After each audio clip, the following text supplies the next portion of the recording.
last, Meve's force reached Angren's marshy woods. Ever been? No? Count yourselves lucky. Are you certain we haven't lost our way? Alas, here there is no way. We continue south, that's all. South, meaning the bottom. Should you ever venture there, I offer you this advice. Do your utmost to make no noise. Poor soul. His comrades cried out, reached out, but alas, amidst frothing waters they heard bones cracking, the moan of metal bent and crushed. What the bloody hell, what was that? Rather not know, personally. Hold your positions! Arms at the ready! It was a glusty war. One of many the Lyrians would encounter along their path. But let's not get ahead of ourselves. At last, Meve and her force stood upon the Yaruga's bank. To find and punish the traitor Caldwell, they would have to cross the river. Yet the sole bridge nearby was in Nilfgaard's hands.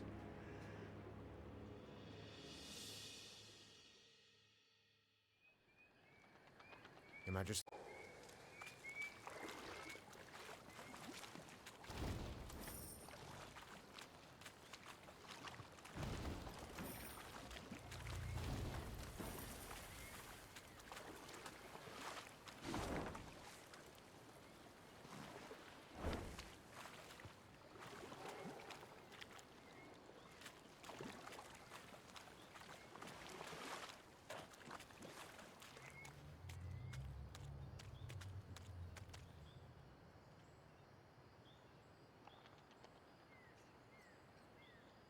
Hidden among brambles, Meve watched the Nilfgaardian sentries atop the palisade.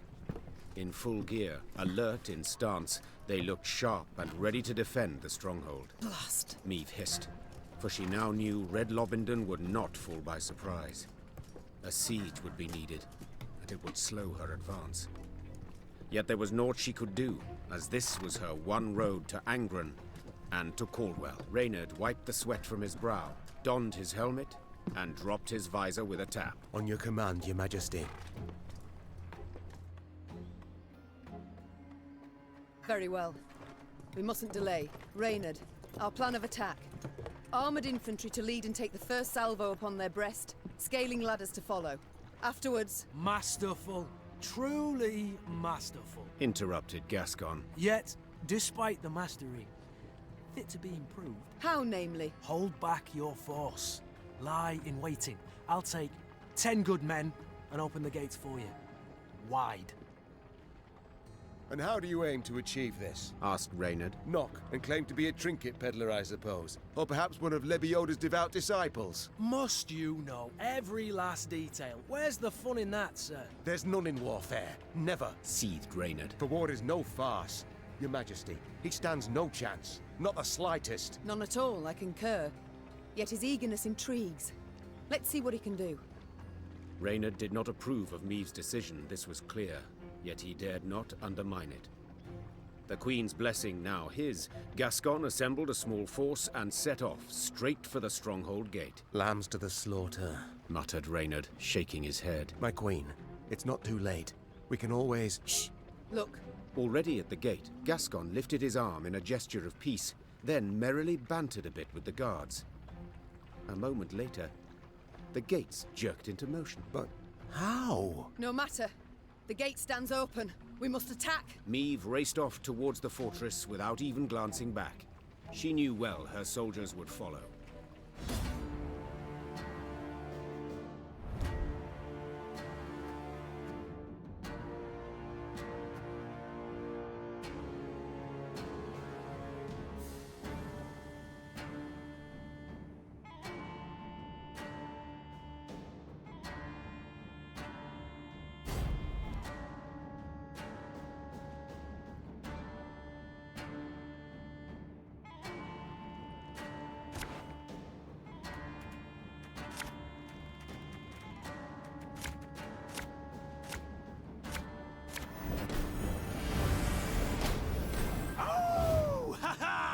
strays have come to play!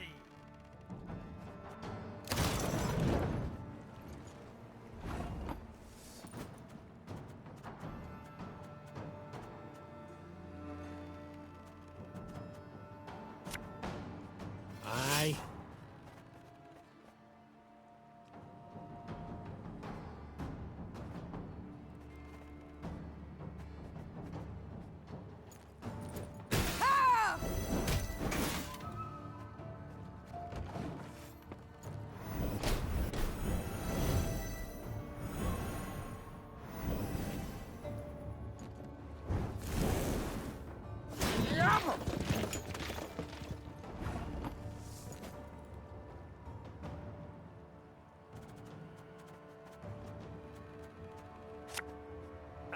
Should have listened to me, old lady.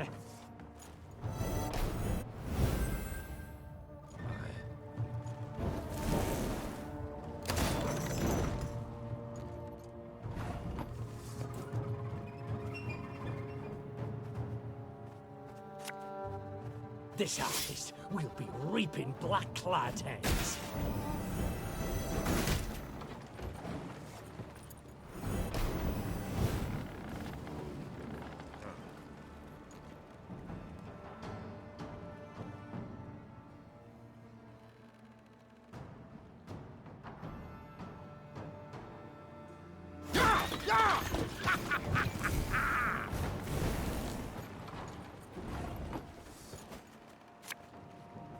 Feel any burning? See a local healer or wise woman.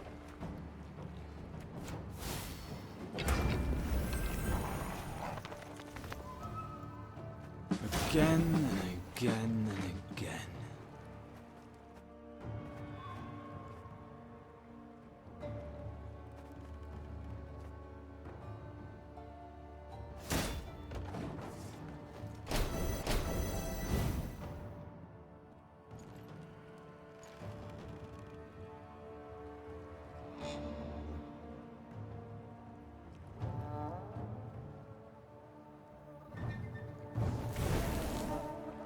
Life is mine now.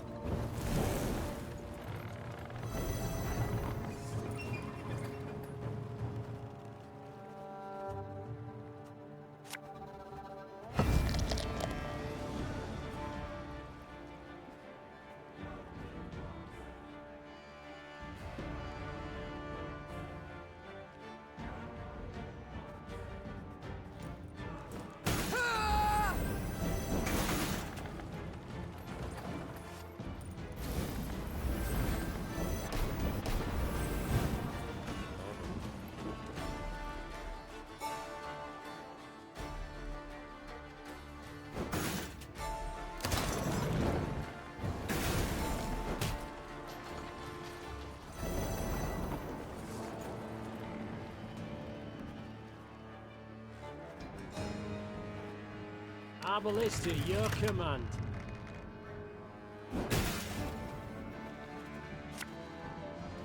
Getting to work. I smell a leak.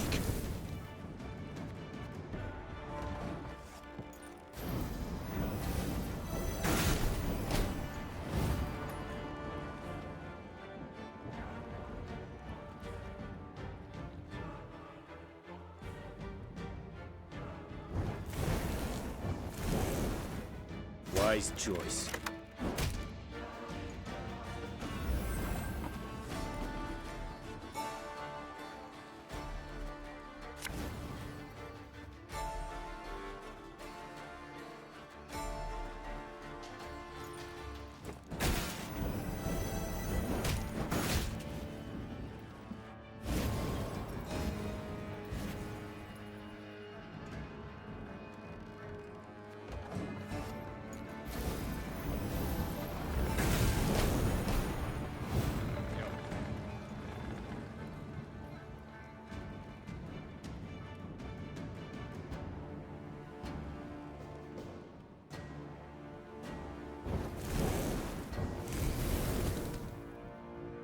Order will triumph. It must triumph.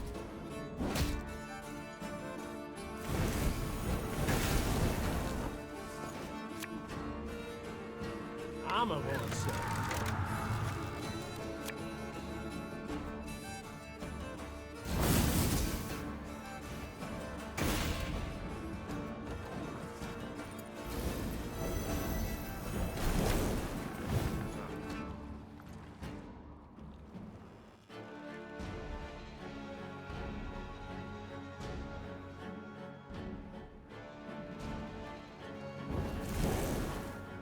Race me to the great sun!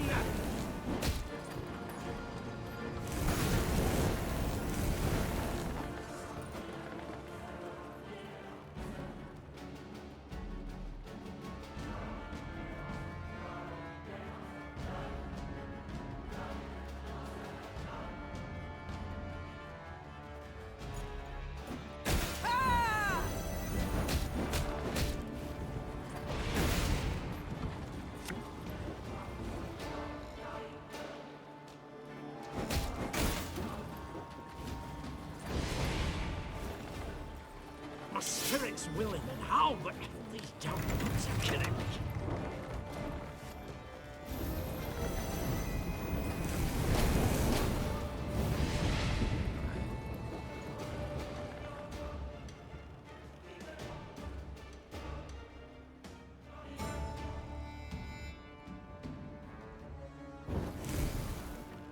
Please wait, Your Excellency. I'm falling behind.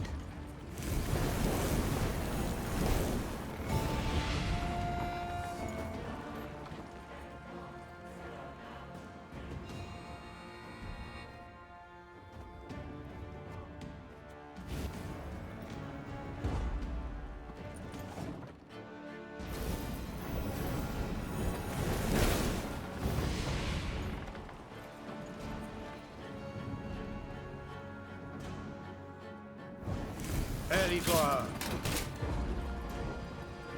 One red Lobington for you, milady. Compliments of the house. Gascon seemed a fiend as he fought his way to the keep, then single-handedly killed the commander. Suddenly leaderless, the Nilfgaardians laid down their arms. My, Gascon. Colour me surprised. Pleasantly so, I trust. Don't fish for compliments, it doesn't suit you. Besides, you know you deserve both medal and title. I shall hold you to it, my queen. In due course. But I must know how. What ruse persuaded the Nilfgaardians to open the gate? Come, my delightful charms, no room. Oh, I see. Not one to share secrets. Unremarkable, as I see it. I'd hold my tongue too, were my conscience thus burdened. I've done naught to hide my shameful past, friend. I was a brigand, indeed, yet... Do not dare take me for a fool. You know of what I speak. Yet I don't. Reynard, what is this? What the devils is with you? Your Grace, in Mahakam, the Nilfgaardian letter we managed to intercept. Consider your offer accepted. Direct Meve and her force to the agreed site. We await their arrival. Your reward shall be as agreed. 'Twas Gascon who told us Caldwell had received Angren to rule. 'Twas Gascon who suggested we ride for Lobington. Here, the Blackclads willingly opened the gate, for they expected him to deliver a prisoner. You!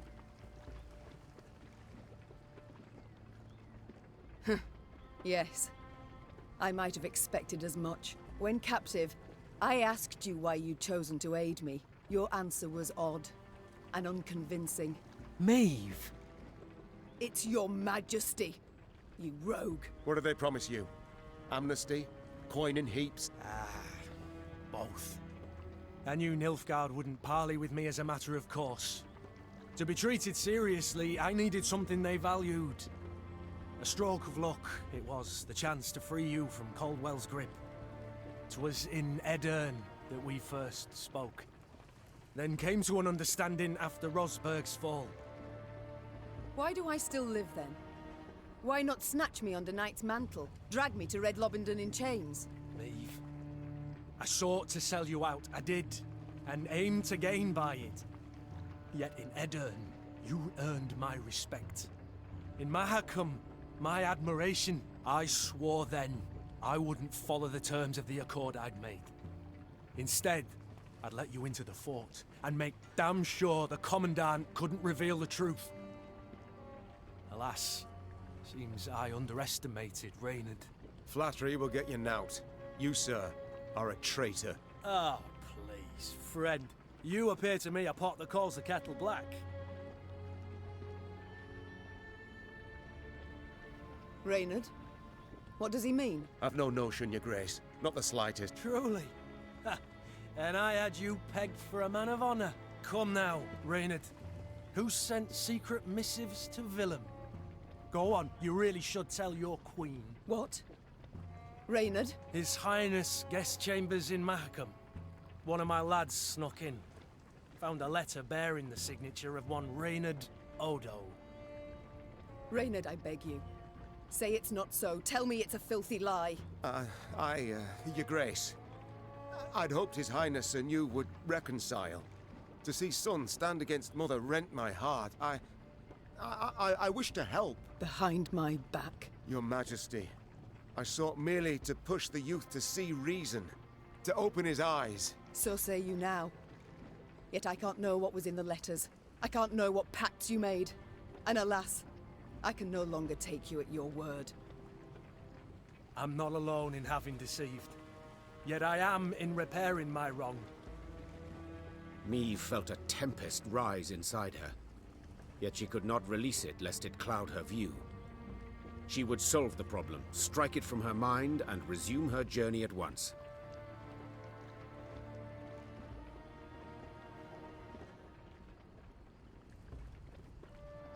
Drawn and quartered I should have you both. Yet in truth, I cannot do without your aid. Now more than ever. 'Tis the one reason I show mercy and forgive. Your grace, perhaps made with doubt, but 'tis the right decision. I shall prove it. Thank you. Reynard and I rarely see eye to eye, but under the circumstances, I second his every word. Oh, shut your damn traps! And I believe you're needed in the wagon train. Now! The Queen's wish was clear and fierce. Gascon and Reynard slid off, leaving Meve to her thoughts. From the palisade's rampart, Meve gazed out over the marshlands across the Iruga. The Queen sighed deeply. She expected great challenges in Angren. She had also expected, even hoped, to find the one traitor in her midst. But two, and both her close aides-de-camp. She felt a weight upon her heart now. Blasted all. She muttered. Not the first dagger I've taken in the back. Likely not the last either.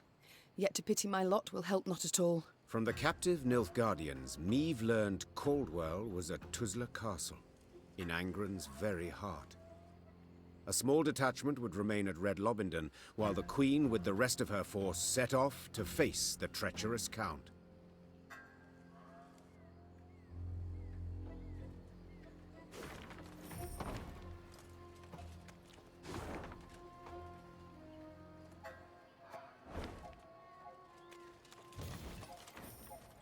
Savarut, Nordling. I'll keep a close eye on him, Ma.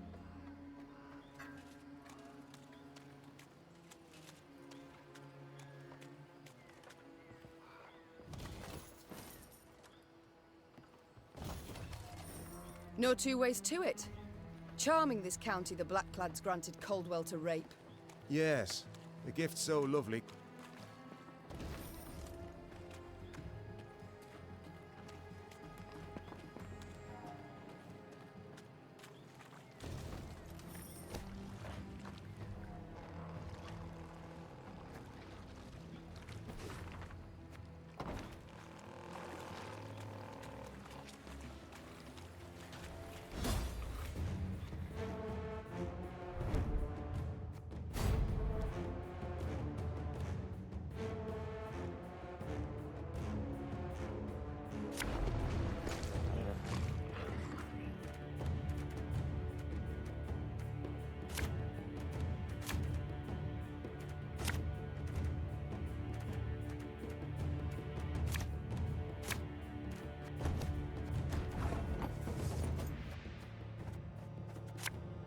There's a time to reap, a time to sow, and a time to die.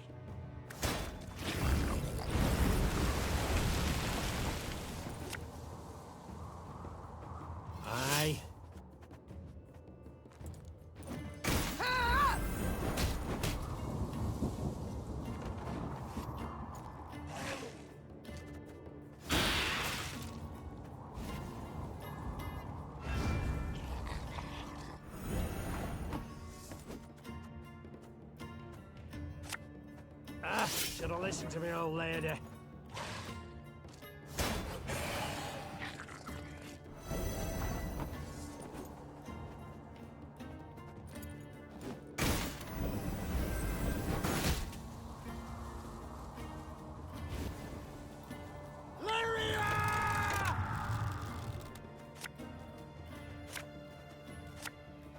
One moment's all I need.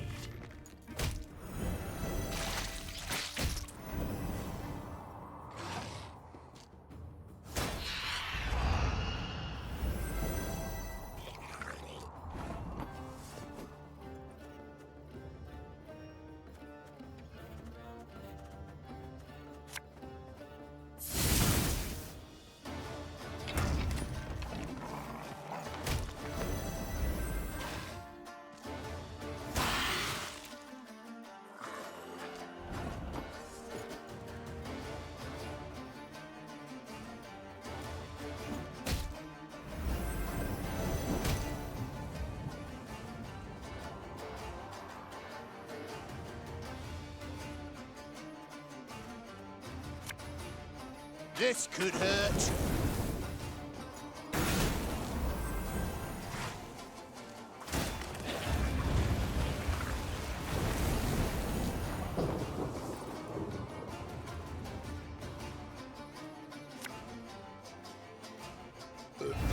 Sorry, turnips back for an encore.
Also then, no other way.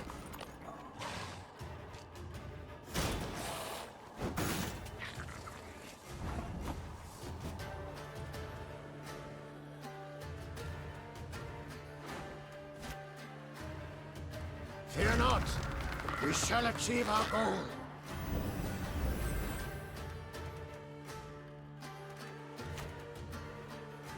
Watch your heads! This harvest will be reaping black-clad heads.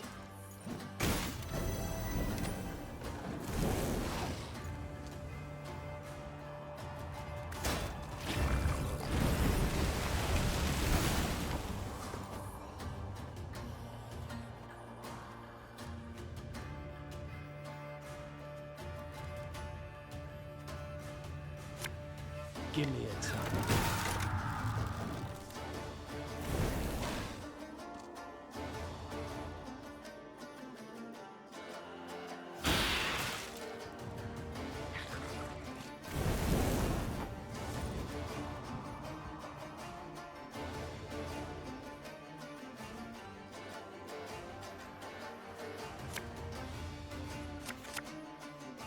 Army's a waste of time for one like me.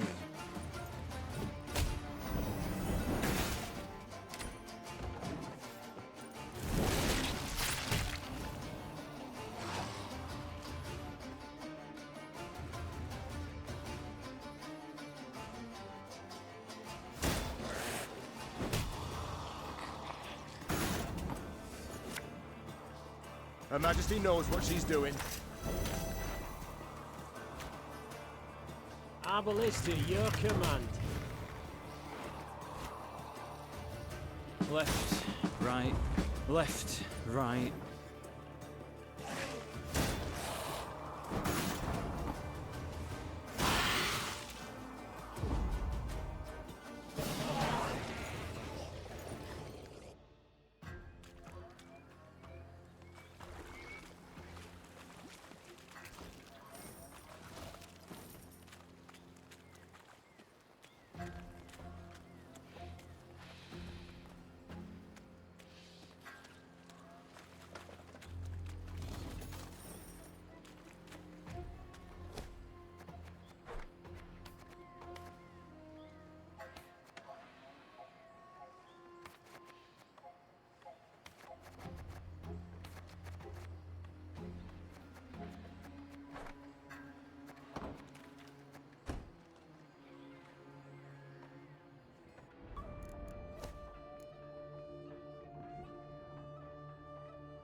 Your Grace, I wished once more to express my gratitude for your show of I showed mercy, true, but felt much more. Anger, pain, now resentment. You hurt me, Reynard. Wounded me to the bloody core. I don't know what else to say on the matter, so let's not speak of it. As you wish, Your Grace. Reynard, you fought in the first war against Nilfgaard, did you not? Yes, Your Grace. Though, as a mere captain then. Were they equally cruel? Did they scorch fields, turn peasants into slaves? Nay, Your Grace. They fought with honor in those days. So, what's happened? Why the change? It's said Emperor Emir var Emrys's heart hardened over the years. He's grown crueler, more ruthless. His soldiers' zeal for violence has followed suit. But you don't say that. No, Your Grace. To your mind, why do they now despise us as they war against us? 'Tis ever easier to loathe those you know. Before the first war, they knew nothing about us. Then they saw they'd the better weapons, larger cities, superior craft. That in our towns, waste flowed through the streets in open gutters, and they concluded we weren't their equals. It's far easier to kill when one holds such a belief. It's time I attended to other matters. Meve, I must say it again, I'm sorry. And I thank you for forgiving me. No need to say any more, Gascon. But you've got to know. Every time you bring it up, I'm tempted to change my mind. Now let's turn to the task at hand. Ever have regrets? Feel remorse? For what? Oh, I don't know. Killing innocents, perhaps? Murdering travelers, pilgrims? I've always warned them. Won't touch a hair on your heads, provided you don't resist. So, see, gave them a choice. Besides, innocents? Please, Meve. We both know those to be mythical creatures. So there's always call for murder? That's right. Dead right. You need but answer. It's time I attended to other matters. Yes? To see Scoia'tael in Mahakam, I was quite surprised. To see them attack their own... Their own? Ha! They hate humans, sure. But those non-humans who won't join in their struggle, they hate far more. Collaborators, they call them. Traitors to their races. Murder them in cold blood to make others join out of fear. Only way to replenish their ranks, truth be told. I'm led to think we may owe the Scoia'tael more compassion. Seems so many enlisted under duress that... Oh, madam, truly? And how would you tell those from the others, who grasped their weapons willingly? Those whose hearts have turned black from sheer hatred? I know not for certain, but to question them might be a start. And what? Think you'd hit? No. Exceptions are a clear road to human blood spilt. All Scoia'tael must die. Leave the gods to sort the wheat from the chaff. Something I could never agree to. Collective responsibility on all their fighters. I couldn't assign it. That's your right as a queen. Fortunately, King Demavend has other principles. One's closer to my own. I must go. We'll speak later. You need my help with anything? Anything at all? Ever travelled with an army before? Frankly, can't say that I have. You folk are my first. And let me say, it's not nearly as dull as I expected. Your travelling companions are fascinating, truly. Is that so? Who, if I might ask? Let me think. Well, Rayla, a charming lass. So sweet. Asked if she'd help me test out the Skylicker too. She immediately offered to shove me off the nearest cliff. And just between the two of us, the quiet chap, Xavier, gives me the willies, truth be told. Could just be on account of his face looking like a piece of taffy stuck to the sole of a boot. Who else? Oh, right. A word of advice. Never play Gascon at cards. He's a hustler, that one. And he tells tall tales. About debts, specifically. Ones that I supposedly owe him. And the Reynard fellow. What a jester. Always good for a laugh. I'm sorry, what? Every day he barks at me, stand at attention, with a perfectly straight face. And last, he asked asked if I'd served in the Norm Army. I mean, really. Sometimes I just can't with that man. Very thorough, Barnabas. I thank you. Time I attended to other matters. Ah, yes, you're still here. Off you go then. Yes, my lady? I haven't had the opportunity to thank you. Had you not been so alert, we'd have fallen to our deaths in Mahakam. I merely did my duty, Your Majesty. Modest as ever. Yet once the war is over, I shall make certain you're properly rewarded. My lady, the one reward I desire is victory. Your victory. Other matters await my attention. As you wish, my lady. Always good to see the Queen. We haven't had a chance to speak since we left Mahakam. Why join us? Or decide to leave your homeland, for that matter? As I said, I was in your debt. Still am. You're a dwarf of honor, I'm pleased. But not entirely convinced 'twas reason enough for you to leave your clan. Not about to let me off easy, are you? All right. I may have been motivated elsewise. By a guilty conscience? The horridness with the Fuchses. All that blood and mud. It went too far. I tried to talk it out with the elders. They brushed me aside like a wee bairn. But that weren't the whole of it. I saw the shite dwarves living in your cities go through.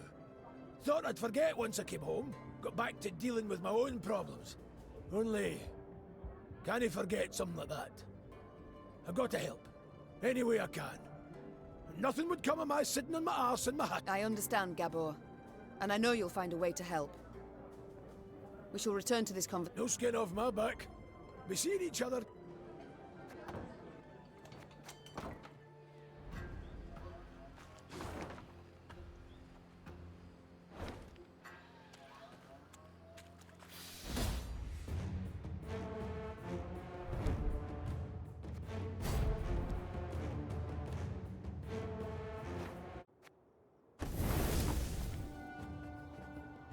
Lyria!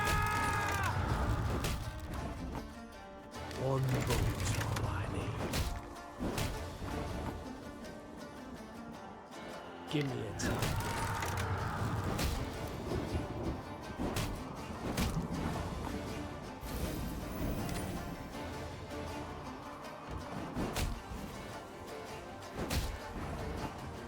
Abelisti, your command.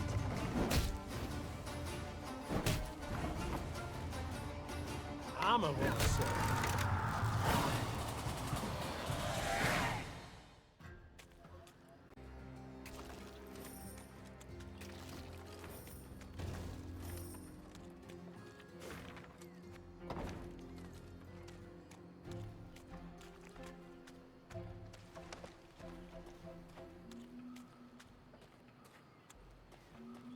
The Lyrians came to a crossroads. As Meve and her scouts conferred about the proper path to take, a footman, of a sudden, collapsed upon the muddy ground. His comrades strove to rouse him. Alas, to no avail. Meve called for a medic. One arrived post-haste. He checked for wounds, a heartbeat, all else for which a medic checks. Then he peered down the soldier's throat. In a flash, he was on his feet, his hand over his mouth, backing away. What's with him? What's wrong? The Queen asked, her eyes darting between the medic and his patient. Typhus exanthematicus, Your Grace. Replied the physician, wiping his hands with a spirit-soaked cloth. Typhus fever. Contagious? Extremely, I fear. Though not yet at this stage. The spots are but in his mouth for now. Tomorrow he'll be blotched all over. It's then the disease turns infectious. I see. What about a cure? Is one known? The medic gazed at Meve, shook his head and shrugged. On a cloth laid on the ground, the afflicted convulsed and mumbled feverishly. What does one do in such a case? Your Majesty, it sounds cruel, I know, but we must leave him and march on. Else our force could be decimated by an epidemic in the ranks.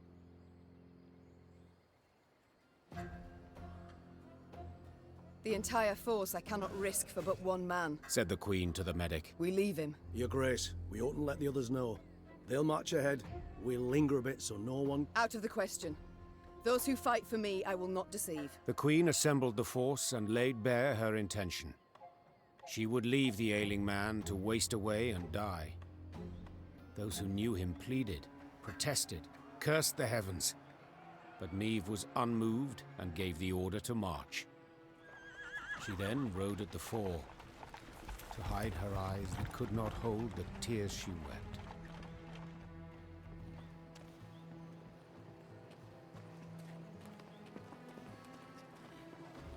'Tis a land of monsters.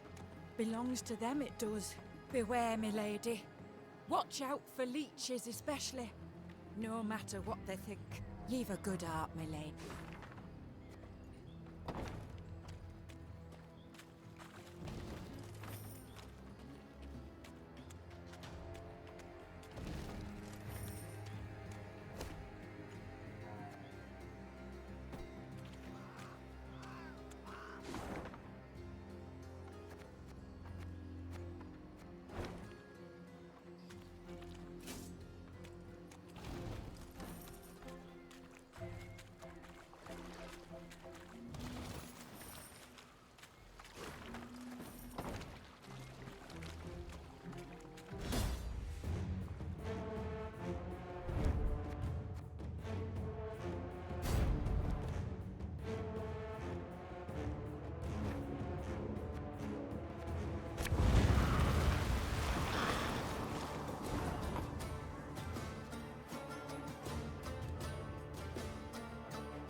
We will never bow to the invader!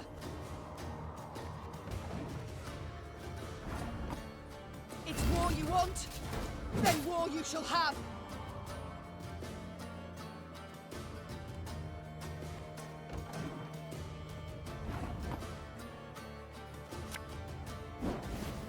Give me a target.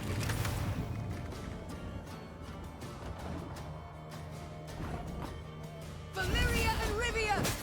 For the north!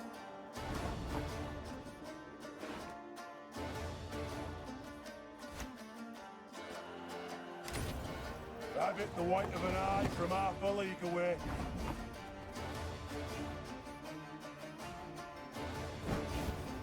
Arbalist at your command.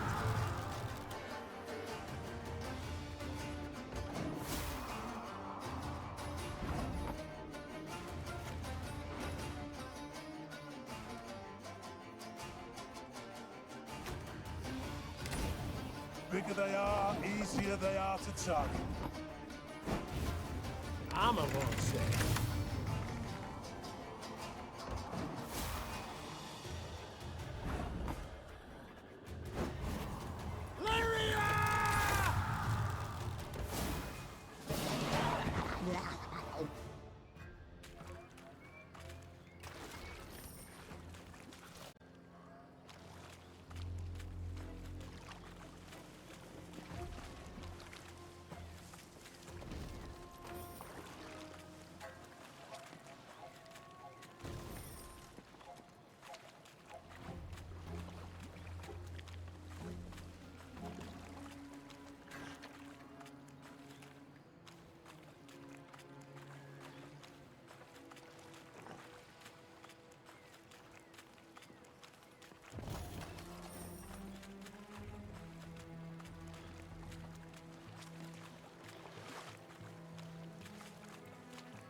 Beware. For no visible reason, the Lyrian column came to a halt. Meve stood in her stirrups in a bid to see the cause. Something had blocked the way, it seemed. Something large. A tree felled by a storm, or an abandoned wagon, the Queen thought. Neither was true. A boulder huge as a barn lay in their path. Footmen had slung ropes around it, planted their feet, and now sought to pull it aside. It did not budge an inch. Perhaps I could assist you. Meve turned in her saddle on hearing the voice. Several travelers in faded robes warily crept from the trees. A young woman with long, light-colored hair led the way. You don't much resemble a rock troll. Said the Queen, eyeing the slender stranger skeptically. But go on, do try. The fair-haired lass crouched beside the stone, closed her eyes, and began to whisper. Horses whinnied and tugged at their reins. A hound howled in the distance. And then, the boulder rolled to the side like an apple across the deck of a boat rocked by seas. Who are you? Do tell. A druid. Came her calm response. This stone, it stood in our circle. The woman silently turned toward the wood. Meve followed her gaze, and among the trees saw other large stones, cracked and scorched. What happened here? We refused the Nilfgaardians' aid, answered the druid. So they raised our shrines, though perhaps it's a blessing. A blessing? How so? A darkness fell upon Angren a time past, and it grows. The forest turns savage, its creatures drunk on blood. Folk have come to worship other cruel gods. It's time we abandoned this land forsaken and went south, to Kedmerkvid. Our path leads south too, though not as far, said the Queen. Do join us. Given the times, there's safety in numbers. The druids agreed, and were grateful. They walked at the rear of the column, muttering prayers, their faces concealed beneath hoods.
This harvest, we'll be reaping black-clad heads.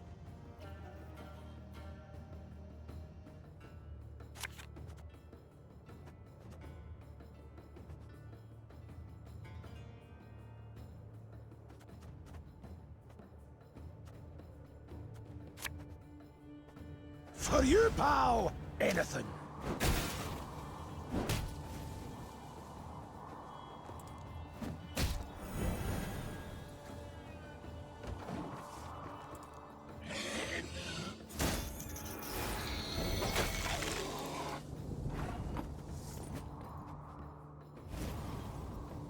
Catch!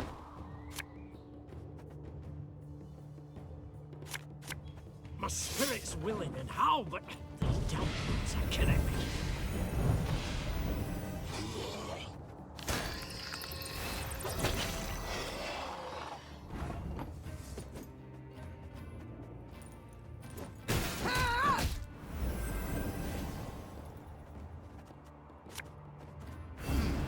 What? Oh, yes, I'm on it.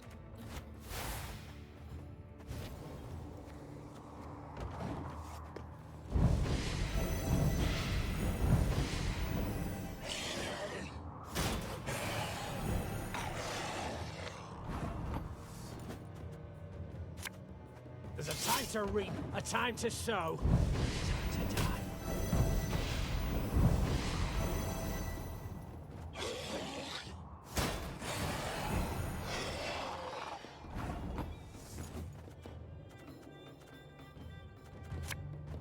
Aye.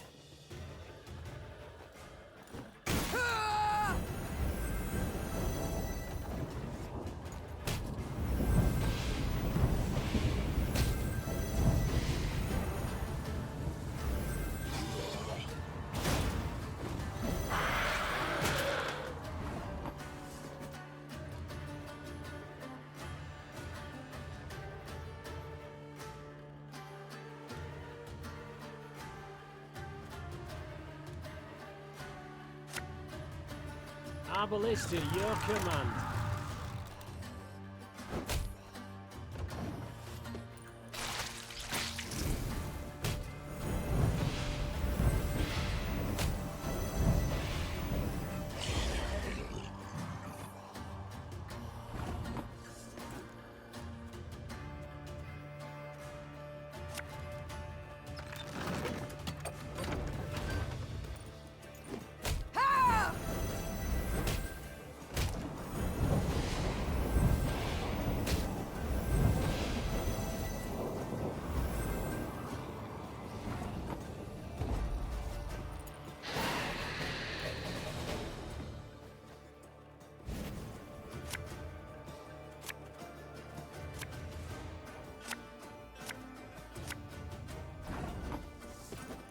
Enough chit-chat. Draw your weapon.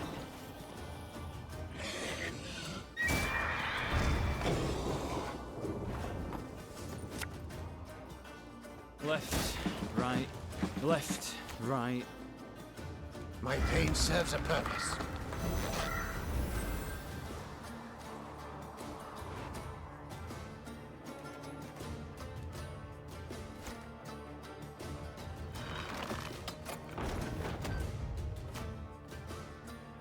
Her Majesty is exceptional.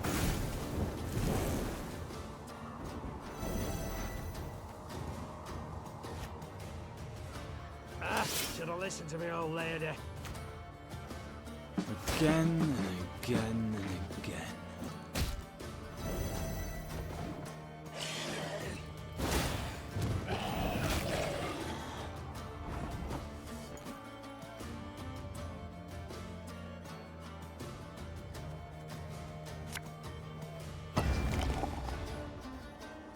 I'm a won't say. Lyria!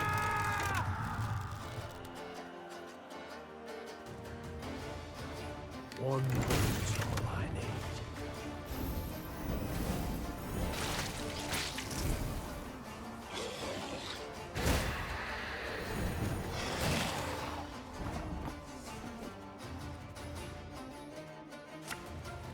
Give me a time.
I'll fight to my last breath.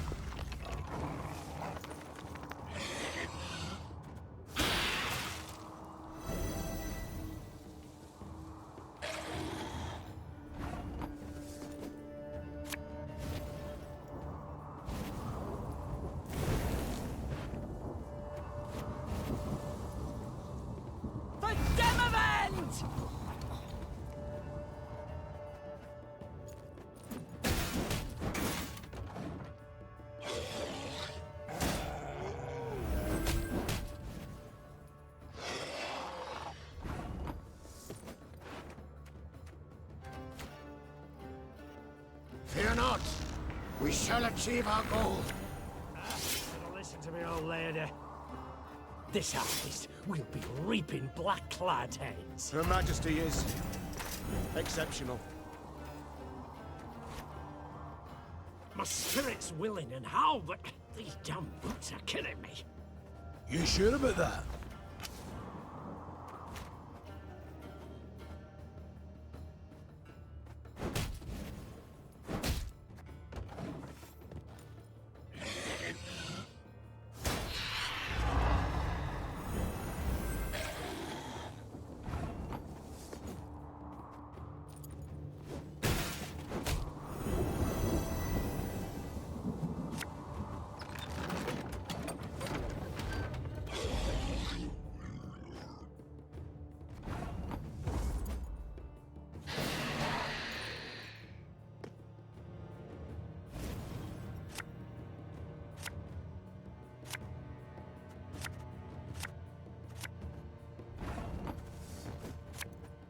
Again and again and again.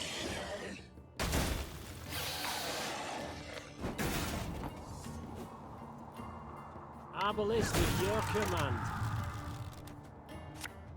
There's a time to reap, a time to sow, a time to die.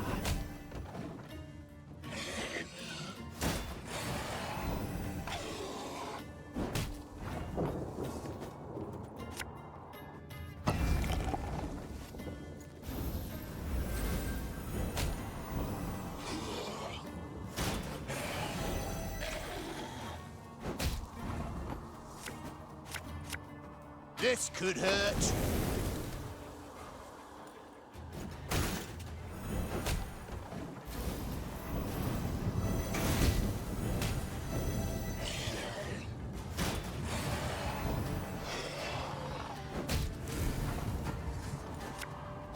Aye.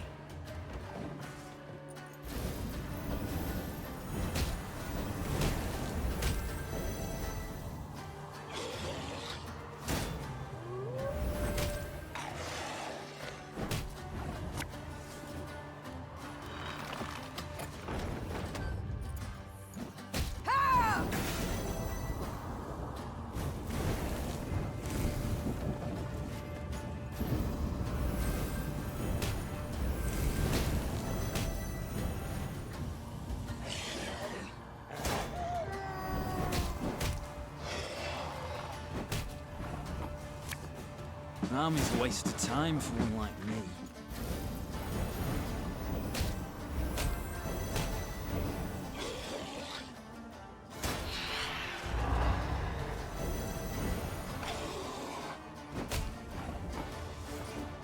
I'm a monster.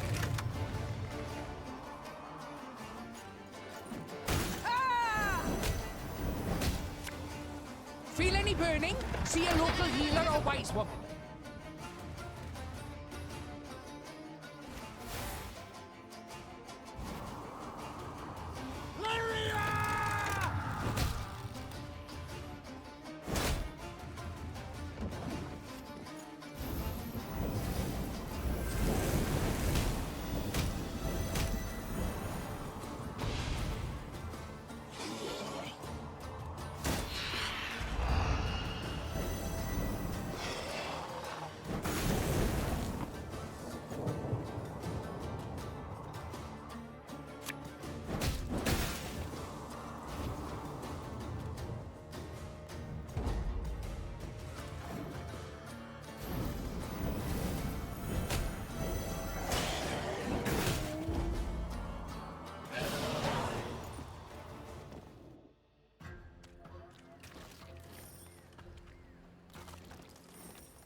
Army's a waste of time for one like me.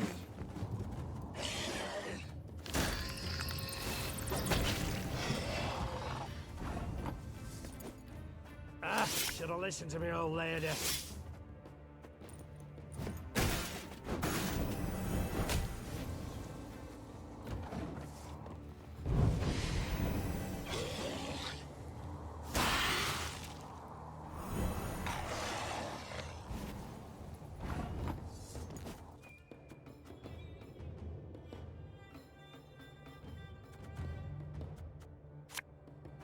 You mad? Don't shake that!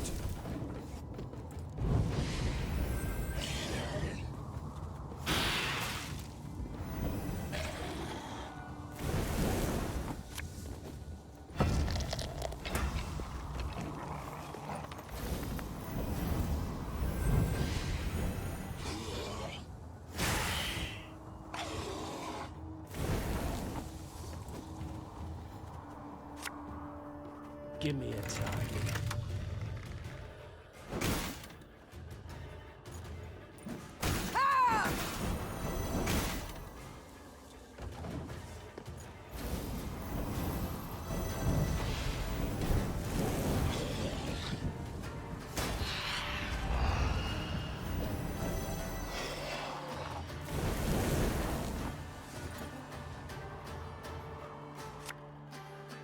Our ballista, your command.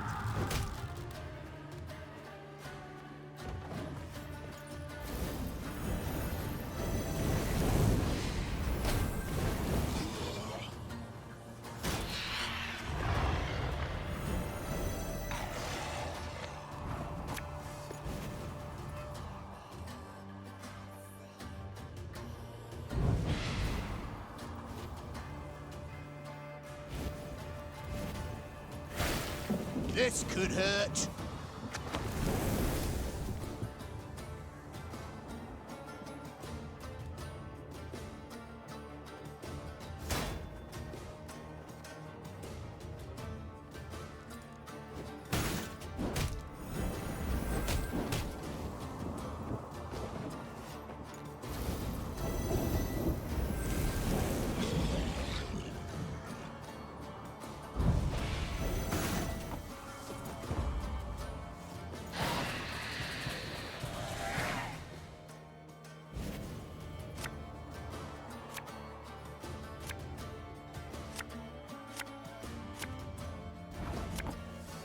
I'll fight to my last breath.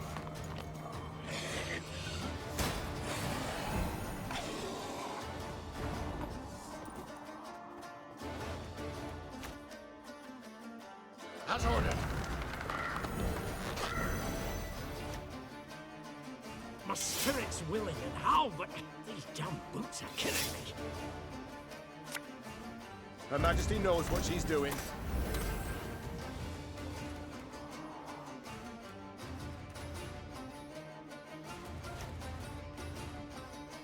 Left, right, left, right. For you, pal! Anything.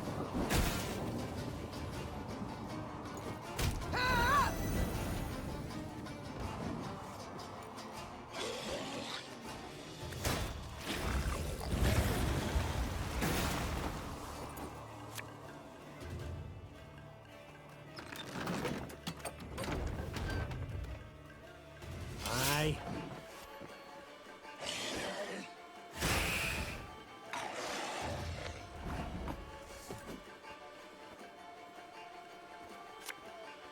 I'm a woman.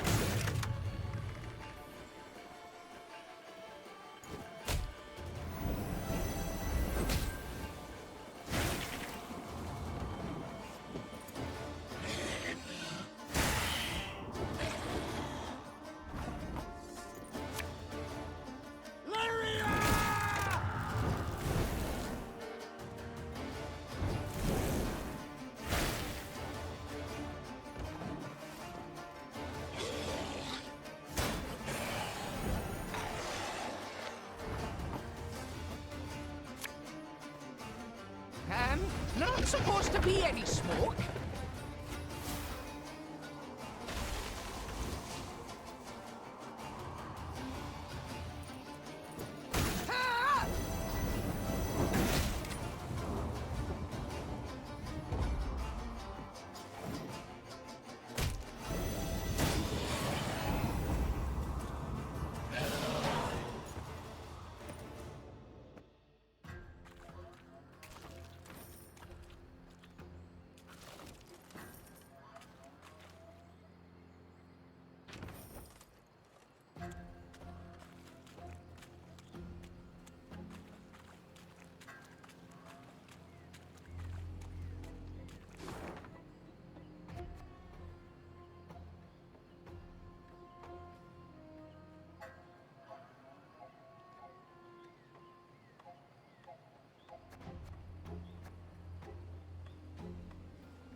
Angren lies thousands of leagues from the sea. Yet the Imperial fleet looked chiefly to this land for wood, its ashes and oaks ideal for shipbuilding. The lumber was driven down the Yaruga to shipyards in Sintra and Atra. There, day and night, Nilfgaard's fleet grew and grew. So when Meve heard axes steadily hacking, the continual grind of saws, she halted her force and quickly dispatched scouts. Indeed, they found a lumber camp, banners overhead, the great sun blazing upon them. Though not critical to her mission, Meve was nonetheless tempted to disrupt the invader however she could. The Emperor awaits a mass flow of logs, Called the Queen, drawing her sword. but we shall send him corpses! Formation! Follow me! When the Lyrians rushed forth with a cry on their lips, the lumberjacks dropped their axes. Their black-clad guards, though likewise surprised, formed up and stood ready for battle.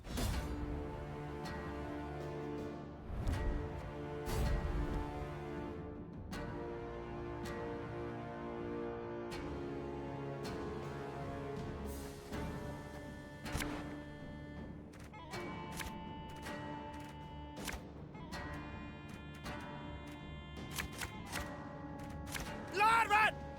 Essaytu Navin! Lyria!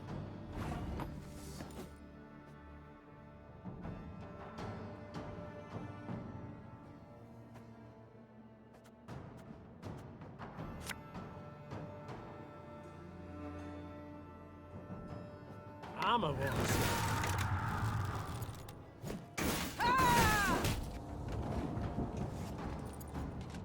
Order!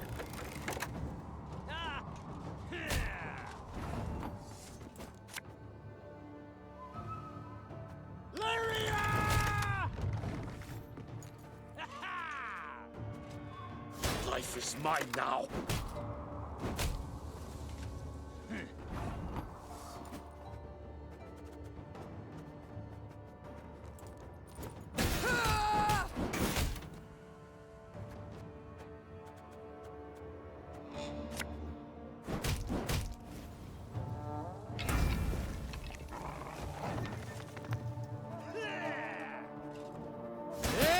Right.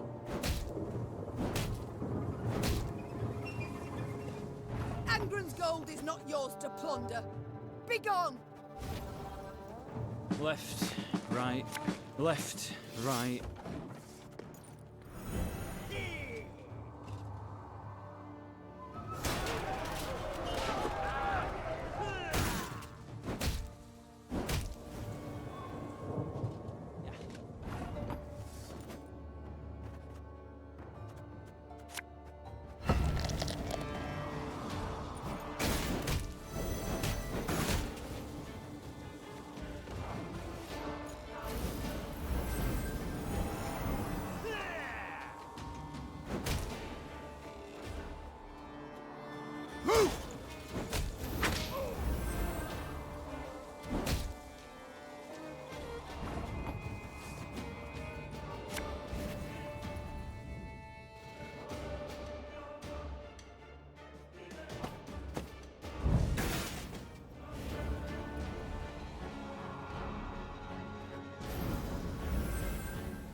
My spirit's willing and how, but these damn boots are killing me.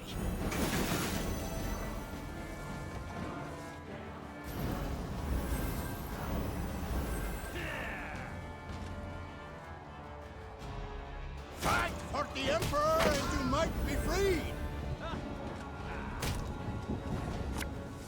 There's a time to reap, a time to sow, and a time to die. To work!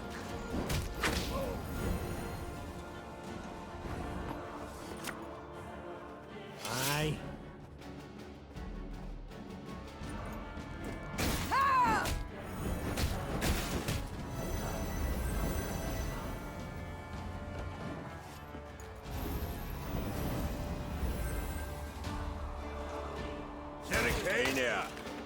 source of the best goods.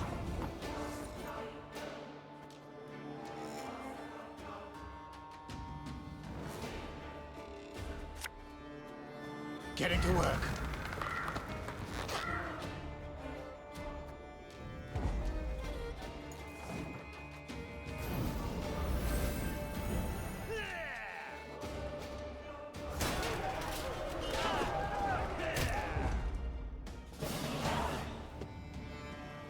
Nilfgaard's ranks folded. Soldiers fled in fright, stumbling over felled trees and corpses.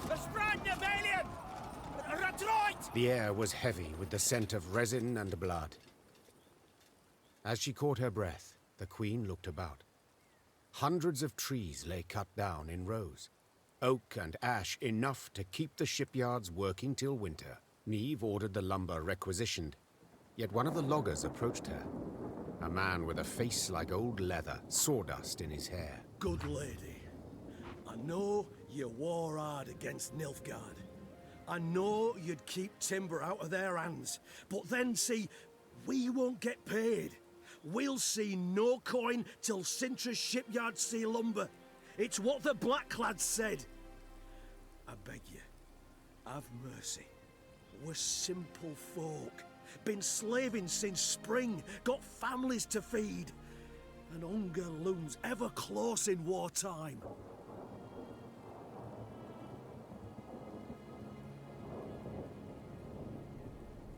Meve looked at the logger's hands. Thick scars, crisscrossed fingers twisted by years of axe work. This wood I cannot allow to reach Nilfgaardian shipyards, She said. Yet neither can I let you go hungry. I shall take the wood and pay you from my own purse.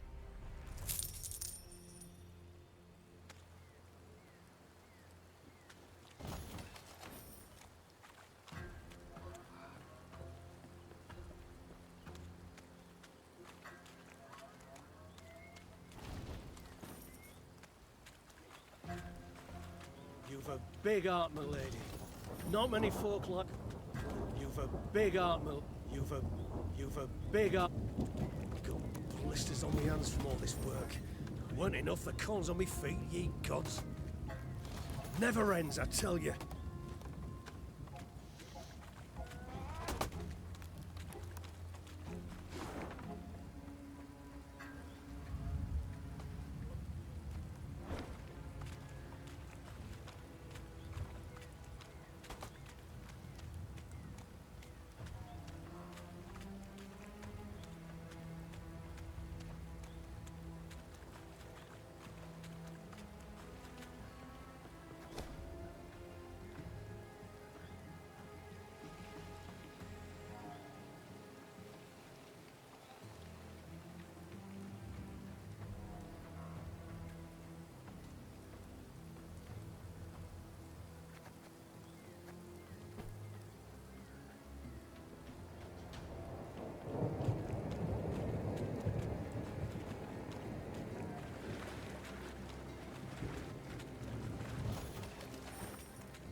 Oh, so there.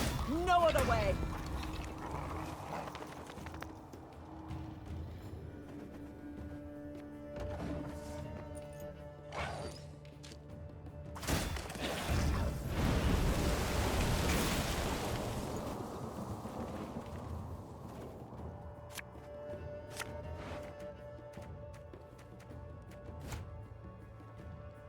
My scars? No, they don't hurt. There's a time to reap, a time to sow, and a time to die.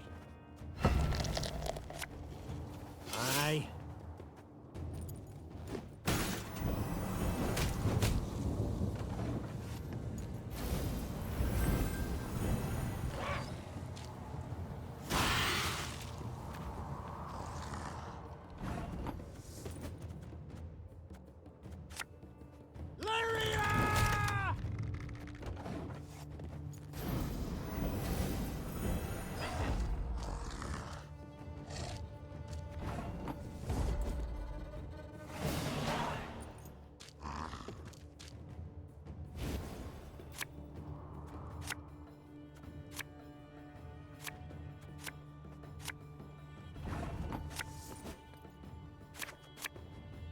Again and again and again.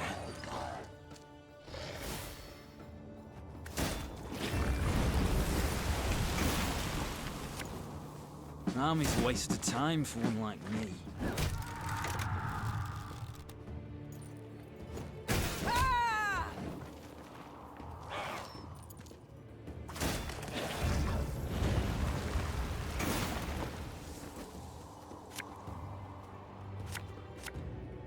You mad? Don't say that! This could hurt.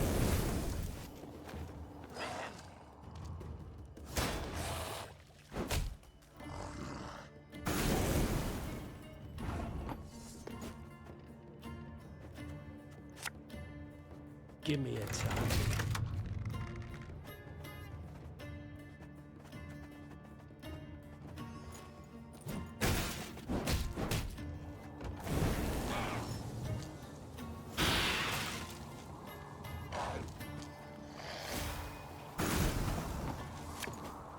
Her Majesty is exceptional. Listen to the old lady.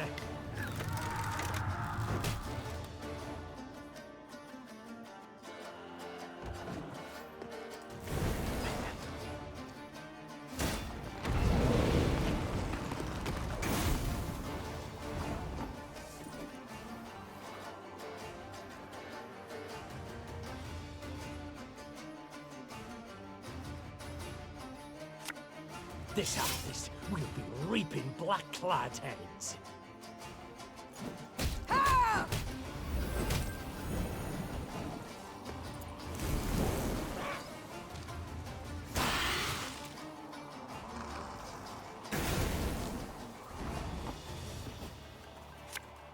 My spirit's willing and how, but Jump's killing me.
Sorry, turnips back for an encore.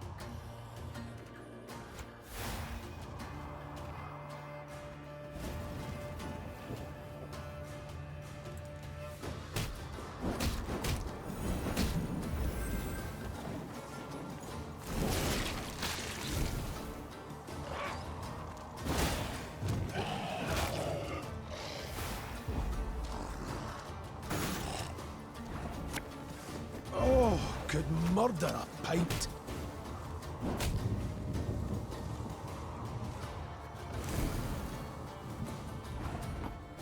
Left, right, left, right.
Your Majesty? Are you well? Yes. Yes, but the stench.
Enough chit-chat. Draw your weapon.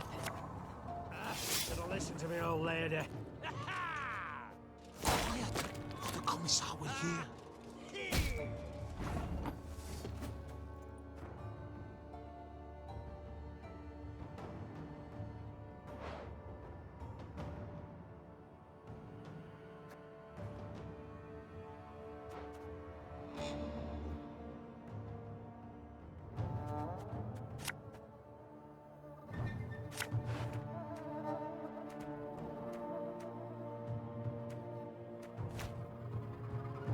My pain serves a purpose.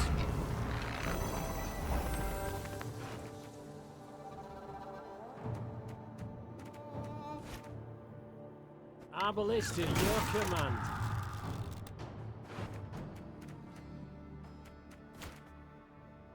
Discipline shall bring us victory!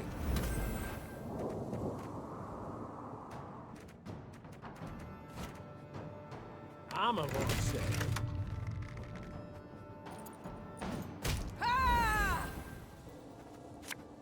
This harvest, we'll be reaping black-clad heads.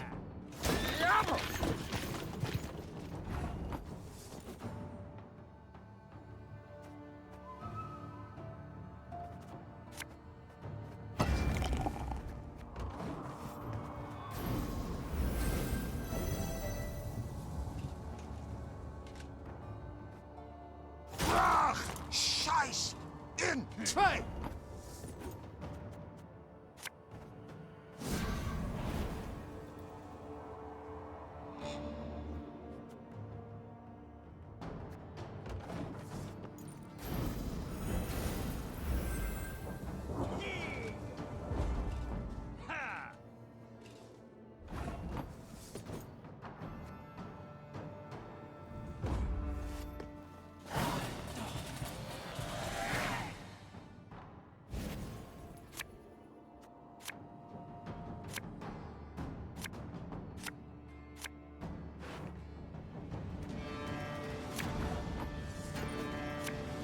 You mad?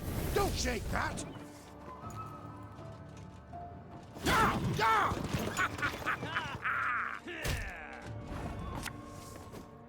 This could hurt. Droit en Kazer!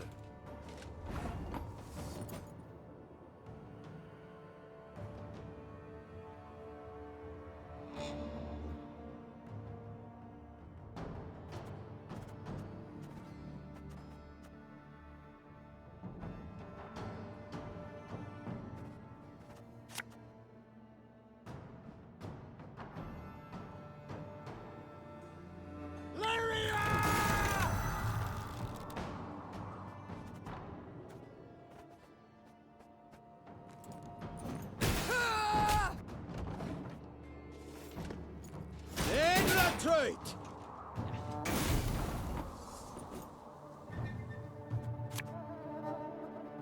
One bullet's all I need. Enough, Fiend!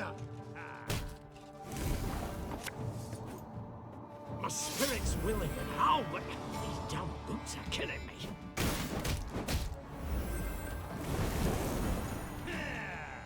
God!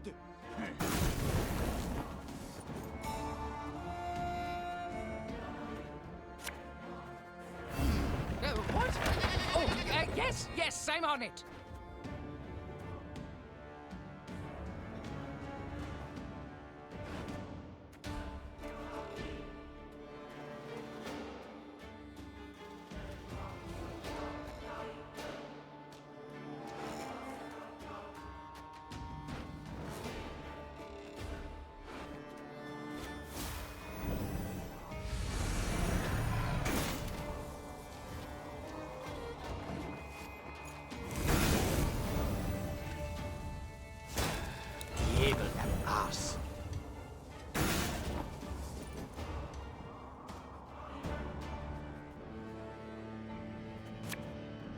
There's a time to reap, a time to sow, and a time to die. Ah!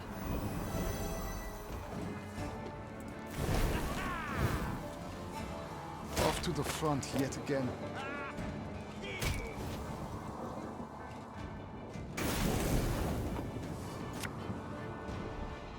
I'm coming.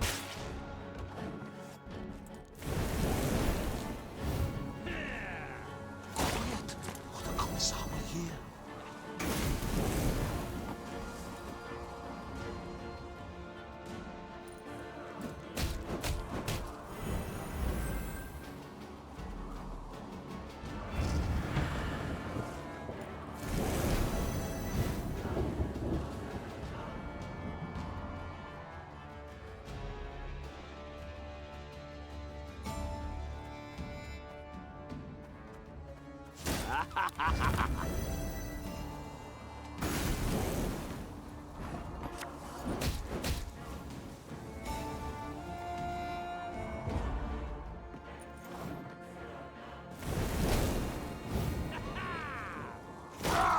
Scheiß!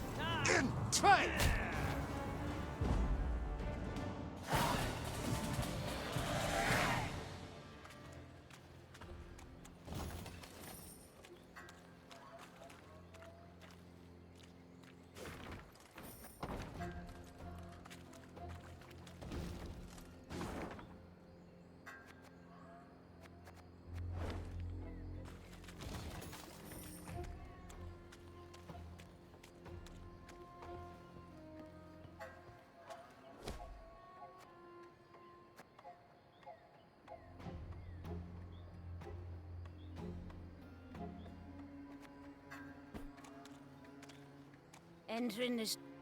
Entering the swamp's easy.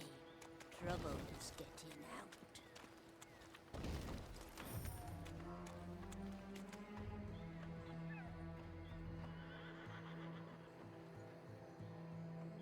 In the distance, Meve spotted a spindle-like shape, which soon proved an enormous, dark obelisk. It stood in the middle of a wetland clearing. Dozens of iron rings dangled from its shaft, clinking and rattling in gusts of wind. Cows, donkeys, and dogs were gathered round the stone, all tied to the rings by ropes. Their hides showed many shallow cuts, seeping blood, festering, drawing mosquitoes in swarms. A number of the animals struggled against their cords, while others, near dead, lay still in the wet, tall grass. Across the clearing, folk emerged from the woods, a handful of peasants with a mule in tow. The beast resisted, stomped and planted its hooves, perhaps sensing its gruesome fate. The queen decided to question the peasants, and soon learned the animals were their sacrifice to the swamp gods. They're all about, dearie. Very close. Oh, very, very close. The toothless old woman whispered. They hide neath murky waters. Can't feed when they hear the drip, drip of blood. The gods look kindly on those what make an offering.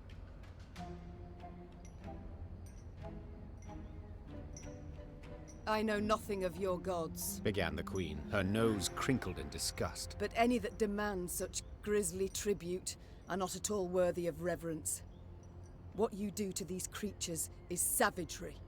Savagery I can't allow. Run us off, you can. Replied the old shrew. But soon as you're gone, we'll come back. As ever, we'll come back. This I know.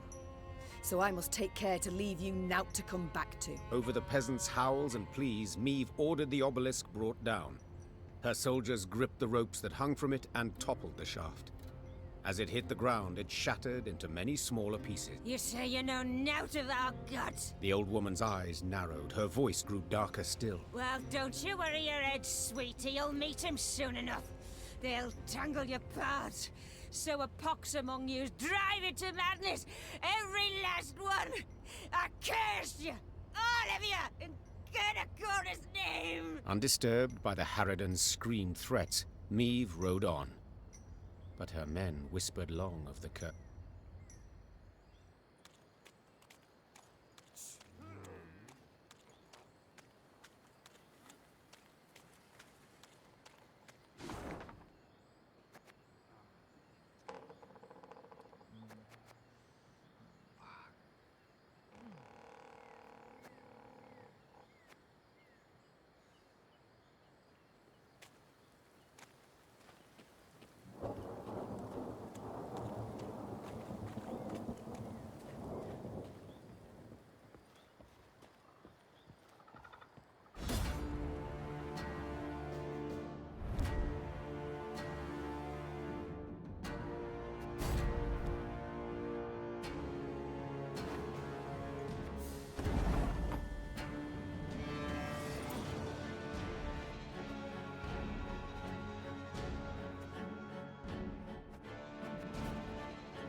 Pissing in the moat? Oh, he's dead.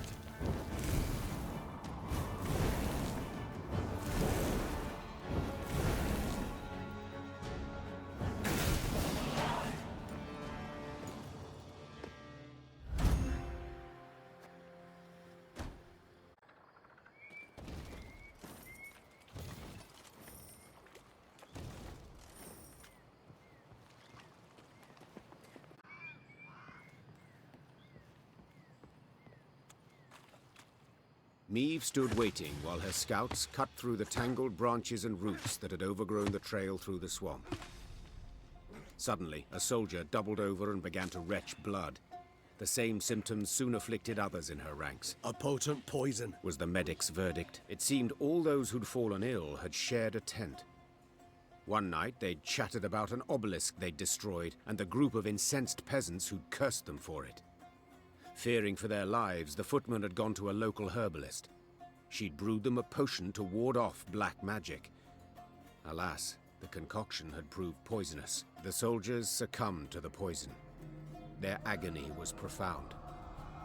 Meve sought a rational explanation, claiming simple human depravity, not some mysterious, malevolent force, was behind the deaths.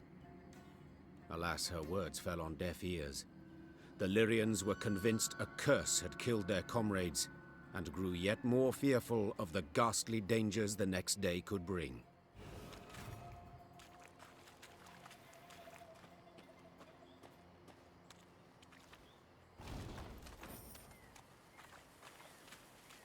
Meve rode at the front, her eyes fixed on the ground, and thus spotted the pit masked by leaves and branches. She tugged hard on her reins and steered her mount to the side. Alas, the cavalrymen behind her did not follow her lead.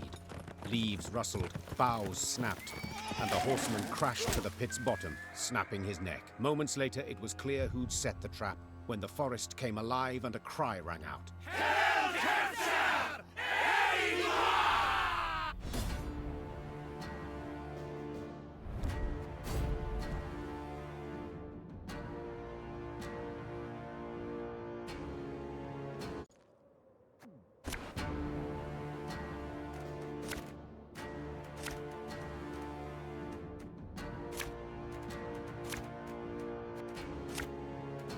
It's a trap!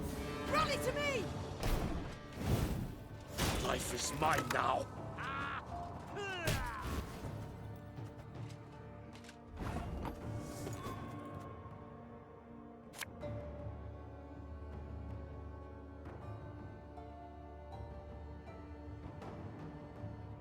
For you, pal! Anything.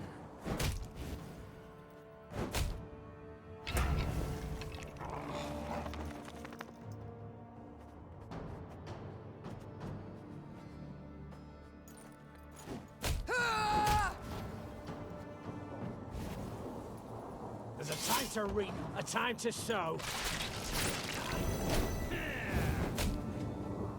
Very good!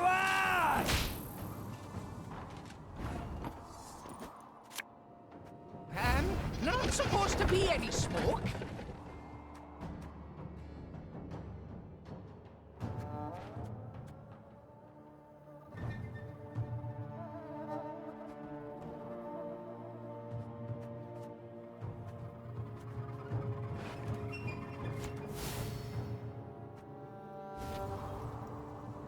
I'm a war, sir. Discipline shall bring us victory! Is that why? Wise choice.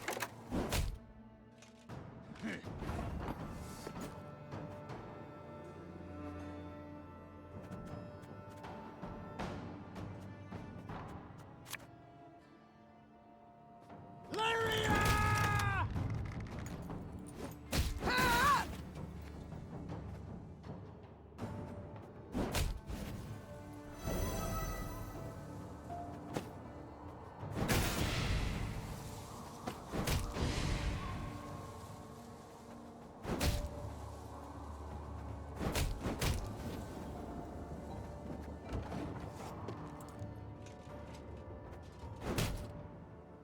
Order!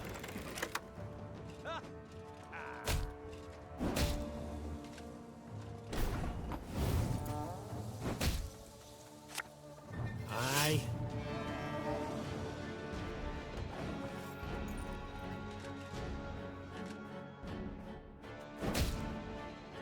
Trouver ni gloire!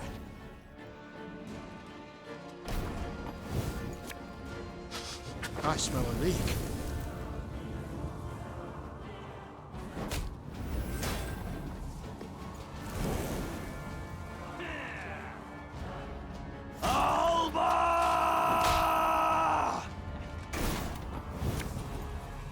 Should have listened to me old lady.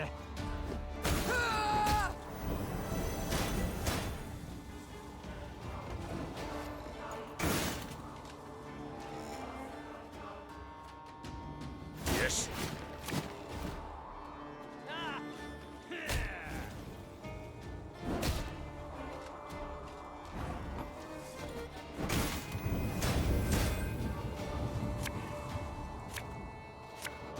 This harvest will be reaping black-clad heads.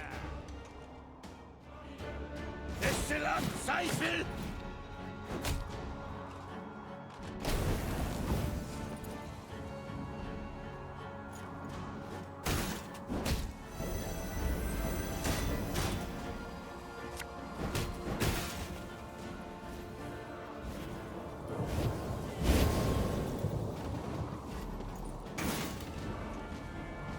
My prescription, a bit of bloodletting.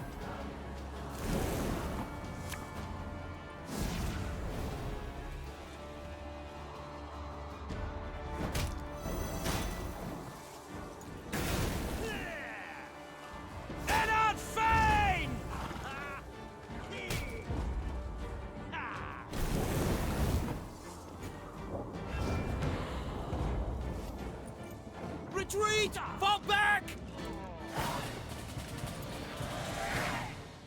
Caught between Lyrian hammer and Skelligan stone, Nilfgaard was shattered, destroyed. The victors now stood eyeing each other. These islanders were not like those Meve had met before. They wore no armor and carried no shields. At their fore stood a man as stout as an ox and bald as an ancient ghoul. His men called him Arnulf, the Patricide. I thank you for your aid, Arnulf, said Meve, extending a hand. Aid, she says. Aid? Do you hear that, mates? The Skelligers exchanged glances, then erupted in roaring laughter. Not here to help yous, not at all. We're after killing. Join me and you shall have your fill. Join nuisance? Just who the hell are you? Meve, Queen of Rivia and Lyria. Meve? Arnulf said, his tone sobering. I know the name. Lippy Goodman called ye bold, praised your courage to the high heaven. So be it. We'll follow ye into fire, wench. Just let us taste of blood. Grant us a death worthy of heroes. Meve couldn't help but smile, then nodded to accept. The Lyrians stepped aside as tattooed warriors joined their ranks.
The scouts rode at the fore, with Meve right behind them.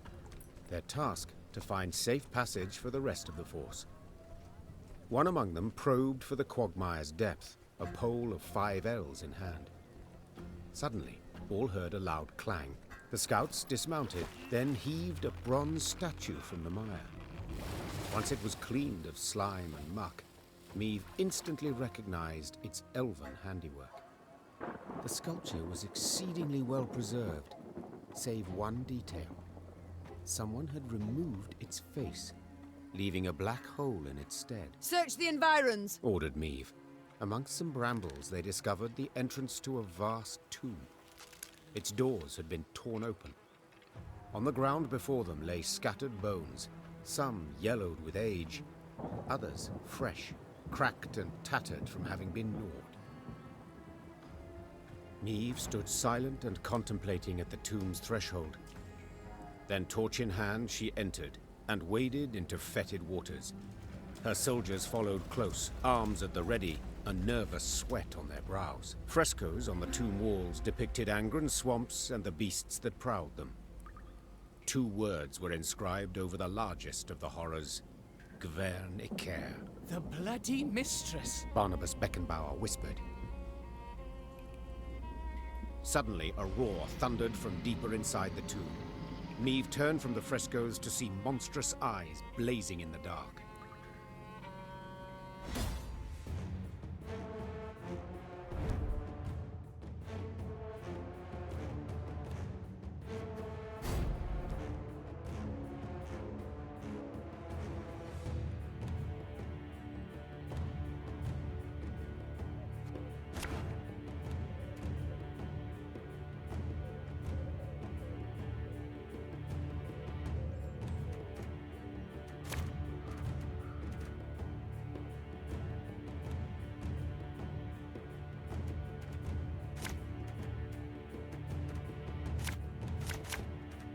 To me!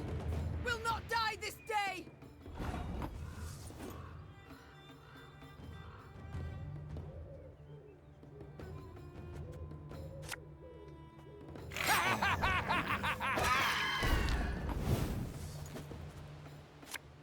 Wanna know why I got my scar? It's so dark and wet. Why is it everywhere we go is dark and wet?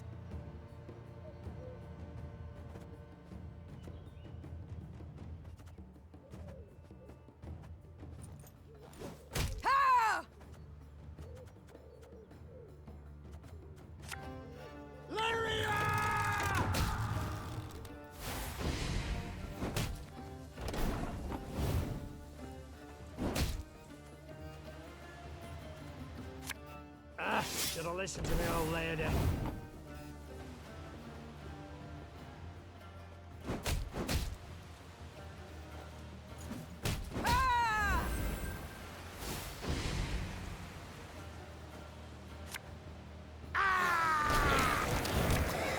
My disgrace ends here!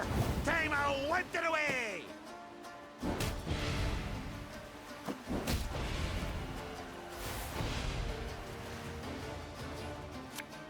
This harvest will be reaping black-clad heads.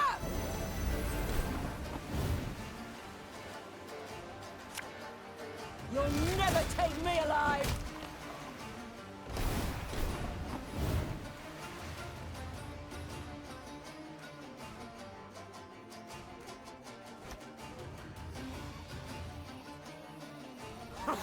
Hey, guy up there!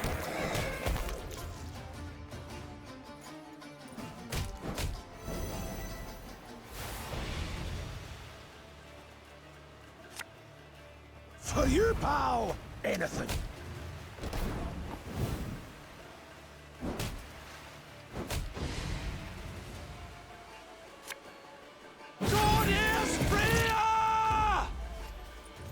I think that's the last of them, but keep your weapons at the ready.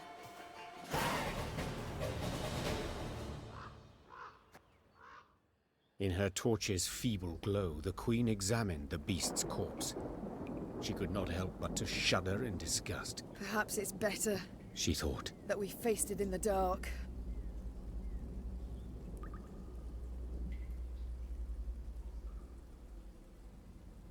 At the corridor's end, they found a closed door.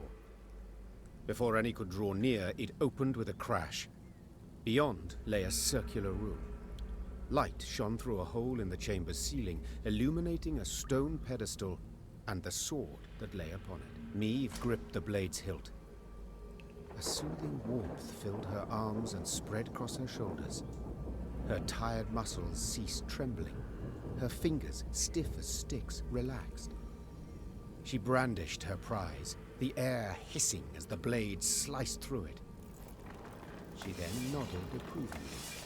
The reward had been worth the risk. Barnabas Beckenbauer, a gleam in his eye, asked to look at the unsheathed sword. The gnome studied the quillions intently, having spotted an inscription there. Can you say what's written there? Asked Meve. Yes, perhaps. They're clear, the words. Their meaning, not necessarily so. Wieldeth me, and loseth not hope amongst the blood-red waters. It sounds like a riddle, but I've no wish to solve. We should move on, and quick.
I only loot corpses, except sometimes they're quite fresh. Our ballista, your command. Armor won't save.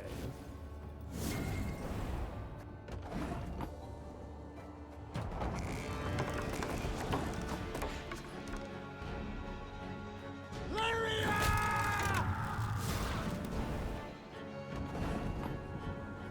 One boat's all I need. Give me a time.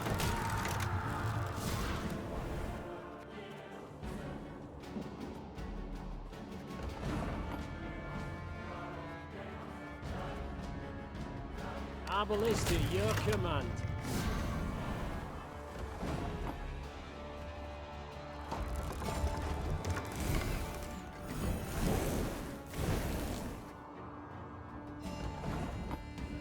I'm a well, sir.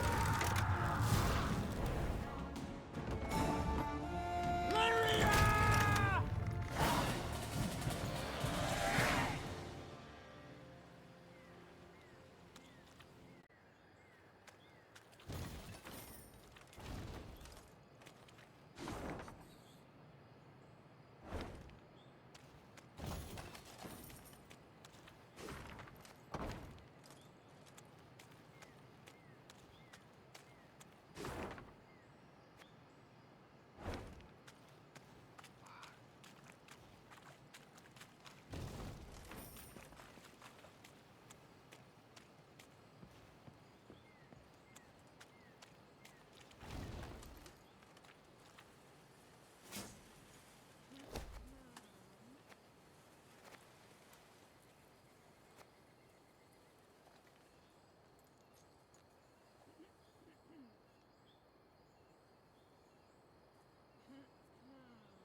Beware!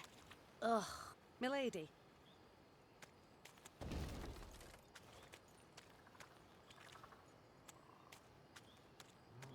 Ugh, we're only winter.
In Angren, all decomposes, be it dead or very much alive.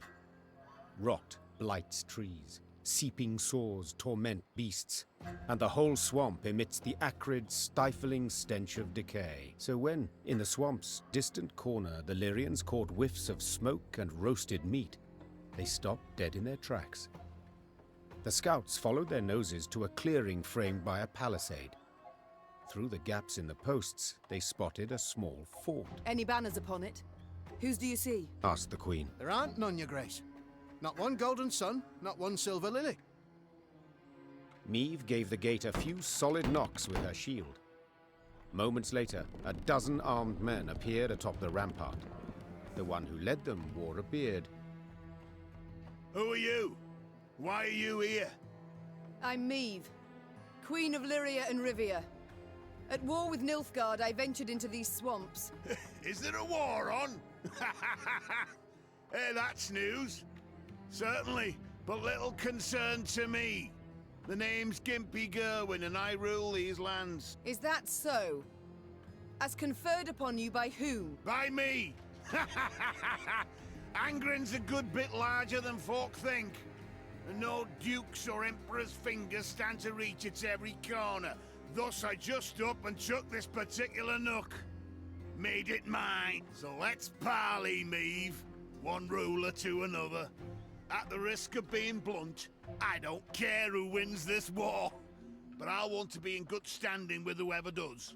So, I offer you a fire at which to warm your limbs. Also, a place at my table and beds for you to rest. On condition, you pledge to me one very small thing. To respect the sacred laws of hospitality. So be it. I do solemnly swear before the gods and my ancestors that we shall honor all the laws of hospitality. Then you're most welcome inside. The fort was simple, built of logs, covered with thatch. Oh, but inside, it was warm, dry. Hot, steaming dishes were piled upon platters, the tables beneath them bent from their weight. Smiles appeared on her soldiers' drained faces, and Meve's spirits were lifted at last. Gerwin proved a cordial host, and eagerly shared both food and tales. He'd led a mercenary band, and they'd stumbled into Angren, discovered a land unclaimed by any feudal lord. He'd erected the fort, then united the surrounding villages under his very own rule. The folk here are savage, defiant, he said, sipping wine. I keep them on a tight lead for their own good. Elsewise they'd slit your throat first chance they got. Late that night, Meve went to see if her mare had been dressed. In the stable, she happened on a farmhand. Recognizing the queen, the man fell to his knees and averted his eyes. Meve noticed a strange object dangling from a rope around his neck. A human hand half-rotted to the bone. Me wife's hand, your grace, stammered the peasant. Lord Gerwin caught her sneaking some grub. Scraps, really. Took her and told me to wear it, so I'd remember what happens when...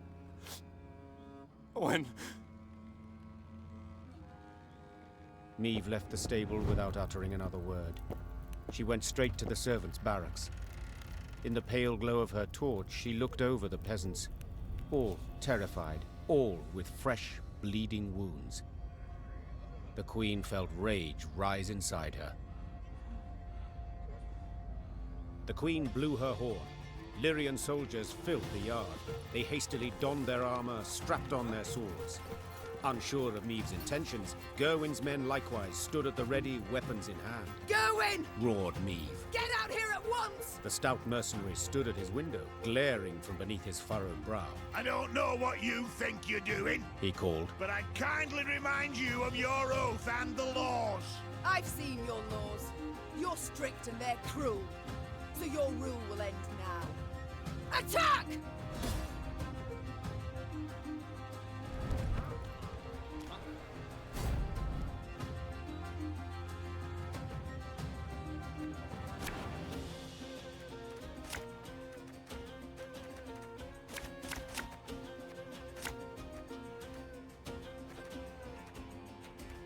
I didn't think a queen would so easily break her word.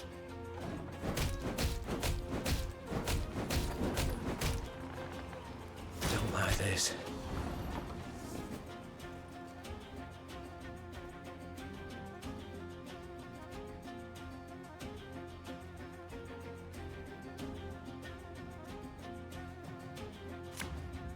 Don't need no weapon!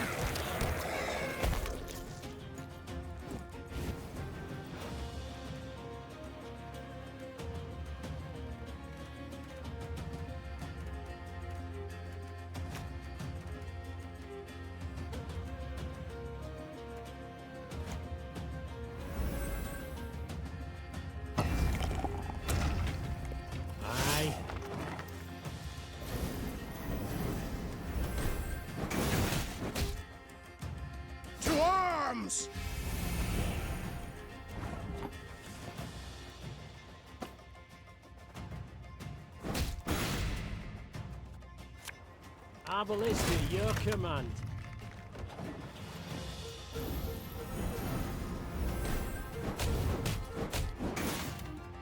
Cursed traitors. For Demavend!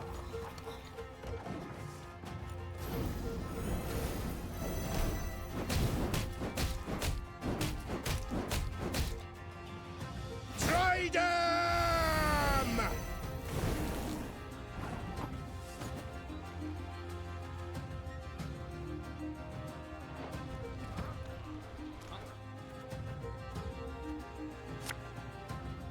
Death is only the beginning! As ordered.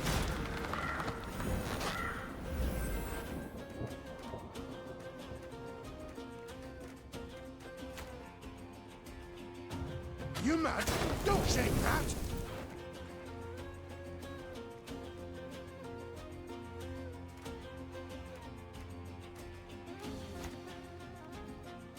Her Majesty is exceptional.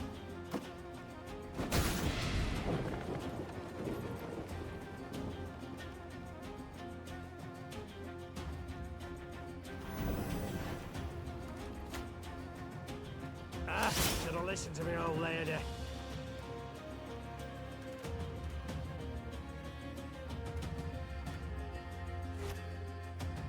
Come here! Let's dance!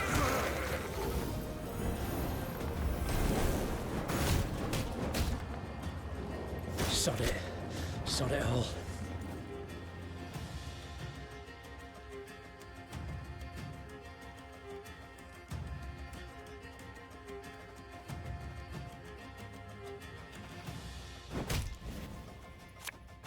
This harvest, we'll be reaping black-clad heads.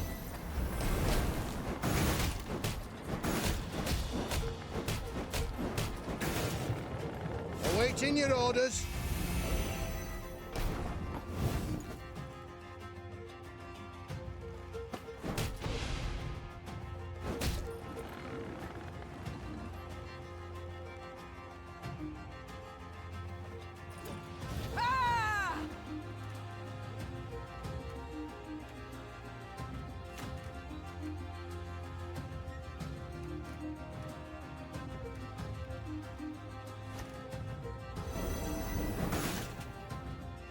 Get it to work.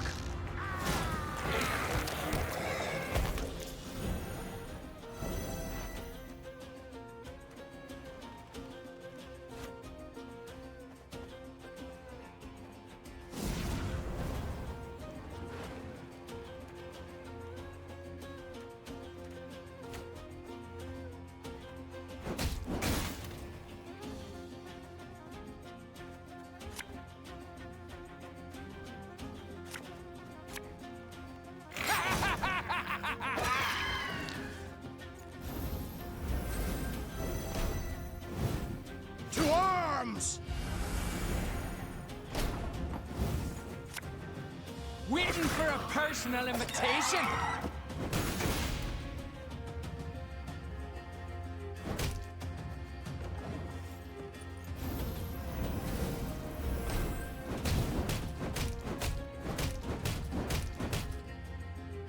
Don't like this.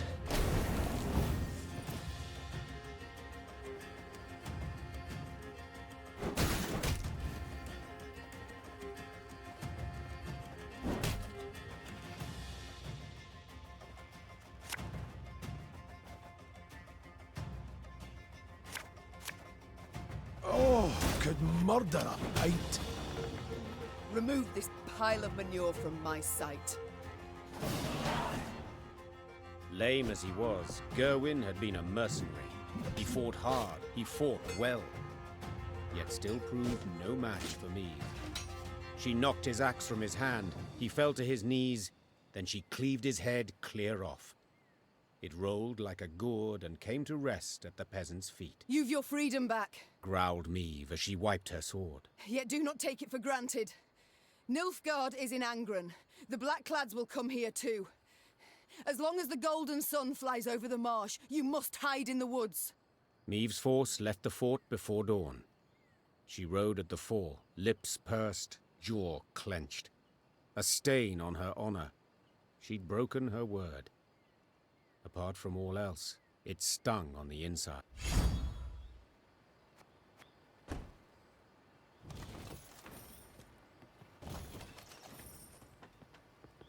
We're free. It is the truth.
Your Grace, the charts say we near Tusley.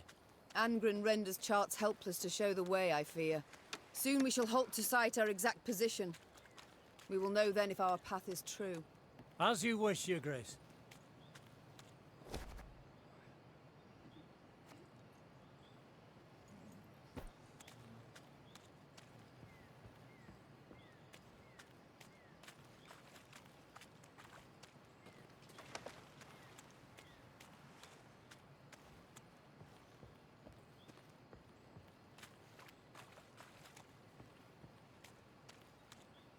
Sensing a limp in her mount's gait, Meve ordered the column to halt. There was a thorn in her mare's hoof, burrowing deeper with every step. The horse whinnied and pulled her leg away, but Meve knew how to calm her. She stroked the mare's cheek, whispered slow words in her ear. She then extracted the thorn without difficulty. I'm sorry to interrupt, Said the druid from behind Meve's back. yet this is where our paths diverge. We've a modest gift to thank you for the road shared, and for your aid at the obelisk to the marsh gods. Meve wished to respond, but the druids had turned toward the woods, their satchels slung over their shoulders. The queen waited till they were out of sight to open the bundle. Their gift was by no means modest. The trees no longer wish us here. This land is sick. Corruption flows from Isgith. The tree...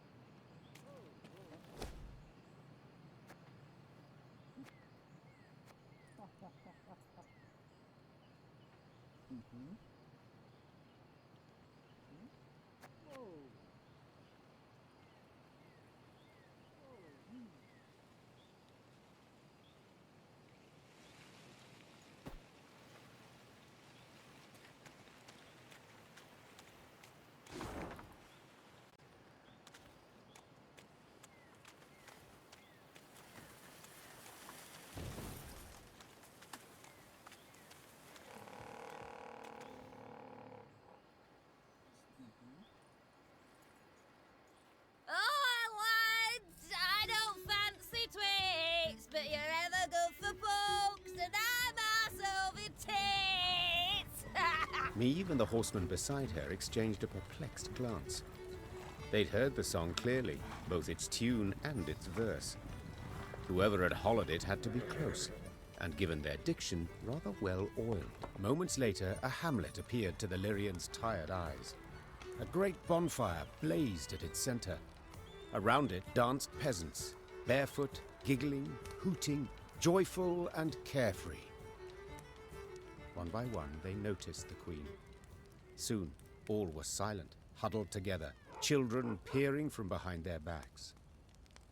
Fear not, Said Meve. we mean you no harm. What do you celebrate? A lad's grooming?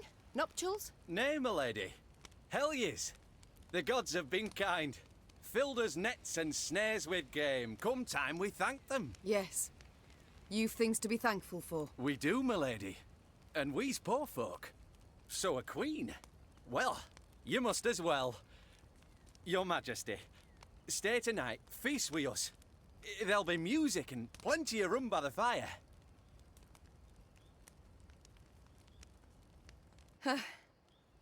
Why not? Began Meve, daintily dismounting. We all deserve some respite, I suppose. The Lyrians needed no convincing.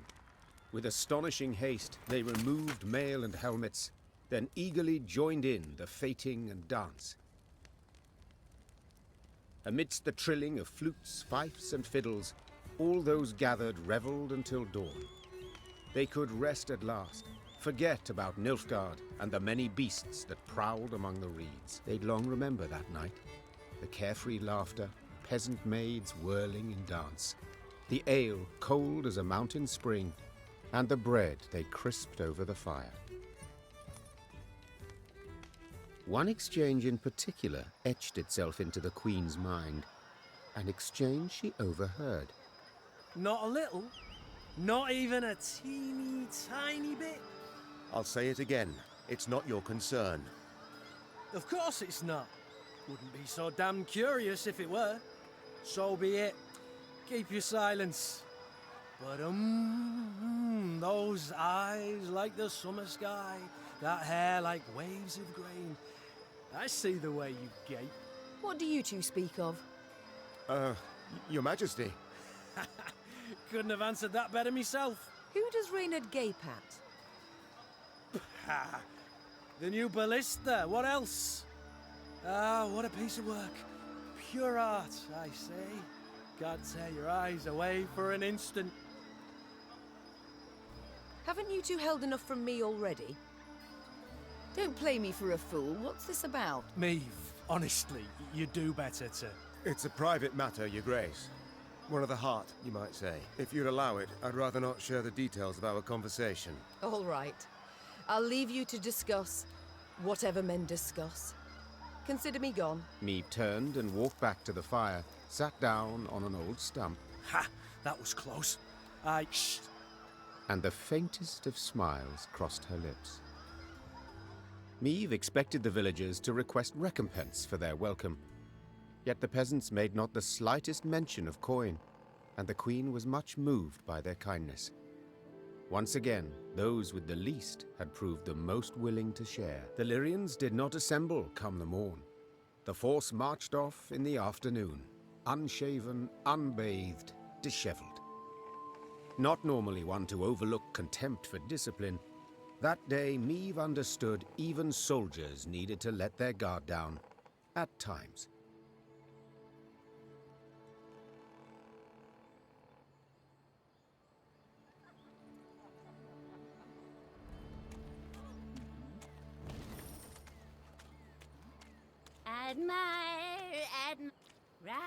Round my God.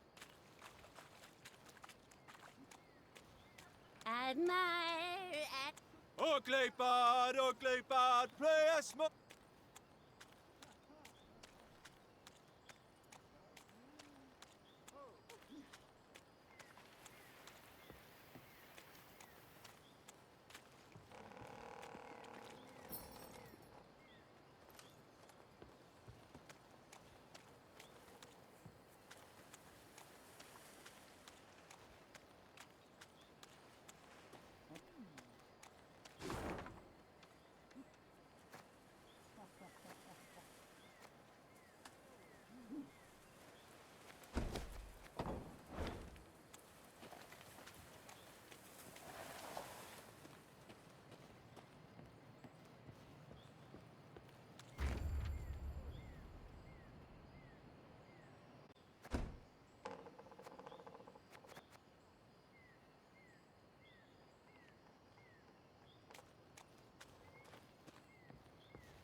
I'll keep a close eye on him, Ma. Savarut.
This land is sick.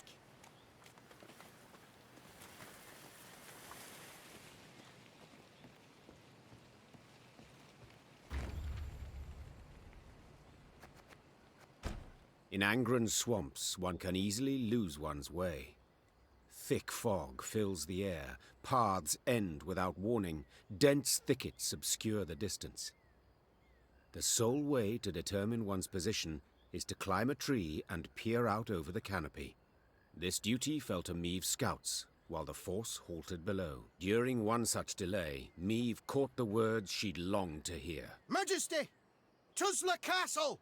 Its tower! I see it! To her soldiers' astonishment, Meve cast off her gauntlets and started up the nearest trunk. She longed to see the castle for herself, but then she would know sweet vengeance was at hand. The climb proved tricky, as the trunk was slippery and the branches, run through with rot, were frail. Yet Meve showed herself to be skillful and spry.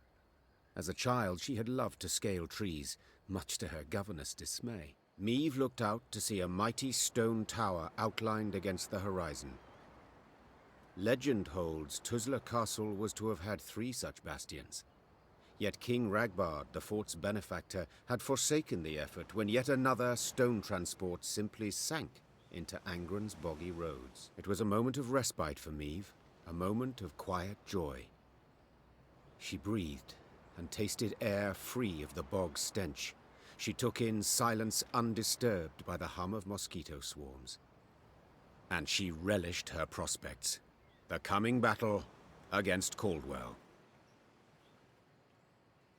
The soldiers stood exhausted and filthy, many with raspy coughs, all sick of the meager gruel. But with the command to advance, a new strength sparked within them.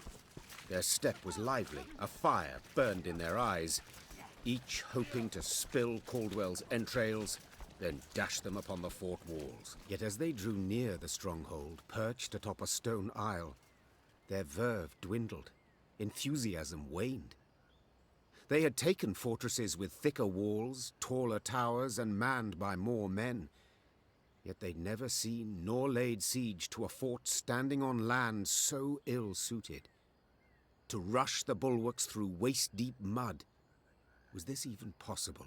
Prove I was no fool to keep you at my side, said Meve, turning to Gascon and Reynard. A slaughter I must avoid.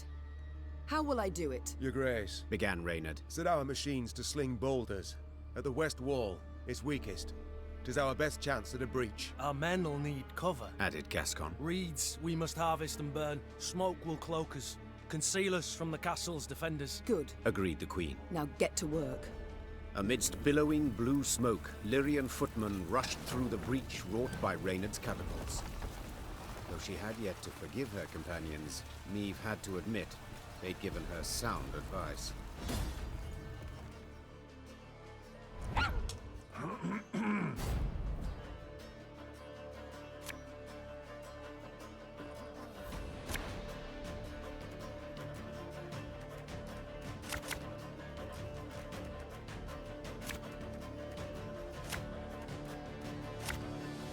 Caldwell, I've come for your head. I knew you'd come. Your lofty pride presages another dramatic fall. Wise choice.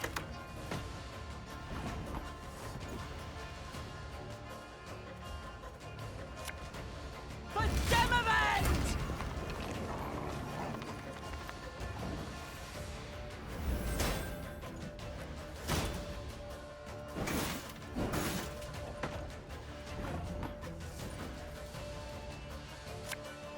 Oh, could murder a pint.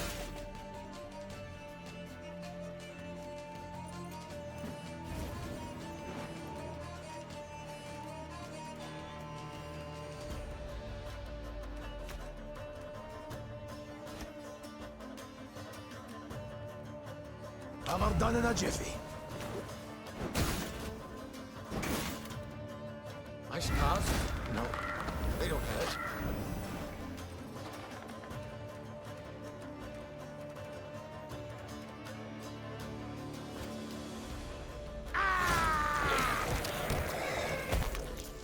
May disgrace ends here.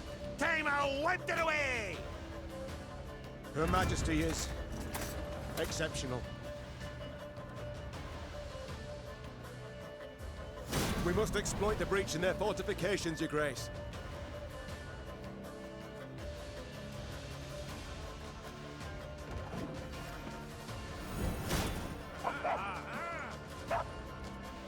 Order!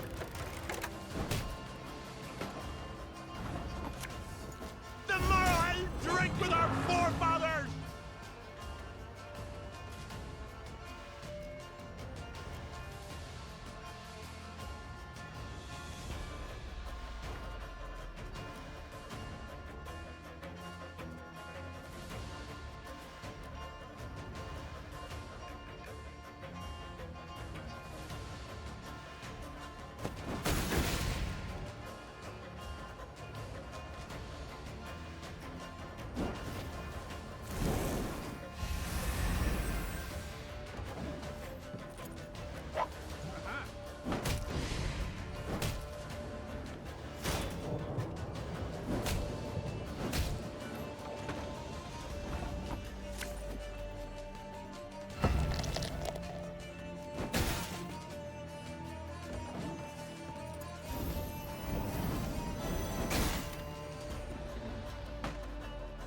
Life is mine now.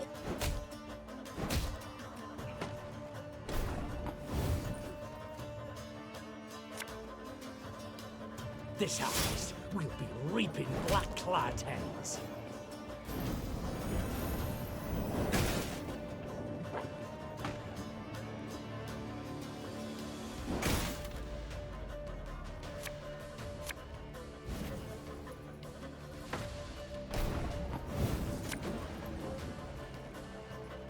My spirit's willing now, but these damn boots are killing me.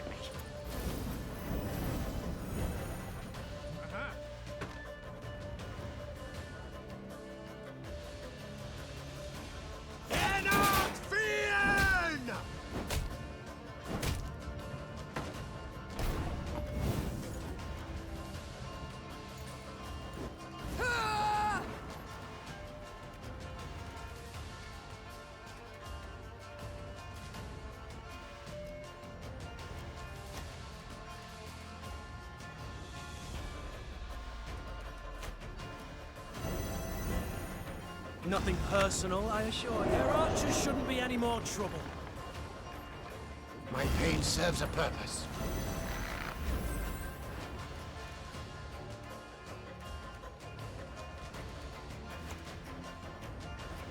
Give me a time.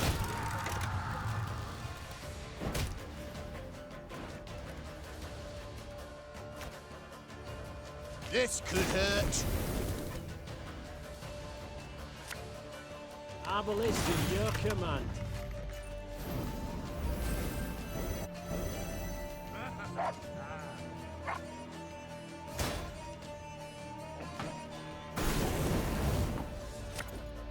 I'm a man, sir.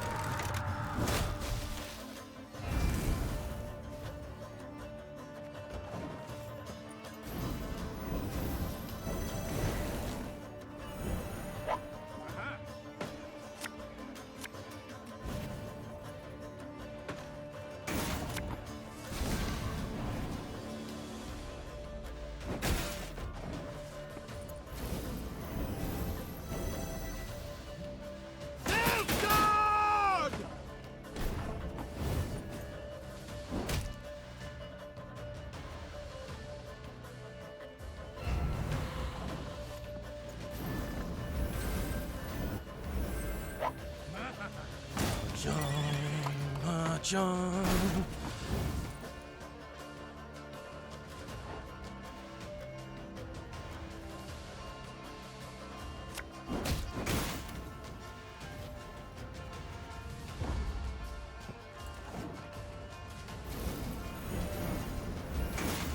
For the Queen!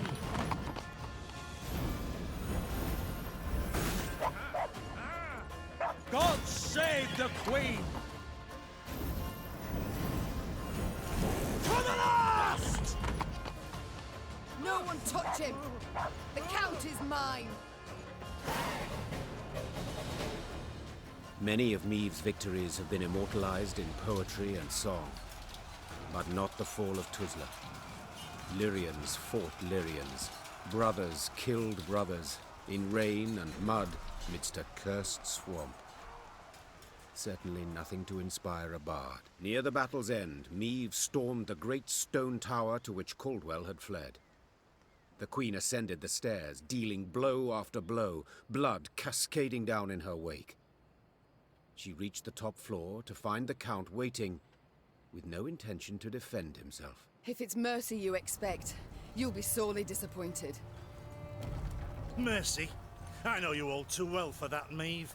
Ever vindictive and cruel. All this from a paragon of knightly virtues. You stabbed me in the back, Caldwell, and used Willem to do so. My son! Who agreed without a moment's hesitation. Forsaken by your own son, your flesh and blood. What's that say about you? Oh, you tread on thin ice.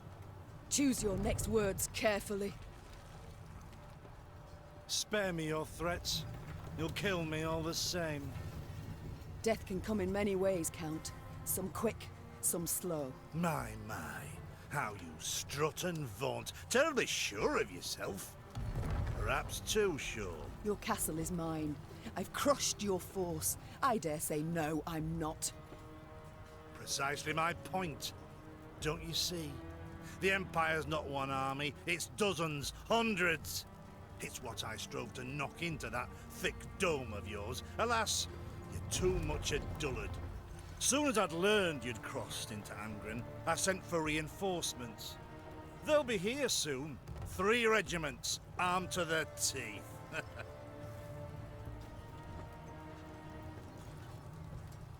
Nilfgaardians seem ever to have the upper hand, yet I find the means to defeat them. Not this time, Meve. Nilfgaard comes in numbers. 10 Imperial footmen to each and every one of you. You'll not win. Nor can you flee. Do you know why? Enlighten me. I dare you. But one bridge leads to Tuzla. As it happens, I ordered it raised as you laid siege. The swamps around the castle are too deep to cross. Try to rebuild the bridge, the Imperial troops will arrive before you can finish. Your men they'll slay as you watch, and then they'll wring your neck. I wouldn't be so pleased were I you. You won't live to see this outcome. I know that, but I take heart in the truth. Though the castle you've seized and will likely kill me, I've won. Outsmarted you, Meve. Twice now. And you know what? 'Twasn't even that hard. With those words, with his arrogance and contempt, Caldwell had gone too far. The Queen gripped his shoulders, pushed. Caldwell stumbled backwards, then tripped out the window. A blood-chilling shriek filled the courtyard, then broke off abruptly. Now fool me thrice. Try. Meve slapped the dust from her hands. The traitor had met a deserving end at last. Yet this was no time to revel in the Count's demise. If Caldwell had spoken the truth, the Queen and her army were in grave danger. Meve's scouts quickly confirmed the traitor's claim. The bridge was indeed in flames, and Nilfgaardian regiments were advancing from the south. Now to confirm if there was truly no other route by which they could flee, the Queen ordered her men to ask the local peasants. One of their number, a stable hand who'd lived near Tuzla all his life, claimed a secret path led out the back of the stronghold. King Ragbard himself ordered it built. Had him drop great stones into its swamp, one after another, like beads on a string. Bitter water covers them, so you can't see nowt at start. Can make 'em out if you go proper slow, though.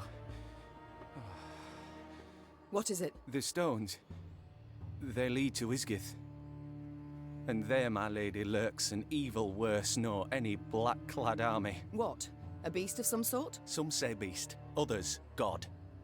Gurnikora, they call her. And you'll yet see, my lady. Isgith shines red with your blood. A silly tale to frighten children, Meve thought at first. Then paused. For something about the man's voice made his every word believable. None too encouraging, yet preferable to certain death. Tell me, from Isgith, will we reach the banks of the Yaruga, near Red Lobenden perchance? Aye, your majesty. You need but head north. And pray all along the way. Soon, Meve stood where the stable hand had said she should, at the edge of a vast marsh. Carefully, she dipped a foot into the broth and probed for solid ground. Sure enough, she found stone. One cautious step, then another.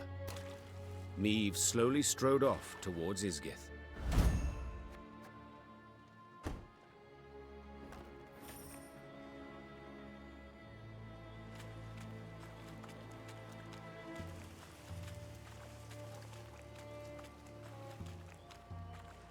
With the path to Isgith hidden from view, Meve proceeded like one blind, moving solely by touch. With each step, she could not know if she would find rock or plunge beneath the black water's surface. The Queen's soldiers followed single file, carefully mirroring her every move. The Lyrians, near the end of their strength, got lucky when a light breeze dispersed the fog to reveal dry land. The Queen let out a sigh of relief. At last. Meve kicked off her boots to empty them of water and mud, then promptly screamed. Her legs were in leeches, slimy, bloated leeches. Ignoring the pain and trickling blood, she frantically tore them from her legs, wishing to be rid of them. Having plucked the last parasite from her calf, Meve grabbed her boot to crush the bloodsucker beneath her heel. Yet it had already slithered off. She spotted it on the trunk of a birch where, like a very fast snail, it was climbing. What the devils? But Meve's words caught in her throat. Leeches and ticks in the dozens dangled from the tree's branches. Some were so gorged on blood that their skin was translucent and on the point of bursting. Meve had some difficulty muting the urge to retch. The Queen stepped back, finding it hard to believe what hung before her eyes, confused as to what it all meant.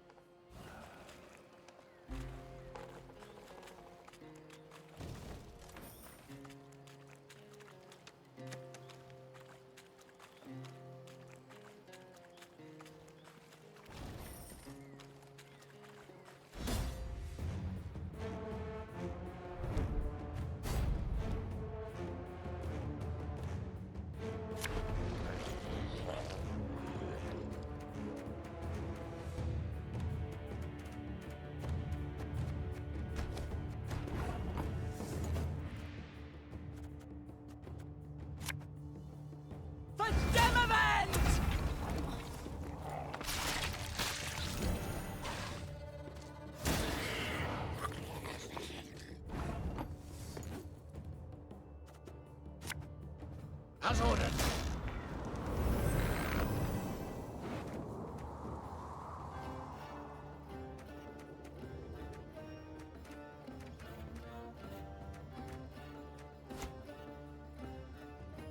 Should have listened to me, old lady.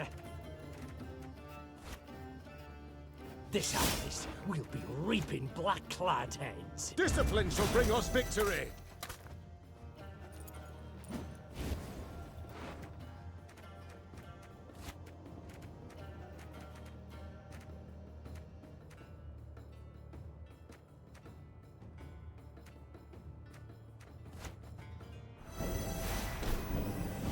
My spirit's willing and how, but these damn boots are killing me.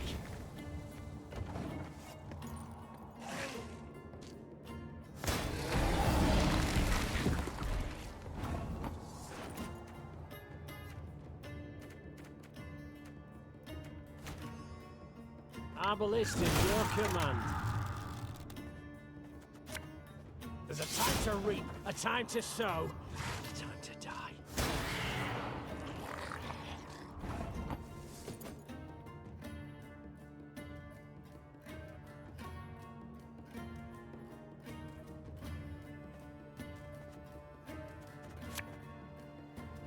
Blood washes away all shame!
All right, that's no problem.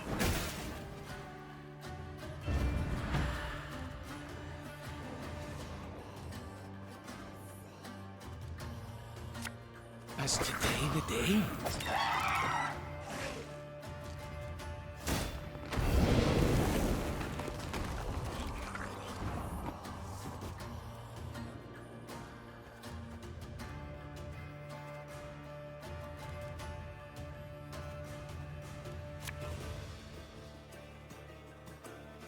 Aye.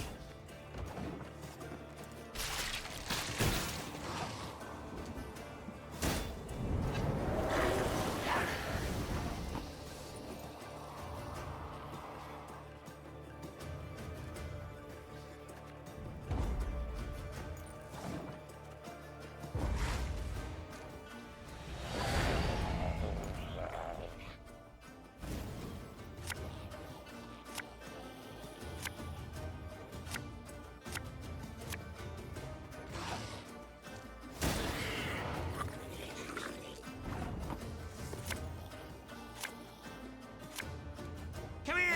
Let's dance!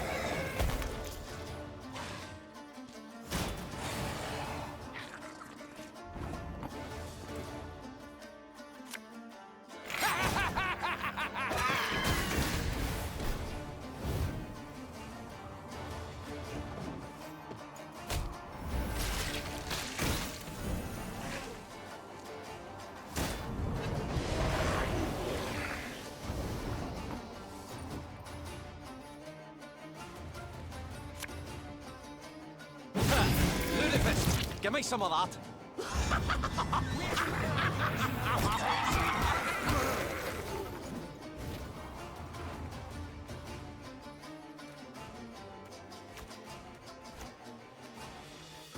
May disgrace him!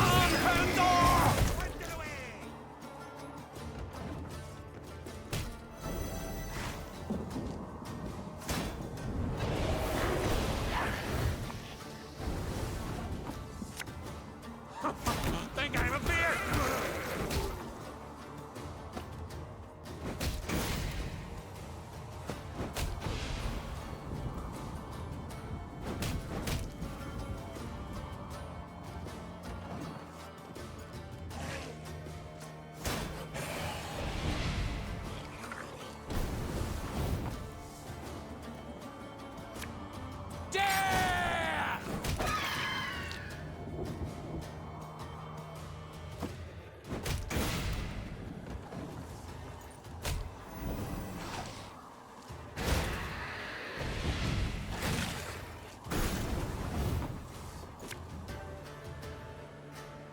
I'm a monster.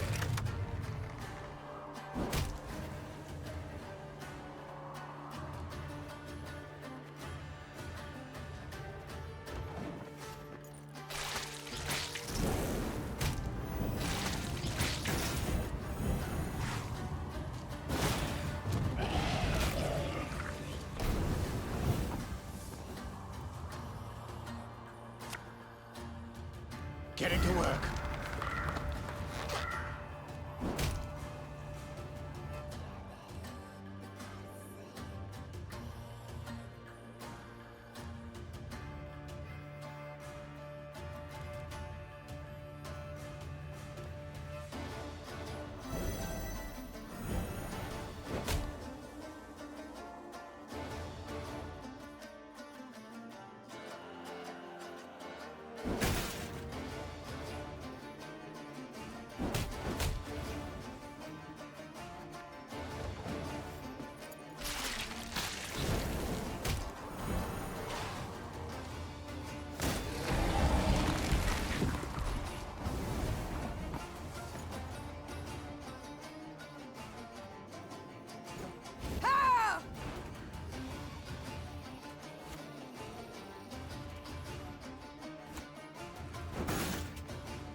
boat's all I need.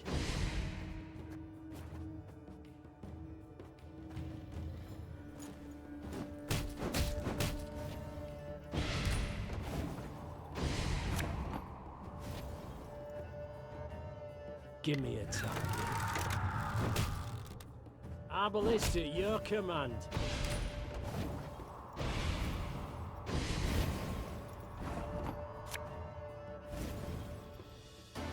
Armor won't serve. Lyria!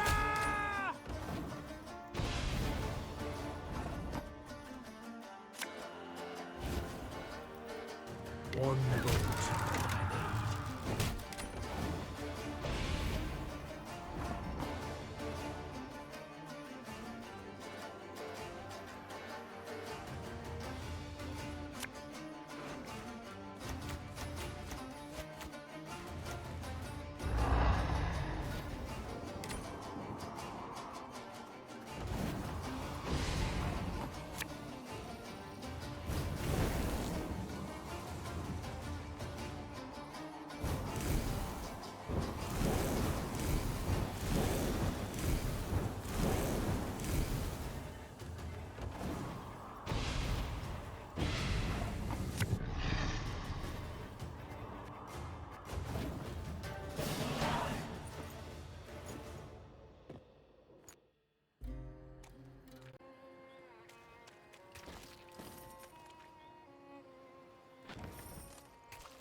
Got any victuals?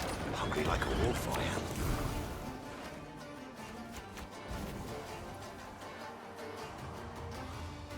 Ever have a storm knock out one of your teeth?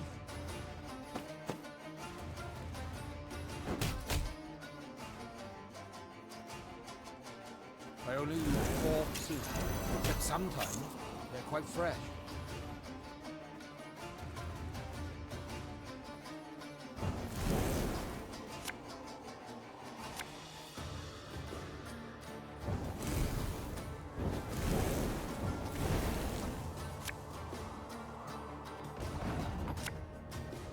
I've hit the white of an eye from half a league away.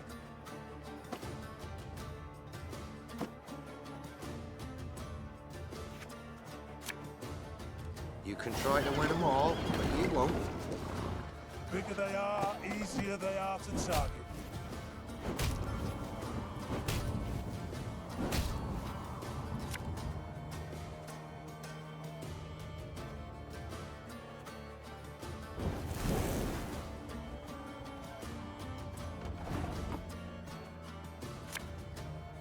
Can't take it anymore. Don't you worry yourself, Grace. We'll get her done in no time.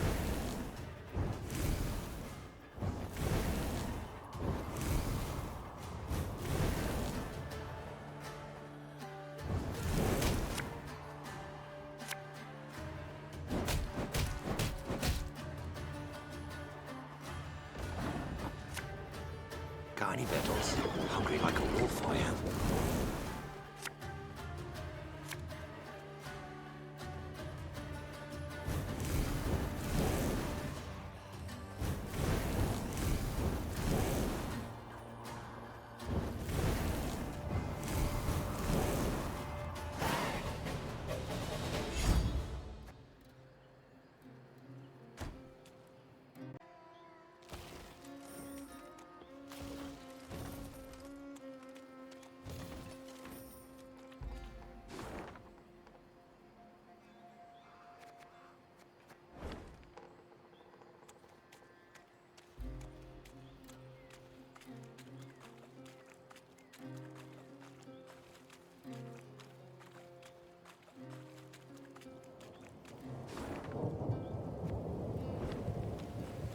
The Lyrians marched in silence, too tired to keep in step with the drums.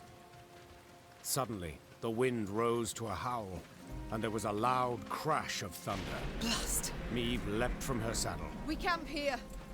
Pitch the tents, quickly! Quickly! As the soldiers rushed to unload the wagons, a wall of water came down, soaking them to the bone. Later, they sat in their leaky tents, huddled, teeth chattering, violent coughs rocking their frames. The storm raged the night through, then finally passed before dawn. Meve emerged from her tent to wring out her coat. Reynard approached, his gait heavy, his face grim. Your Majesty, several men of the 11th, a dozen or so, sought to flee last night. Sentries stopped and bound them. Now they await your judgment. Meve fastened her still wet coat. She knew well why the men had tried to desert. They longed for their kin, had lost sight of victory. Perhaps even no longer believed. Yet the marching and fighting seemed destined to go on forever. The Queen sympathized. She too was spent, and many doubts plagued her. Yet she knew the deserters had to be punished. The question was, to what extent? Meve entered the tent where the prisoners stood. Some of the men looked away, ashamed at their deed. Others raised their gazes to meet hers.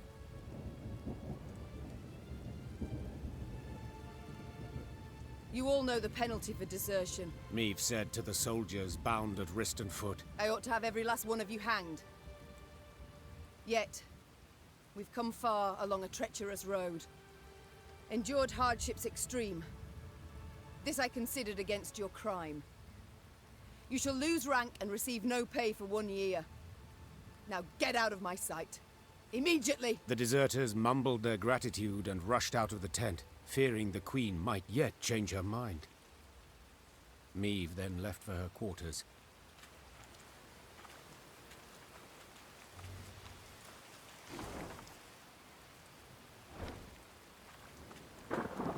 Gods, have we passed the very threshold into hell? Close ranks.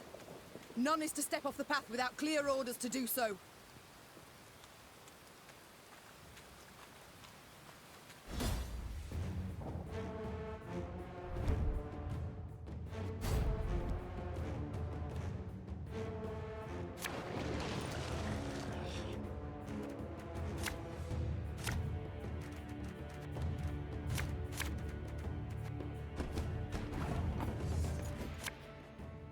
Should have listened to me, old lady.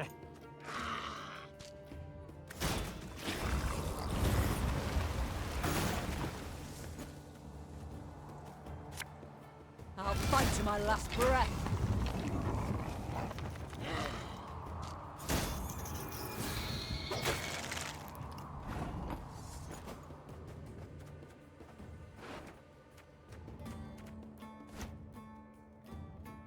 Death is only the beginning!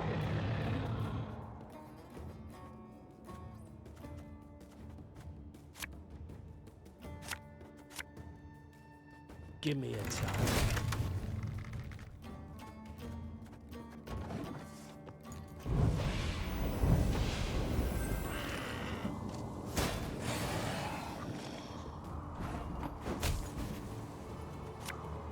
Arbalist at your command.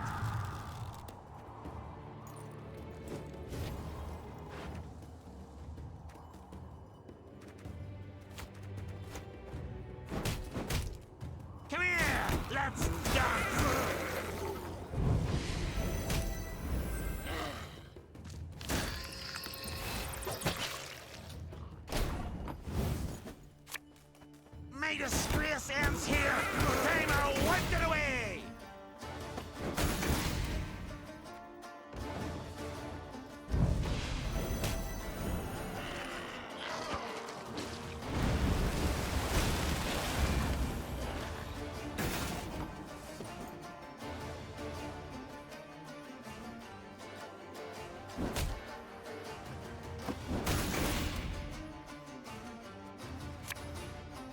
This harvest, we'll be reaping black-clad heads.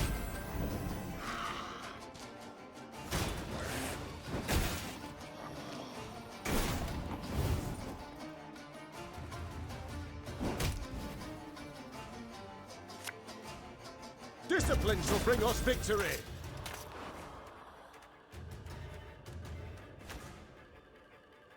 For you, pal! Anything.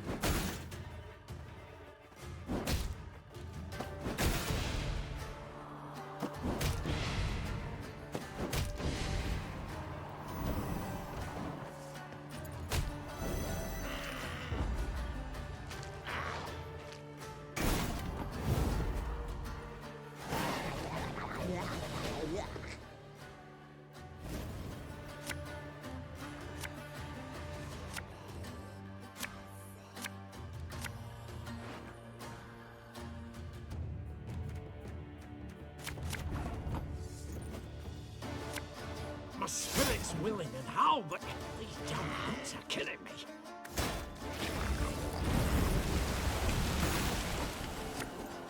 You mad?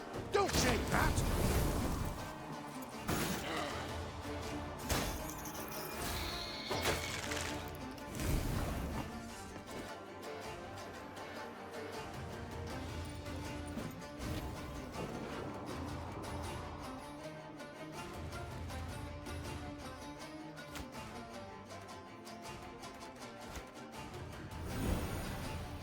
As ordered.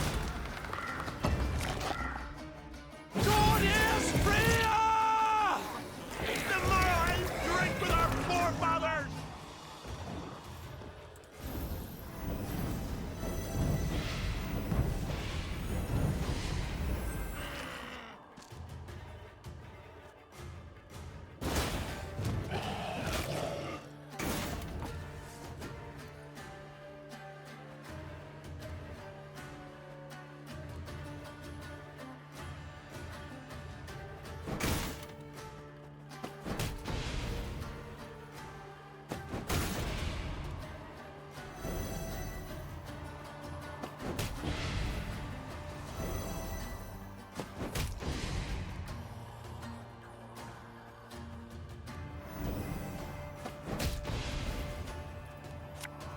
There's a time to reap, a time to sow, a time to die.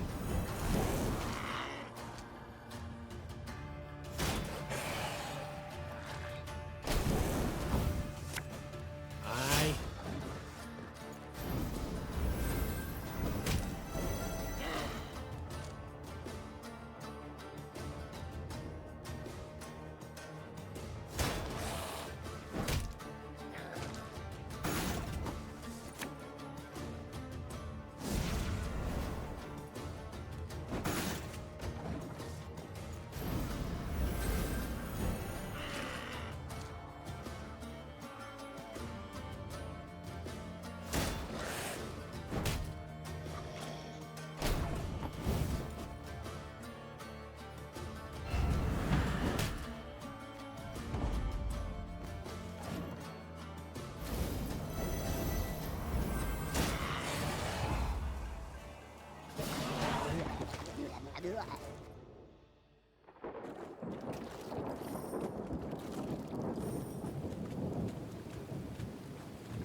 Us or them. No other way.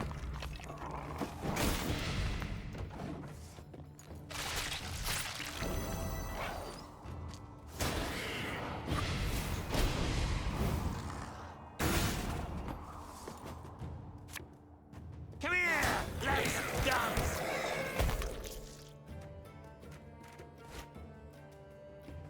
As ordered.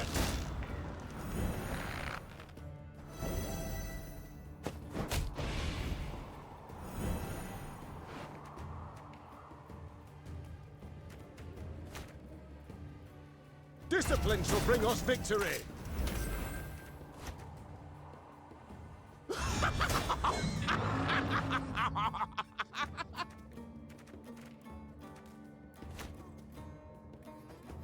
Should have listened to me old lady.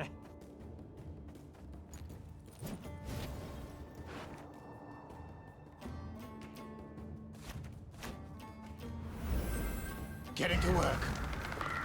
This is, we'll be reaping black-clad heads. All right, that's no problem.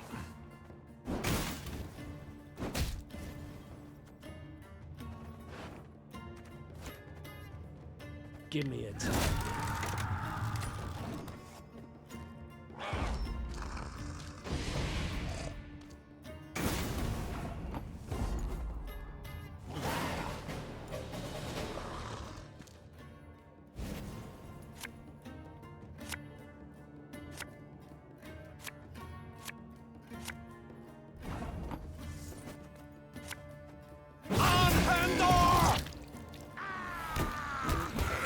Wanna know why I got my scar?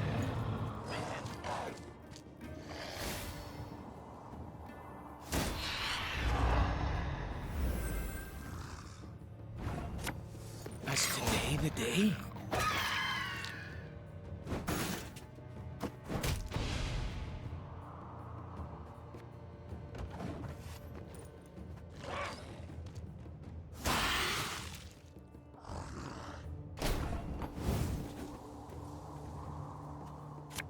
My spirit's willing and how, but these damn boots are killing me.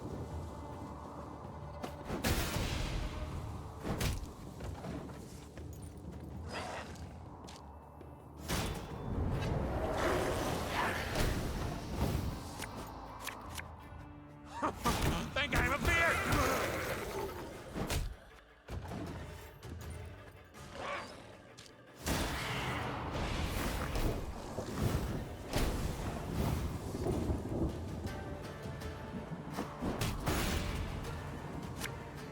Abolition, your command.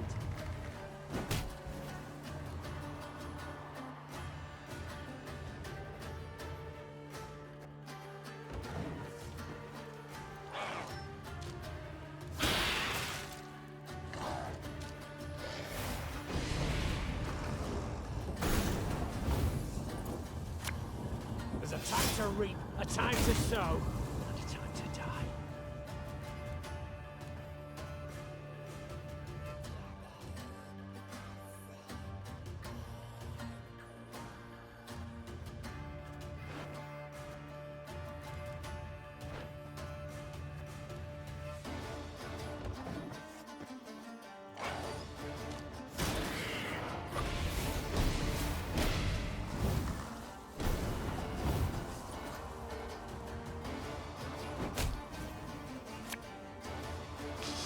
I smell a leak.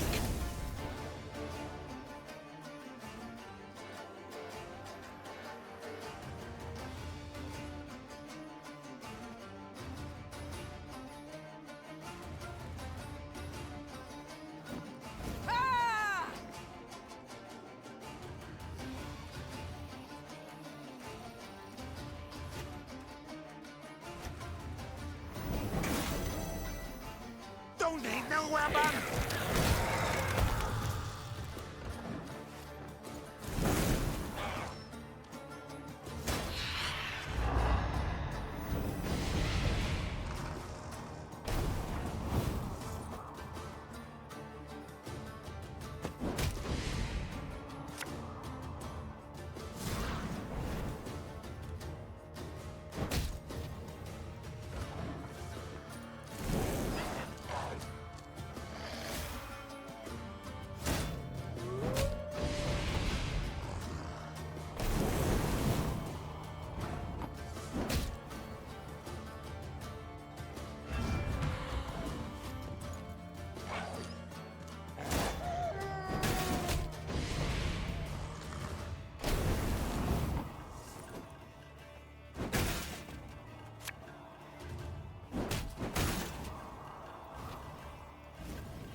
While accustomed to life mid swamp monsters and black magic, Angren's denizens never dared enter Isgith. The Lyrians only once saw signs of a human presence there, when they spotted a group of thatched roof huts amongst alders. That settlement, is it inhabited? Meve asked, turning to her scouts. Impossible to say from this distance, Your Grace. The Lyrians entered the village, swords in hand, prepared to fight. But not a soul nor a beast came forth. Some homes had collapsed from rot, while tall grass concealed the paths between them. Yet, someone had been there not long past, for fresh ghoul cadavers lay by the well. Meve knelt beside the corpse of one cut clear in half. The beast's killer had been exceptionally strong, and wielded a razor-sharp sword. More likely to come around. Meve leapt to her feet. A man in thick leather armor had emerged from one of the huts. Transfixed by his cat eyes, the Queen nonetheless sensed he was rather badly hurt. Were that true, my scouts would have blown their horns. The man pulled out a pendant shaped like a bear's head. It hummed and twitched as if striving to free itself of its chain. Far as monsters go, he said, lips curling into an unpleasant smile. Witchers aren't usually wrong. A moment later, a scream pierced the air. Quickly, instinctively, Meve drew her sword and lunged forth.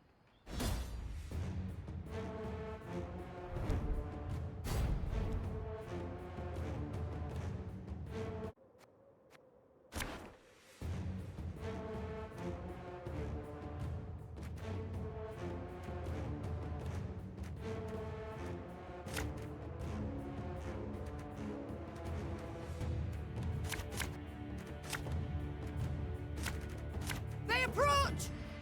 Seems you were right.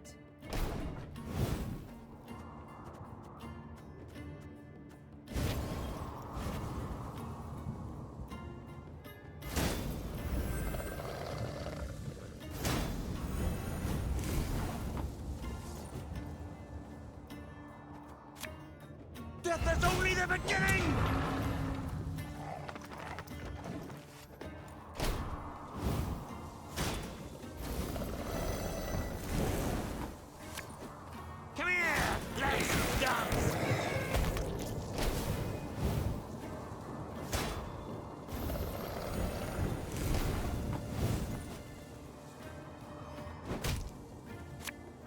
This harvest, we'll be reaping black-clad heads.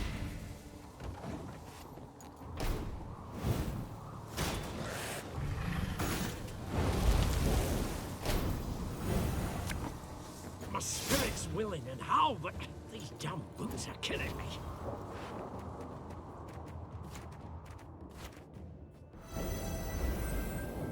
I saw them.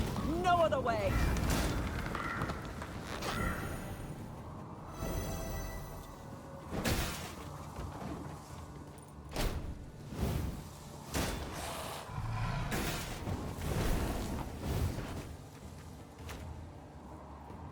There's a time to reap, a time to sow, and a time to die.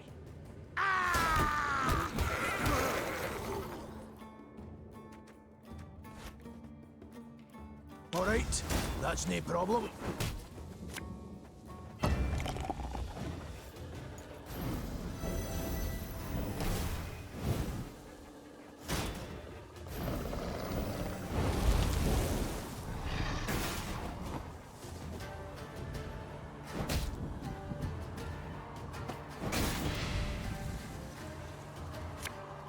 Arbalest to your command.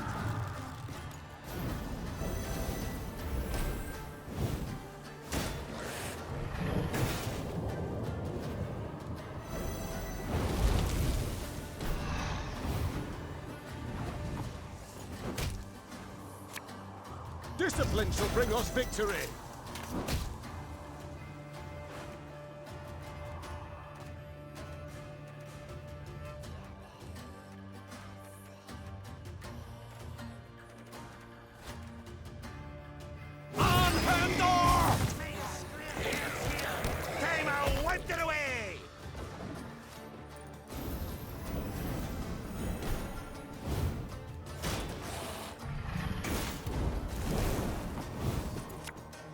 I'm a warrior.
We must trust each other.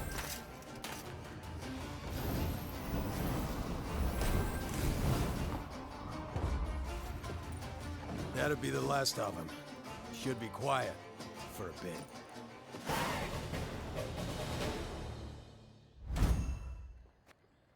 The Lyrians emerged victorious, due in no small part to the Witcher. Thanks for the help. Name's Ivo, Witcher, School of the Bear. Meve, Queen of Lyria and Rivia. Well, well. Didn't expect to see anyone out here. And certainly not a queen with an army in tow. We're not here by choice. I bet not. No one plans to pass through Isgith. And you? What's brought you here? A contract, perchance? That's right. Hunting a monster. I know your services to be rather dear. Who could afford a witcher's bounty in these wretched swamps? Nilfgaardians. Blast, of course. Preparing the land for settlement. Cull the monsters, drain the swamp, then bring in slaves. Doubtless from the north. Maybe. I got paid in advance. I didn't see the need to ask any questions. But did you have to take the coin? Don't you see what they're doing? Forgive me, your majesty, but seems to me you're confusing witchers with knights errant. We don't fight oppression, right wrongs, or avenge orphans. We slay monsters for coin. This beast you're out to slay, what is it? Hang on. You mean to tell me you've led your force into Isgith and don't even know what lives here? I believe I was clear. We're not here by choice. Yeah, but now that you are here, it'll take a minor miracle to get you out. Isgith swamps, realm of a truly dangerous being. Elves call it Gwent-inspired, the Bloody Mistress.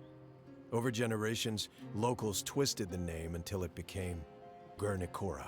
Indeed. I've heard it. So you've also probably seen her beloved fruit. Leeches and ticks. You'd all be wise to stay away from them. This Gwent-inspired, what is she exactly? Depends who you ask. Elves saw a fallen goddess in her. Never managed to cut her down while they lived here, but they did stem her growth, kept her from growing stronger. As for the local humans, spirit of a cursed princess, that's their take. Deep belief, actually. Care to elaborate? Stories that she was riding north to marry a Temerian duke. Whole retinue and caravan got lost, wagons got stuck, everybody drowned in the bog. Quicksand got him, that sort of thing. Gwent-inspired grabbed a root before the quagmire swallowed her whole. Hollered for hours, but there wasn't a soul around to hear her. Leeches, hundreds covered her, settled in for a royal feast. Sucked her dry, drained her to pretty much the last drop. Fear and revulsion so completely overcame her spirit, she couldn't pass into the afterlife. So she came back, revived by Isgith's magic. Ugh. A chilling tale. Yeah, except made up, probably. Don't believe the elven legends either. Gwent-inspired is a monster, plain and simple. Extremely dangerous, sure, but just a monster. The leeches and ticks, you called them her fruit. It's kinda complicated. We've time enough. Gwent-inspired is a little like a vampire. They're kindred creatures. Except, instead of feasting on the blood of others, she feeds them her own. I'm not certain I understand. They're parasites, right? She puts them on her body, feeds them her own blood. Then hangs them on shrubs and trees. Ugh. To what end? To other monsters, they're delicacies. Sweet, juicy, full of Gwent-inspired's blood. Irresistible. Any beast that tastes that loses its mind. Turns into Gwent-inspired's slave. So, if your paths cross and push comes to shove, she's not gonna be alone. Find yourself fighting the whole damn swamp.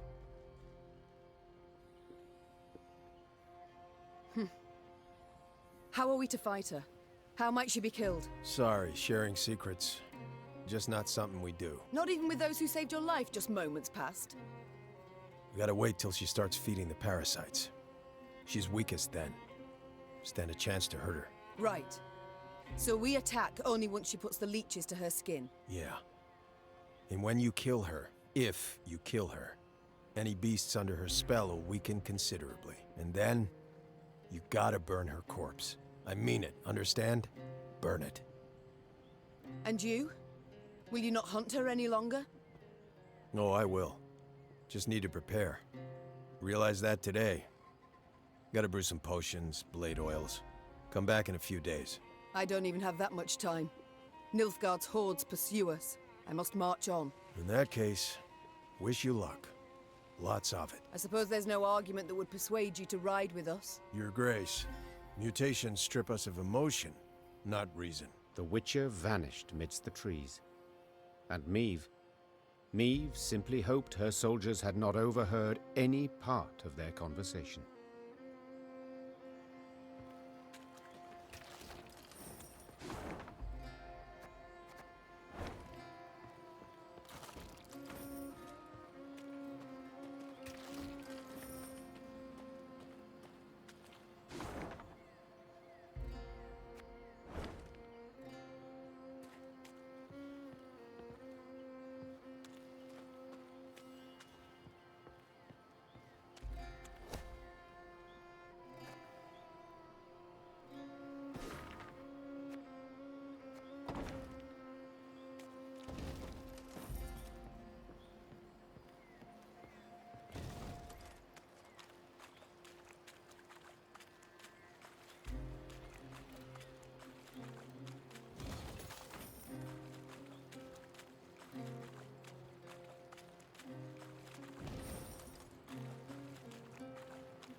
Caldwell had summoned Nilfgaardian support.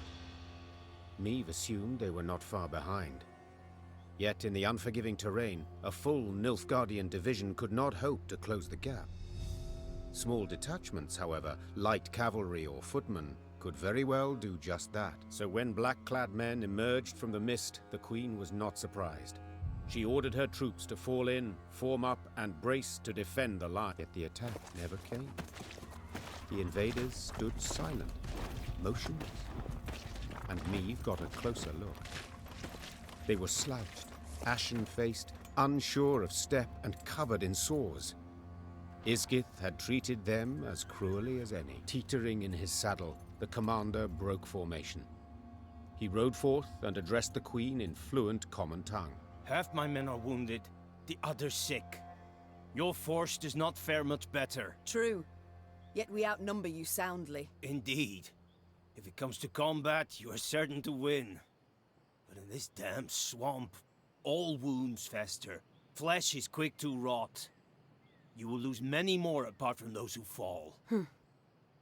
What do you mean, precisely? Asked the Queen, her eyes narrowing, her head tilted to the side. We should part ways in peace. There's a war on, there'll be another chance to fight. Perhaps even face one another.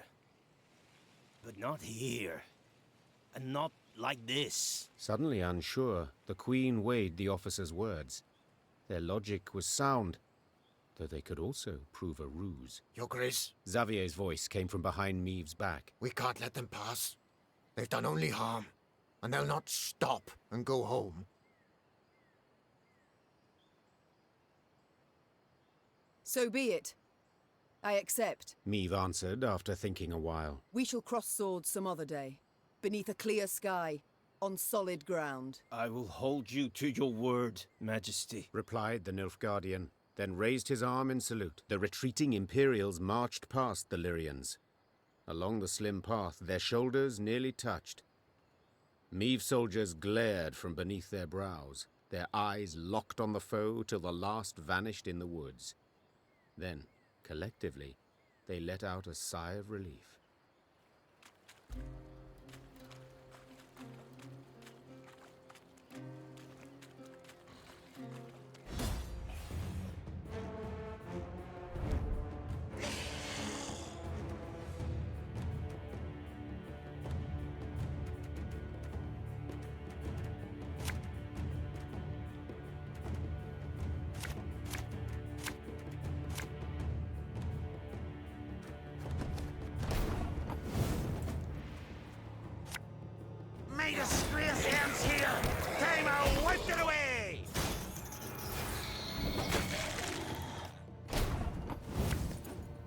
fight to my last breath.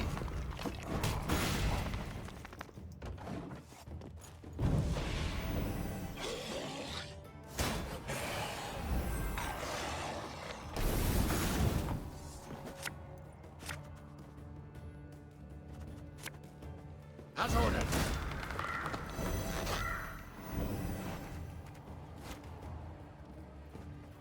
Should have listened to me old lady.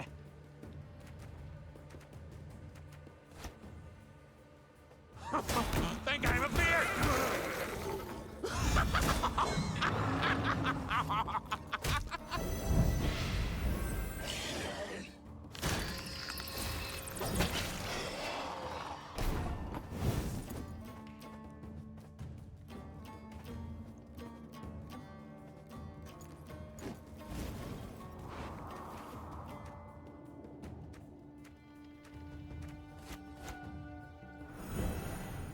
This harvest, we've been reaping black-clad heads.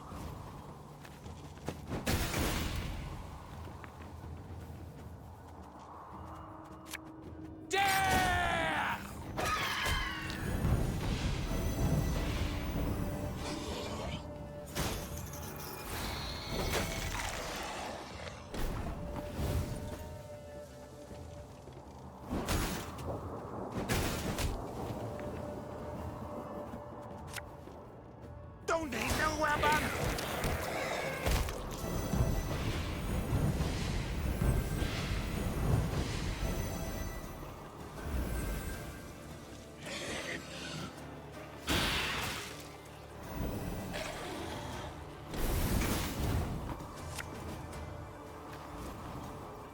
Come on, kill me!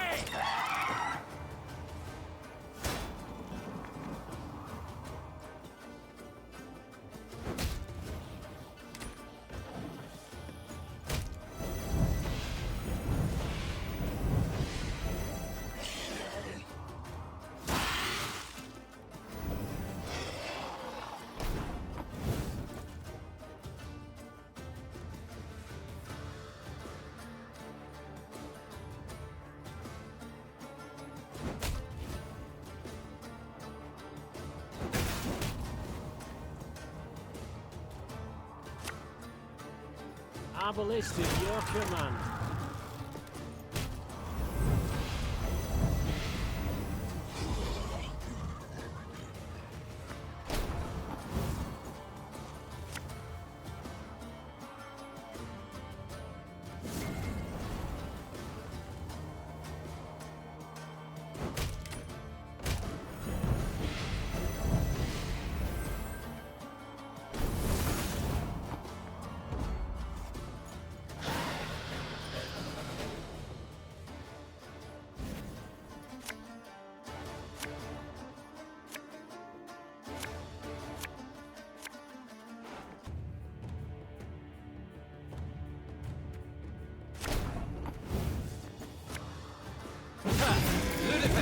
Give me some of that.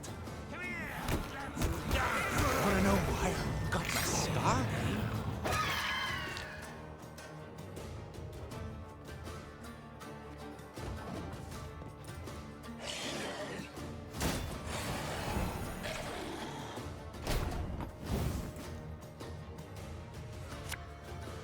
I'm a woman.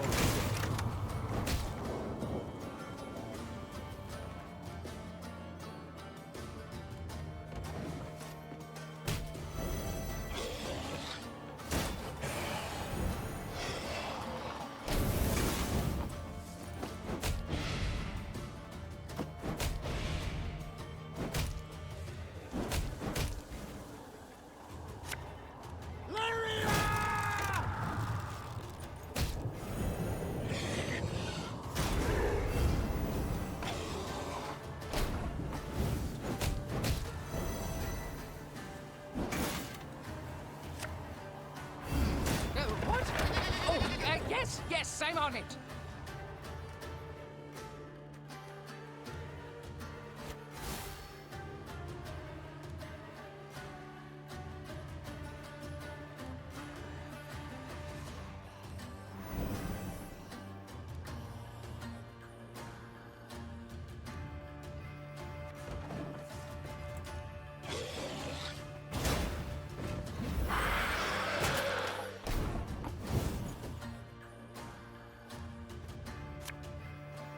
right. That's no problem.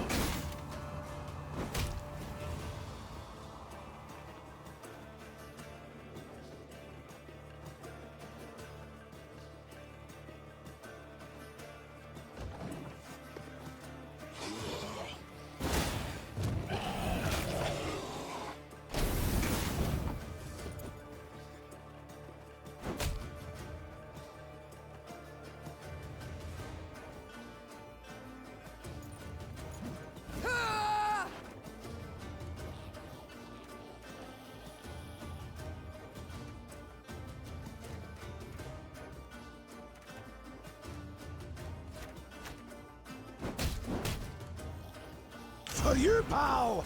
Anything. Discipline shall bring us victory!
The Lyrian force had reached the very heart of Isgith.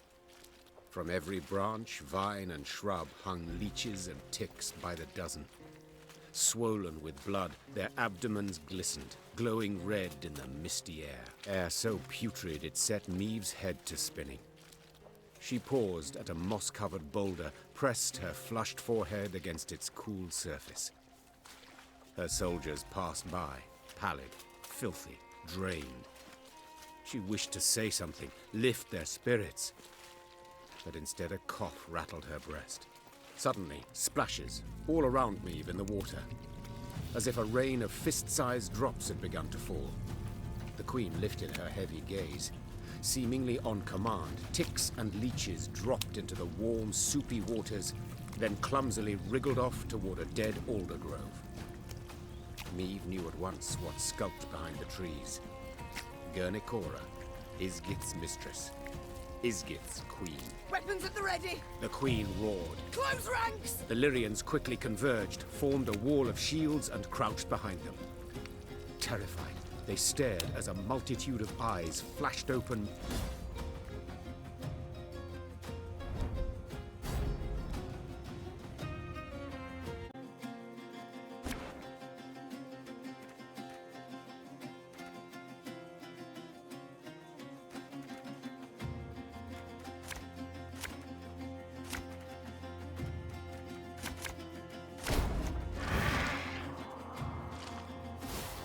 Everyone, rally to me!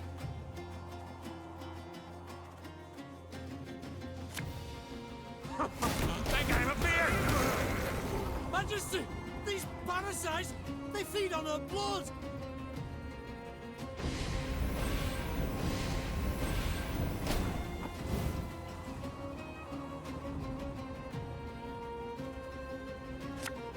For you, pal! Anything.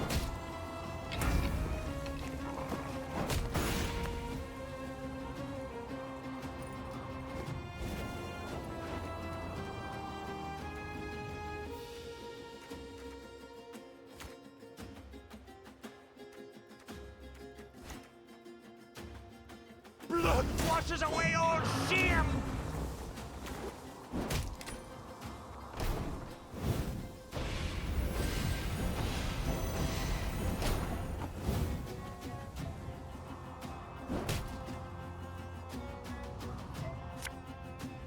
One note I need.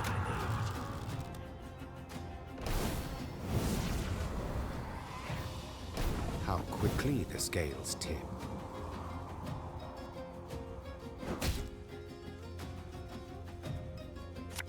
Don't need no weapon!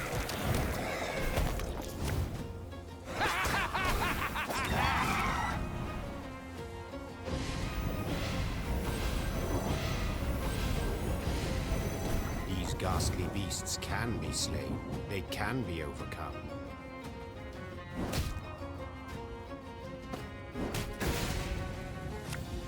Give me a time.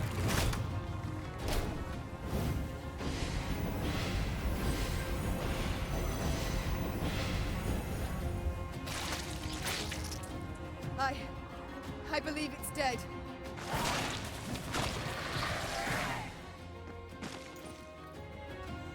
Of the battle in Isgith, Meve remembered very little. It seemed a nightmare, its details a haze, the sensations very real. Amidst a thick fog, she fought in a frenzy, desperately hacking at the scourge that advanced from all sides. In the end, silence fell over the swamp. Its boiling waters lay calmed.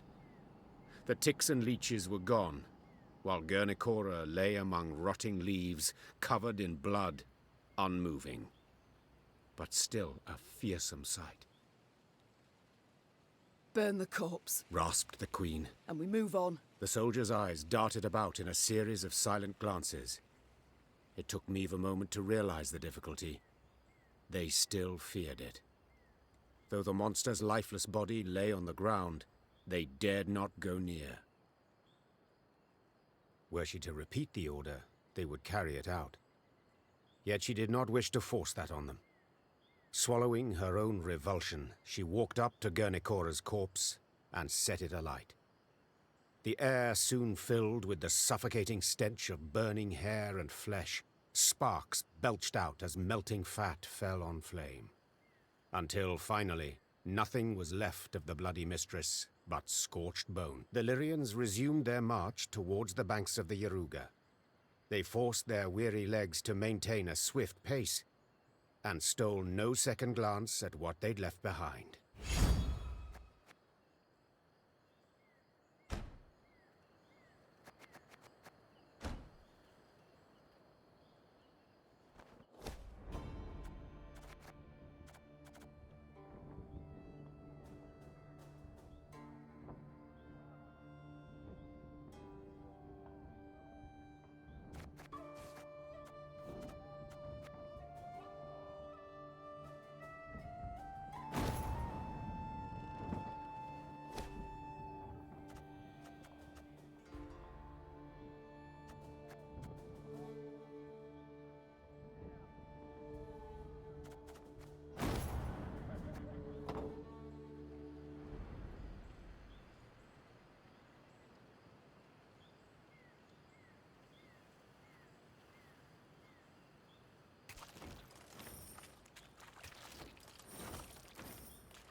One day, the quartermaster approached with news to report.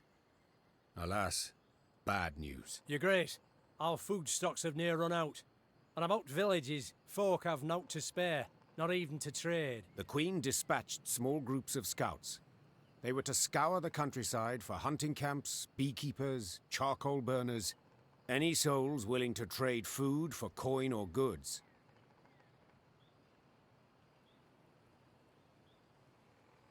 The first scouts came back around dusk.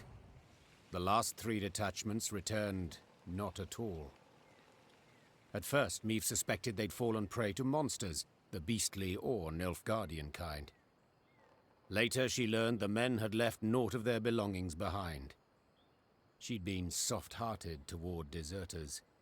This lot decided they, too, would give it a try. That night, Meve lay still but sleepless.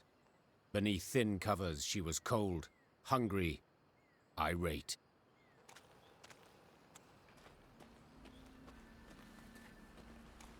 Towering alders grow thick in Isgith, their crowns weaving an expansive canopy that obscures the sky. Any sunbeams to slip through this twisted thicket scatter in the milky mist below. Thus the marsh abides in a state of perpetual twilight, wherein a sense of time and direction are easily lost. As the force moved along, a glow appeared in the trees. The Lyrians squinted, their mouths agape in wonder. An orb hung over the water, pulsating, humming. It circled the soldiers, darted off a distance, then hovered as if waiting. A will-o'-the-wisp, that is, whispered one of the footmen. Believe it's keen to show us something. Meve knew the wisp could prove treacherous, lead them into a trap. Nonetheless, she followed, though not entirely certain why. Her soldiers seemed eager, she sensed they approved. Yet she was also simply curious. We follow it. Carefully. Weapons at the ready.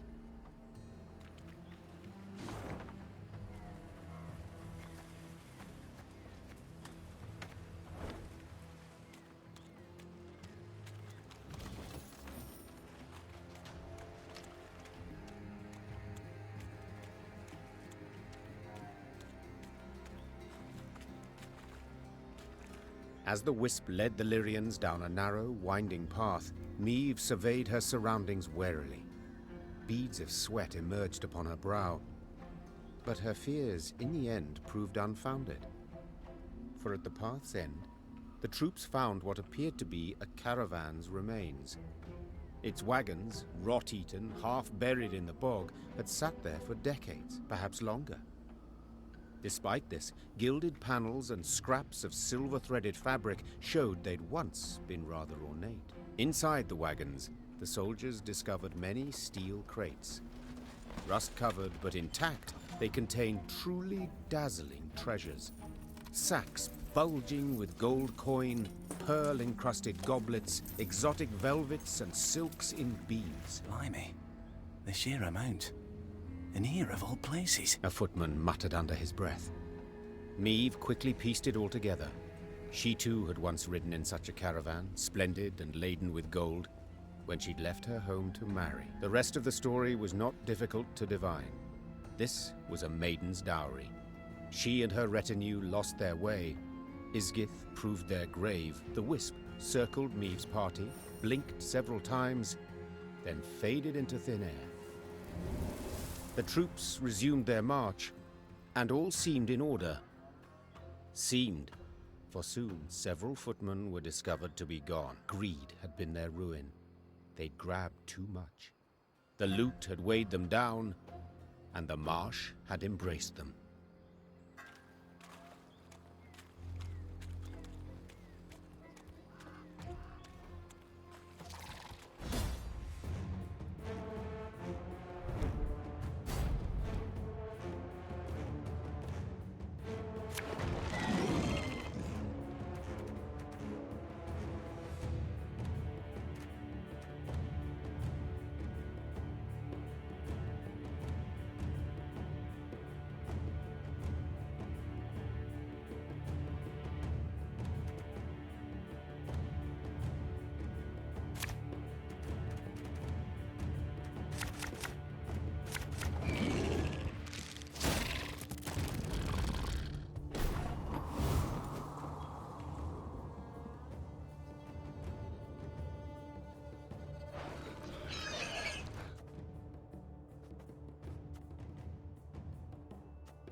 Has today the day?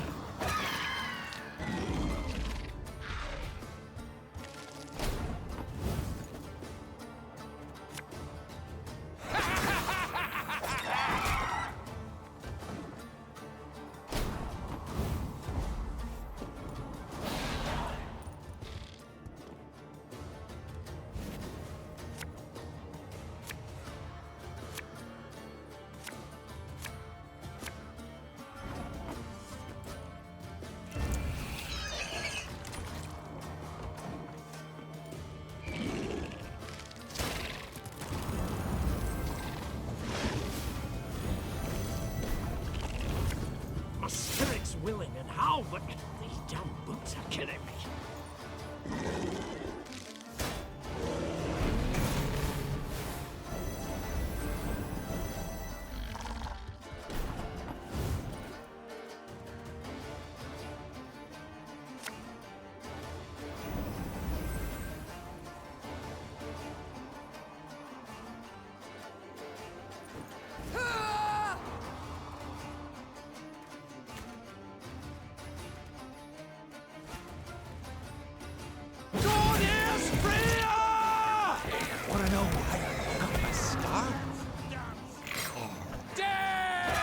Knows what she's doing.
I'll fight to my last breath.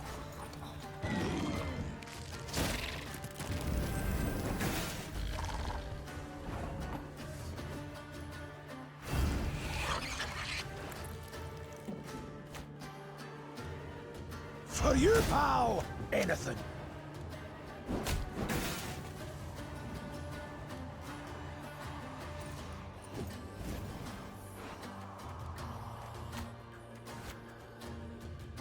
You sure about that? Feel any burning? See a local healer or wise one.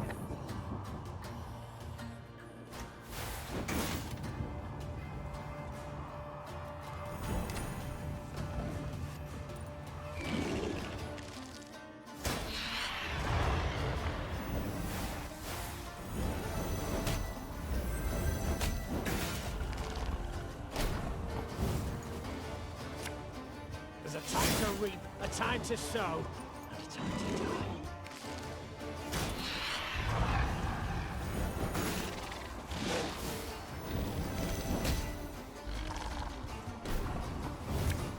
Come on, kill me!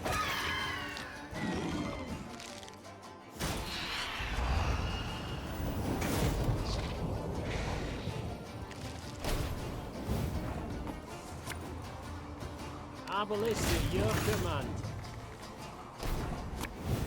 Aye.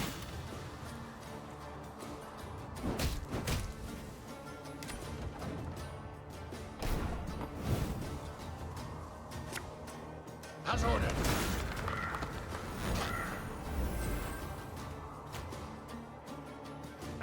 Should have listened to me old lady.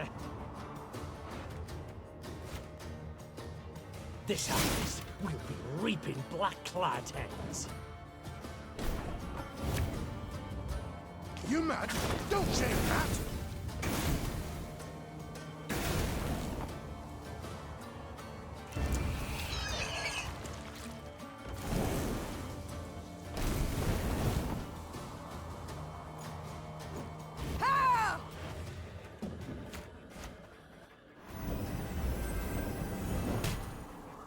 Is today the day?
In evading Nilfgaard's banners, Meve led her force into Angren's wildest reaches.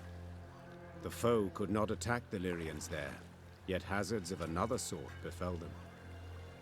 One day they reached a quagmire too vast and deep to ford.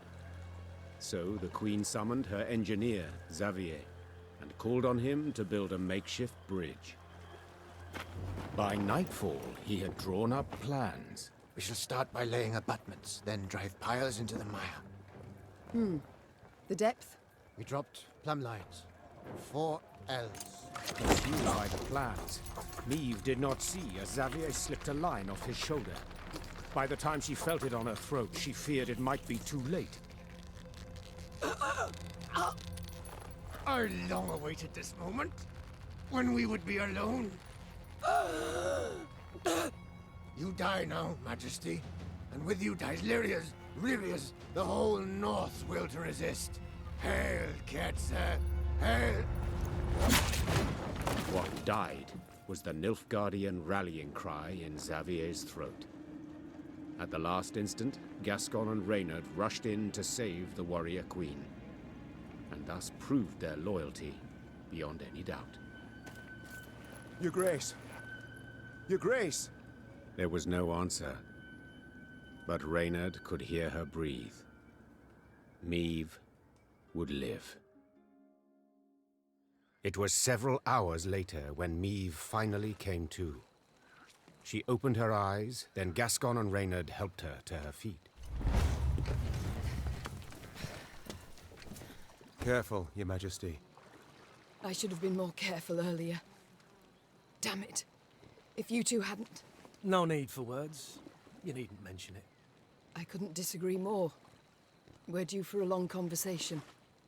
First of all, I owe you thanks. Second, my trust in you both has been heavily tarnished. I believe that goes without saying. Yet today you proved beyond all doubt that I can rely on you. So I thank you. To serve under your banner, Majesty, it is an honor. Likely I'd have put it differently, but Reynard seems to have the right idea. Very well. We've reassured ourselves of admiration for one another enough. We've matters to which we must attend. I trust as I lay there dead to the world, you did not sit about with your thumbs up your bums. Have you at least learned why Xavier betrayed us, sided with the Empire? In a manner of speaking, yes. Your Grace, the rogue who lunged at you, in truth, was one Gwalter ep Luinoch, a Nilfgaardian spy.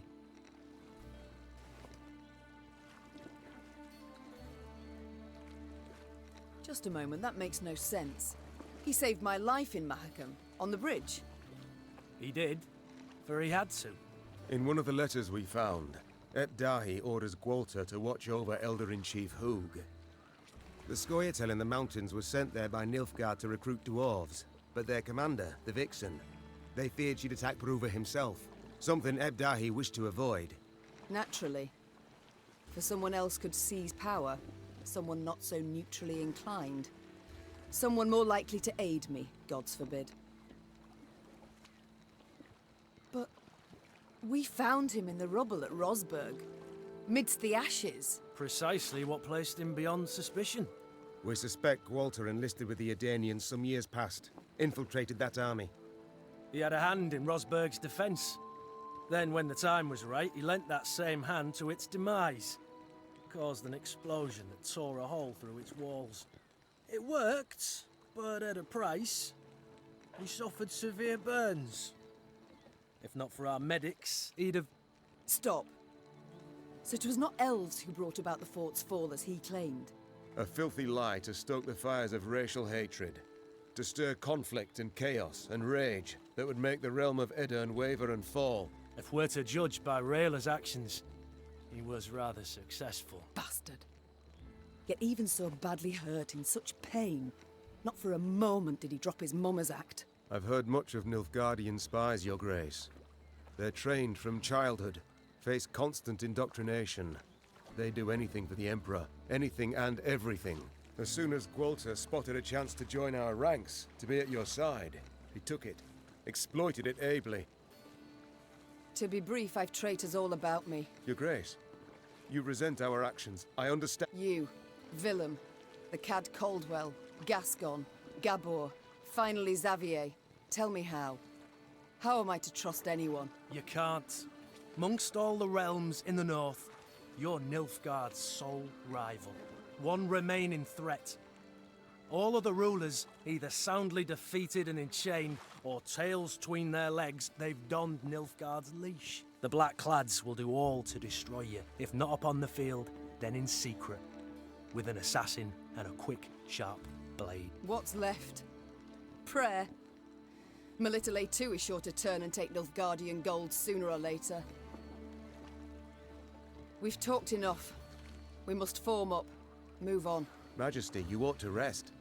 Your stand's swaying. Your step can't be too sure. Only my horse needs step true. Meve, you've just about had the life chopped out of you. No time to play the hero. I'm not Gascon. Quite the opposite, actually. These damn swamps, they terrify me. I wish to get the hell out and never, ever look back. The Aruga lies near. I sent scouts ahead. They've secured a barge. We can sail to Red Lobington. Splendid. Sound the horns. We march.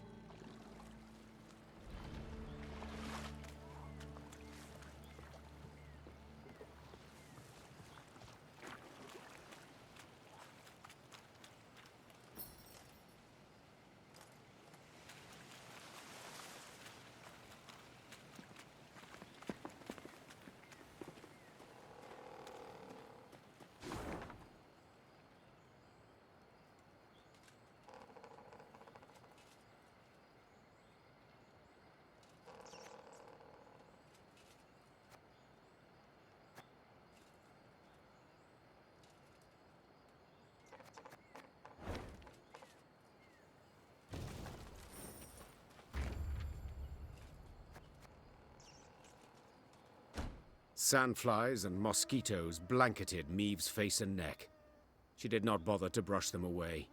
She'd been in Angren long enough to know more would come in their place. Your Majesty. Reynard called from behind. Our scouts have returned. We've a large force of Blackclads on our tail, infantry and horsemen, and they draw nearer. Blast! Meve wiped away the sweaty hair stuck to her brow. What say you, Reynard?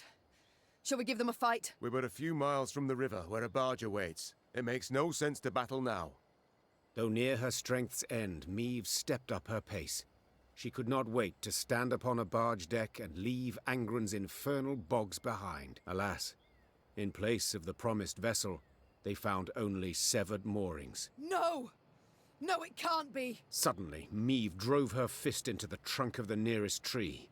Fortunately, a soft and rotted one. This isn't so! Your Grace, have mercy. I stepped away but for a spell. Croaked a scout, pale as a ghost. Thieves jumped out the underbrush. Fell upon it. Whole band of them. A white-haired warrior. A minstrel. And a lass. What had a bow. Well, is that all? Interrupted Gascon. No vampire sat upon an ass with no saddle. You're cocked up, man. Damn it. Meve. What now? The Queen turned back towards the swamp. Between the trees, she glimpsed a golden sun glimmering upon a banner. We shall discuss that later, said the Queen, drawing her sword. Provided we survive.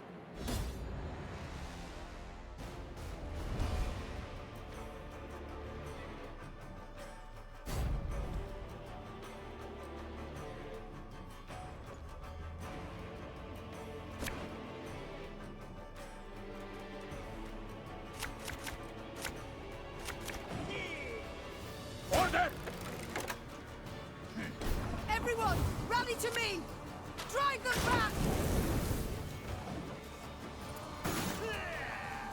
Move in, Itloir!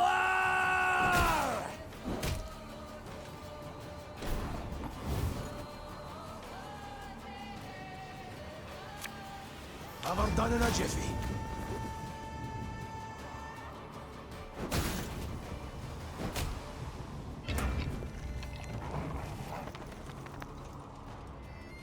Life is mine now.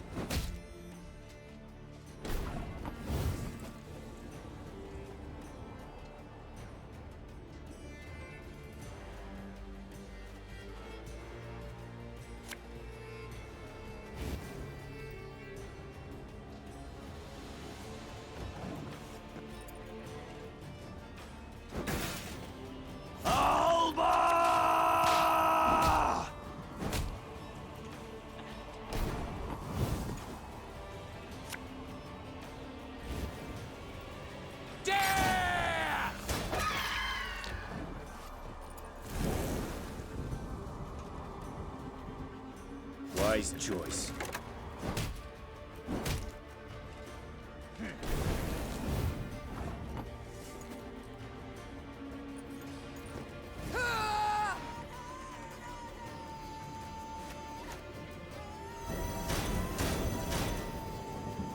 All right, that's no problem.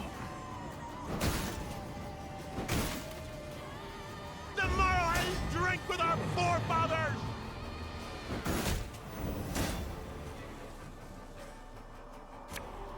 My disgrace ends here! Time I wiped it away!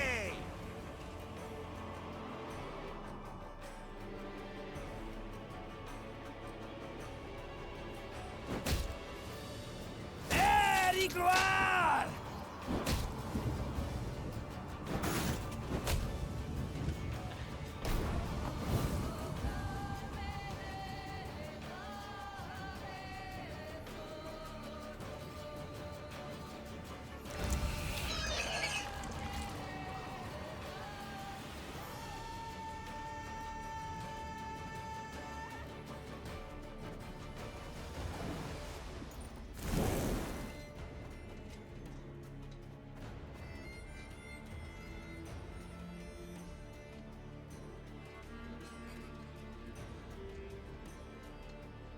Order!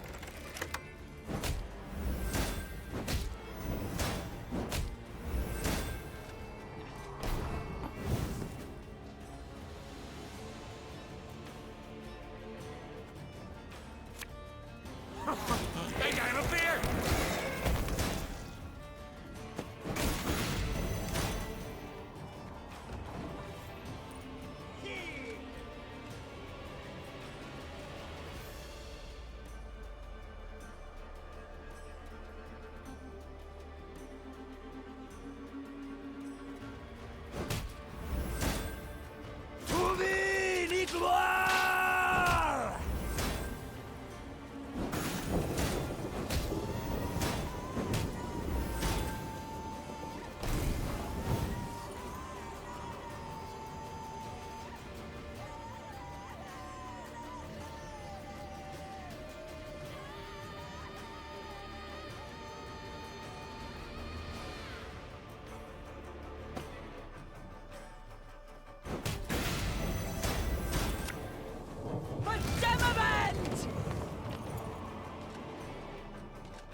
Yes.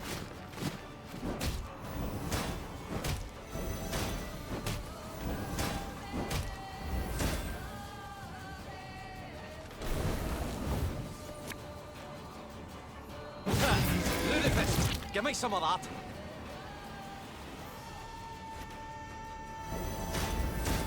My spirit's willing and how, but these boots are killing me.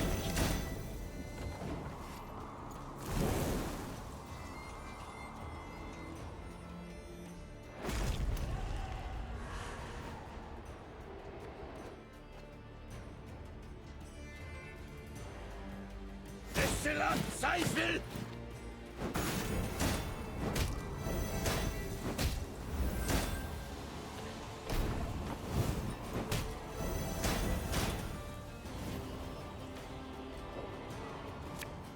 There's a time to reap, a time to sow, and a time to die.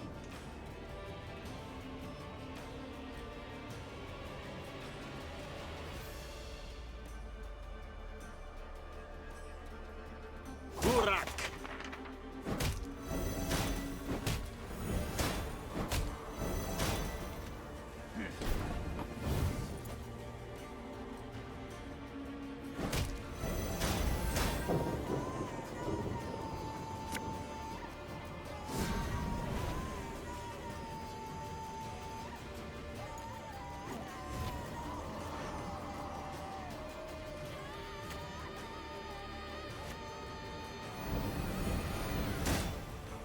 For you, pal! Anything.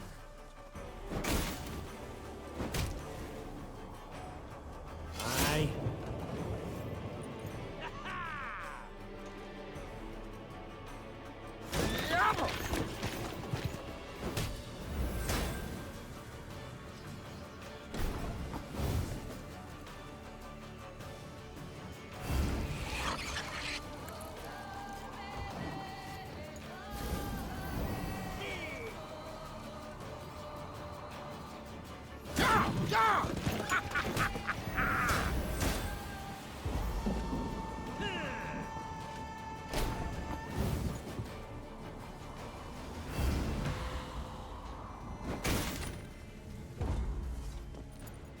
grace.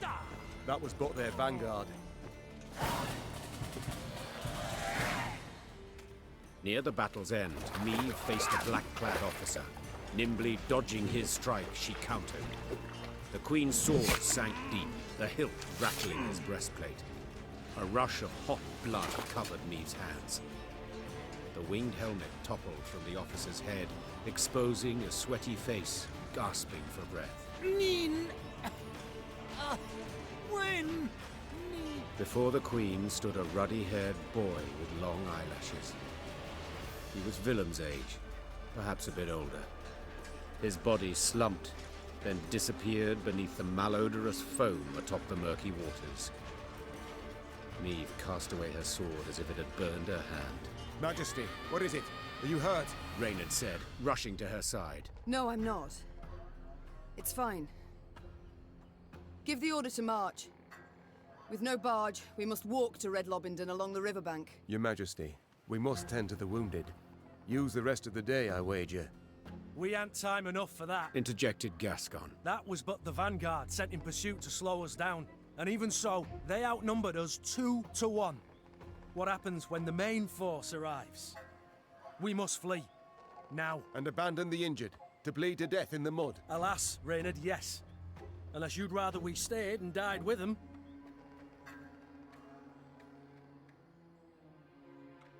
Gascon is right. Should Nilfgaard close the distance between us, we'll stand little chance. Phew. At least you've the sense to... But I would sooner perish than let my men rot in this accursed swamp. The medics will tend to all the wounded. Then, what will be, will be. I tell you what'll be. Snarled Gascon. Ep die, he'll take a butcher's hook and gut you.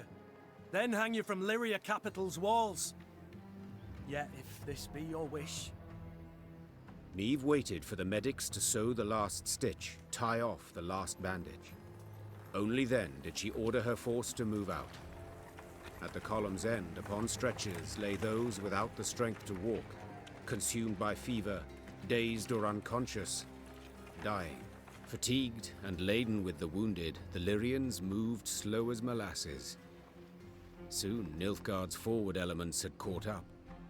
The Blackclads nipped at the Lyrian's tail with arrow volleys from the cover of trees and occasional forays by cavalry. They were in no hurry. They could torment their foes, weaken their spirit before the final clash.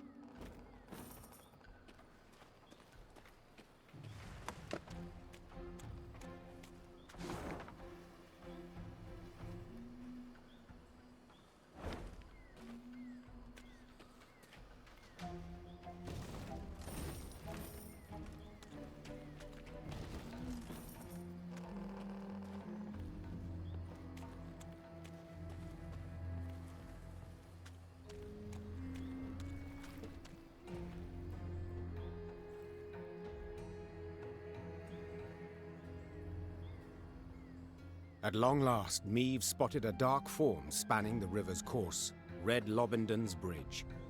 Just a brief stretch more, and the Lyrians would find themselves beyond the invaders' grasp, free and clear of bogs, and the beasts that prowled them. Yet joy at this sight soon gave way to despair.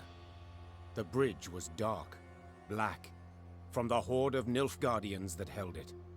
Clearly the Blackclads had divined the path of Meve's flight, and had cut off her last means of escape. That's it. We're dead men. All! They'll cut us down to the last! Meve shut her eyes, felt them sting with fatigue. She knew when she turned she could not show her men 1 ounce of fear, 1 pinch of doubt. She gripped her reins tightly. The leather dug into her skin, helping her hold back her tears. And when the Queen finally spoke, her voice was strong and boomed over the river's roar. I know what you wish to hear. The Queen began. That the gods watch over us. That we'll come through the fray unharmed. That a friendly force is but moments away. Those would be lies. The truth is as bitter as it is undeniable. We stand cornered. Cannot win this fight. Cannot flee it. We can but choose how to die. Hanged from the boughs like common criminals, or weapons in hand like the fighters we are. I've made my choice. Time you made yours! With that cry, Meve broke for the bridge toward a forest of spears into a deluge of arrows. She let the tears fall from her eyes. Tears of rage, fear, fatigue.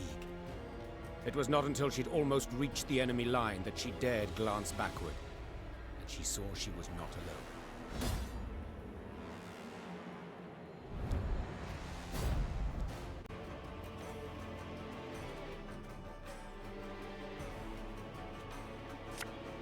For you, pal! Anything.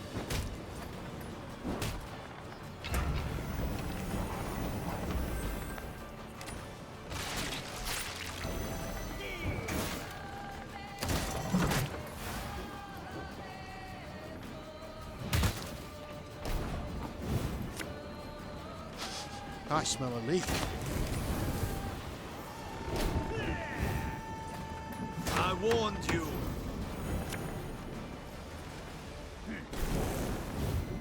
We may die here today, but not on our hands and knees!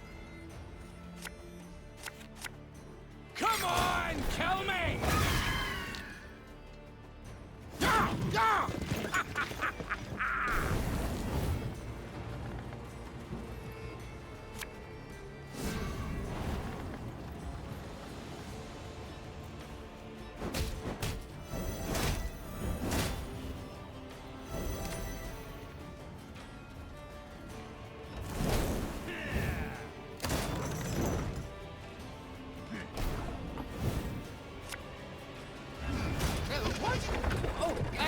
Yes, I'm on it.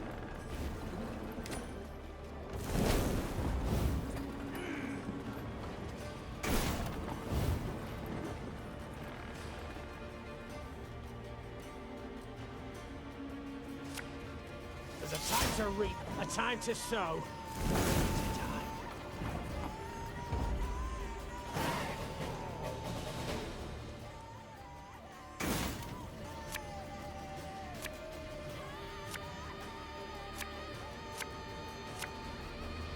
Shoot! Don't shoot! We're friend, not foe! Damn it, just gets better and better. To the bridge! Cut the way back to the bridge! Bolster the defense!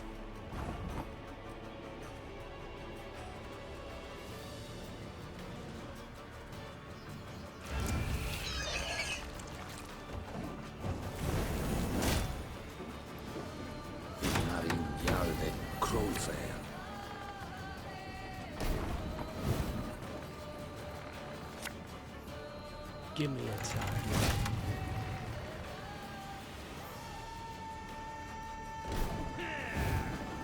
Eddard Fane!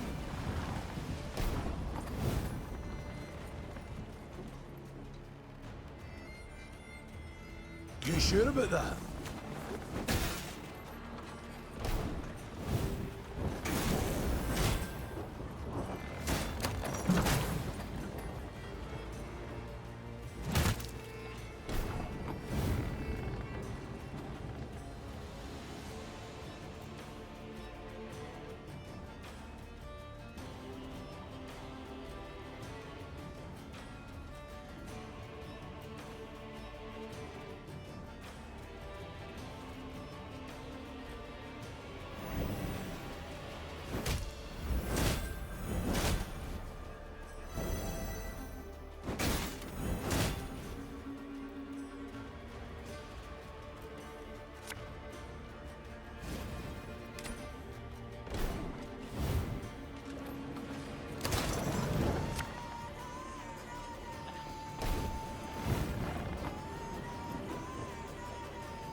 Of course, as you wish, master.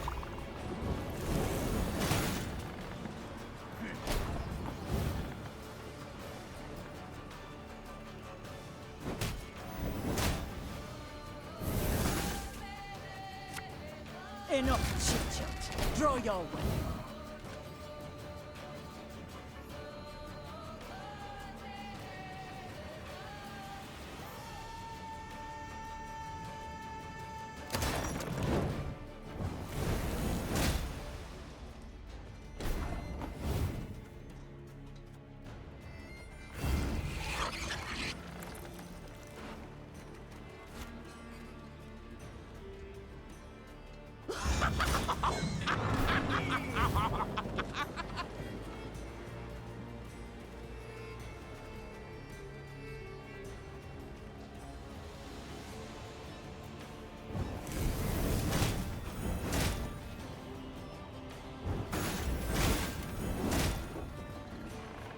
Egreto dum anime est, spes est.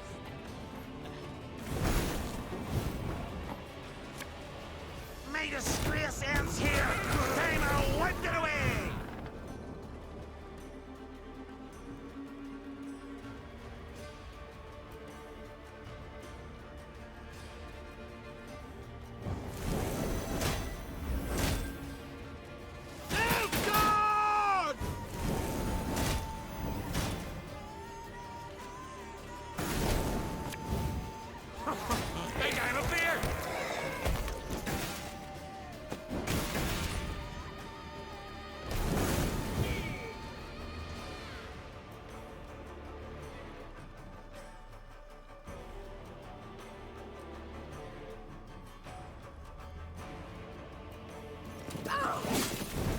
Your Majesty, no!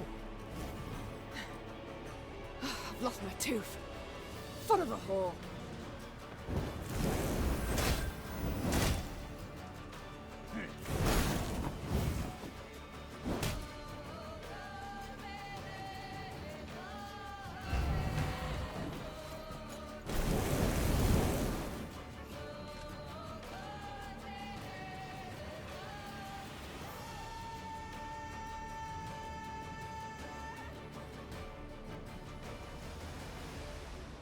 My prescription, a bit of bloodletting.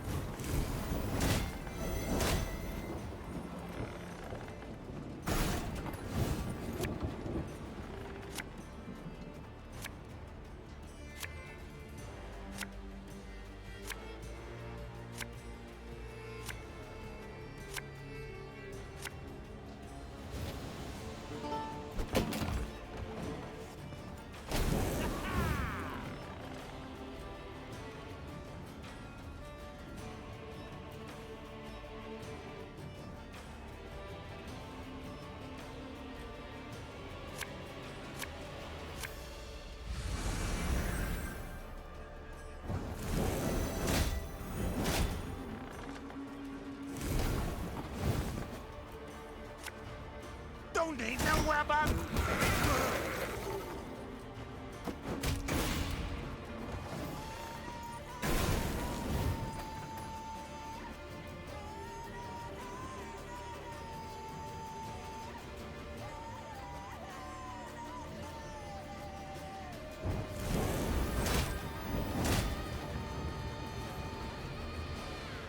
Wise choice.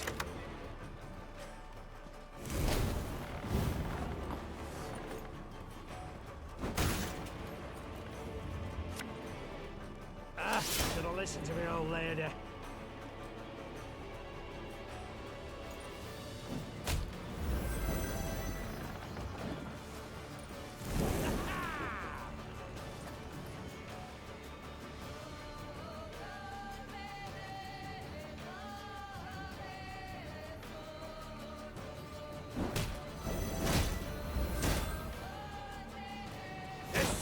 Zweifel!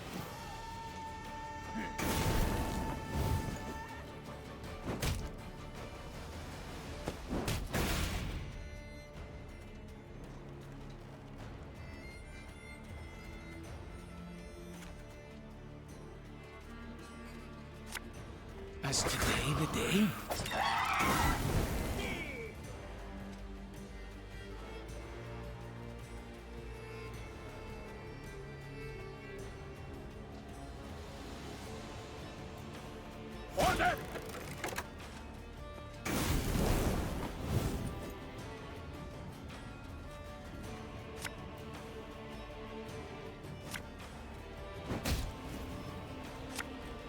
This harvest, we'll be reaping black-clad heads.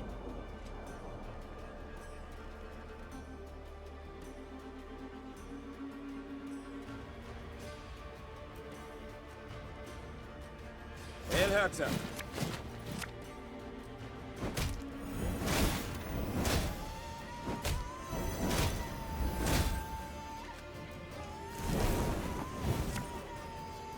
Arbalist at your command.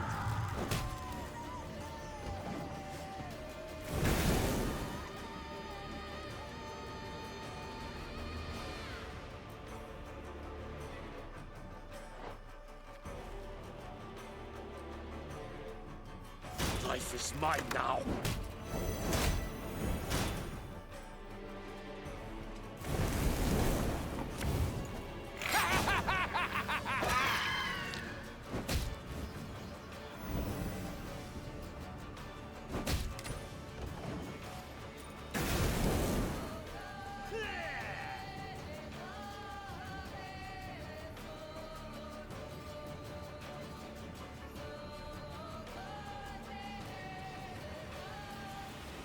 Yes.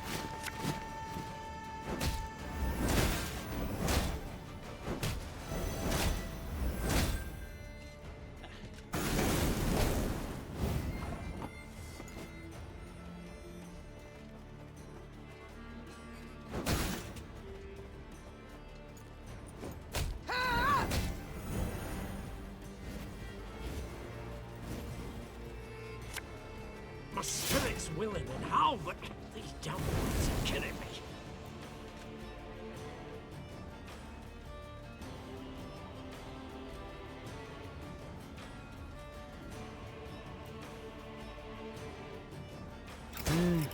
A highly curious case.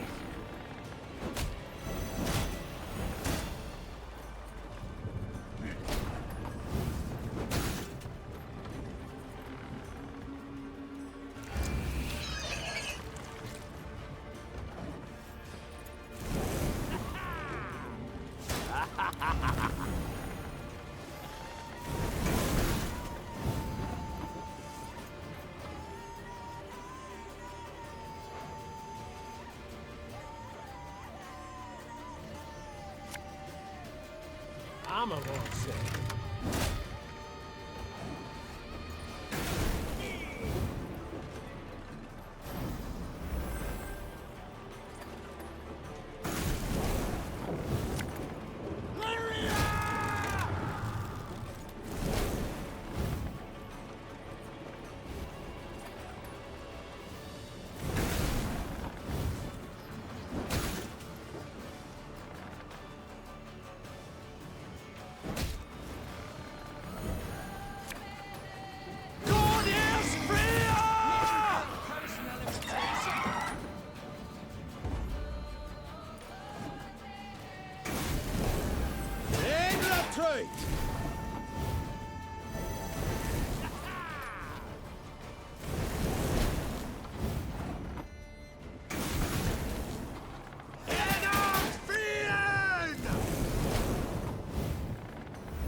Wise choice.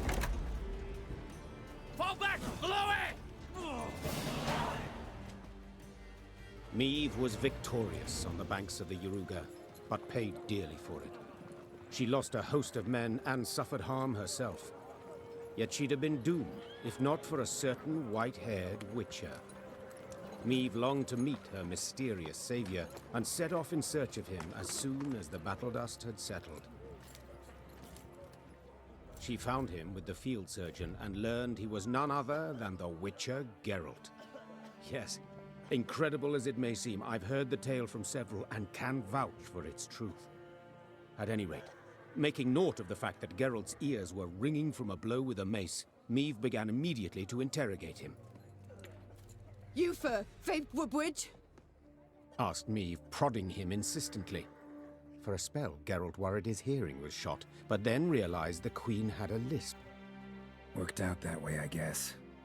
You guess? Meve gagged on the blood in her mouth. Someone hold me! The Queen felt Geralt merited the highest honor, a knighthood. Another monarch might have delayed until a more opportune time, but not Meve. Meve delayed nothing. Count Odo, you, sir, do the honors. Alas, I cannot because of my tooth. For valor shown in battle, I, Meve, by the gods' grace, Queen of Lyria and Rivia, hereby do knight thee. Gerulf of Praise unknown. The bridge you felled with men from Rivia. Or so you guess. I guess it falls to me to dub thee Gerulf of Rivia.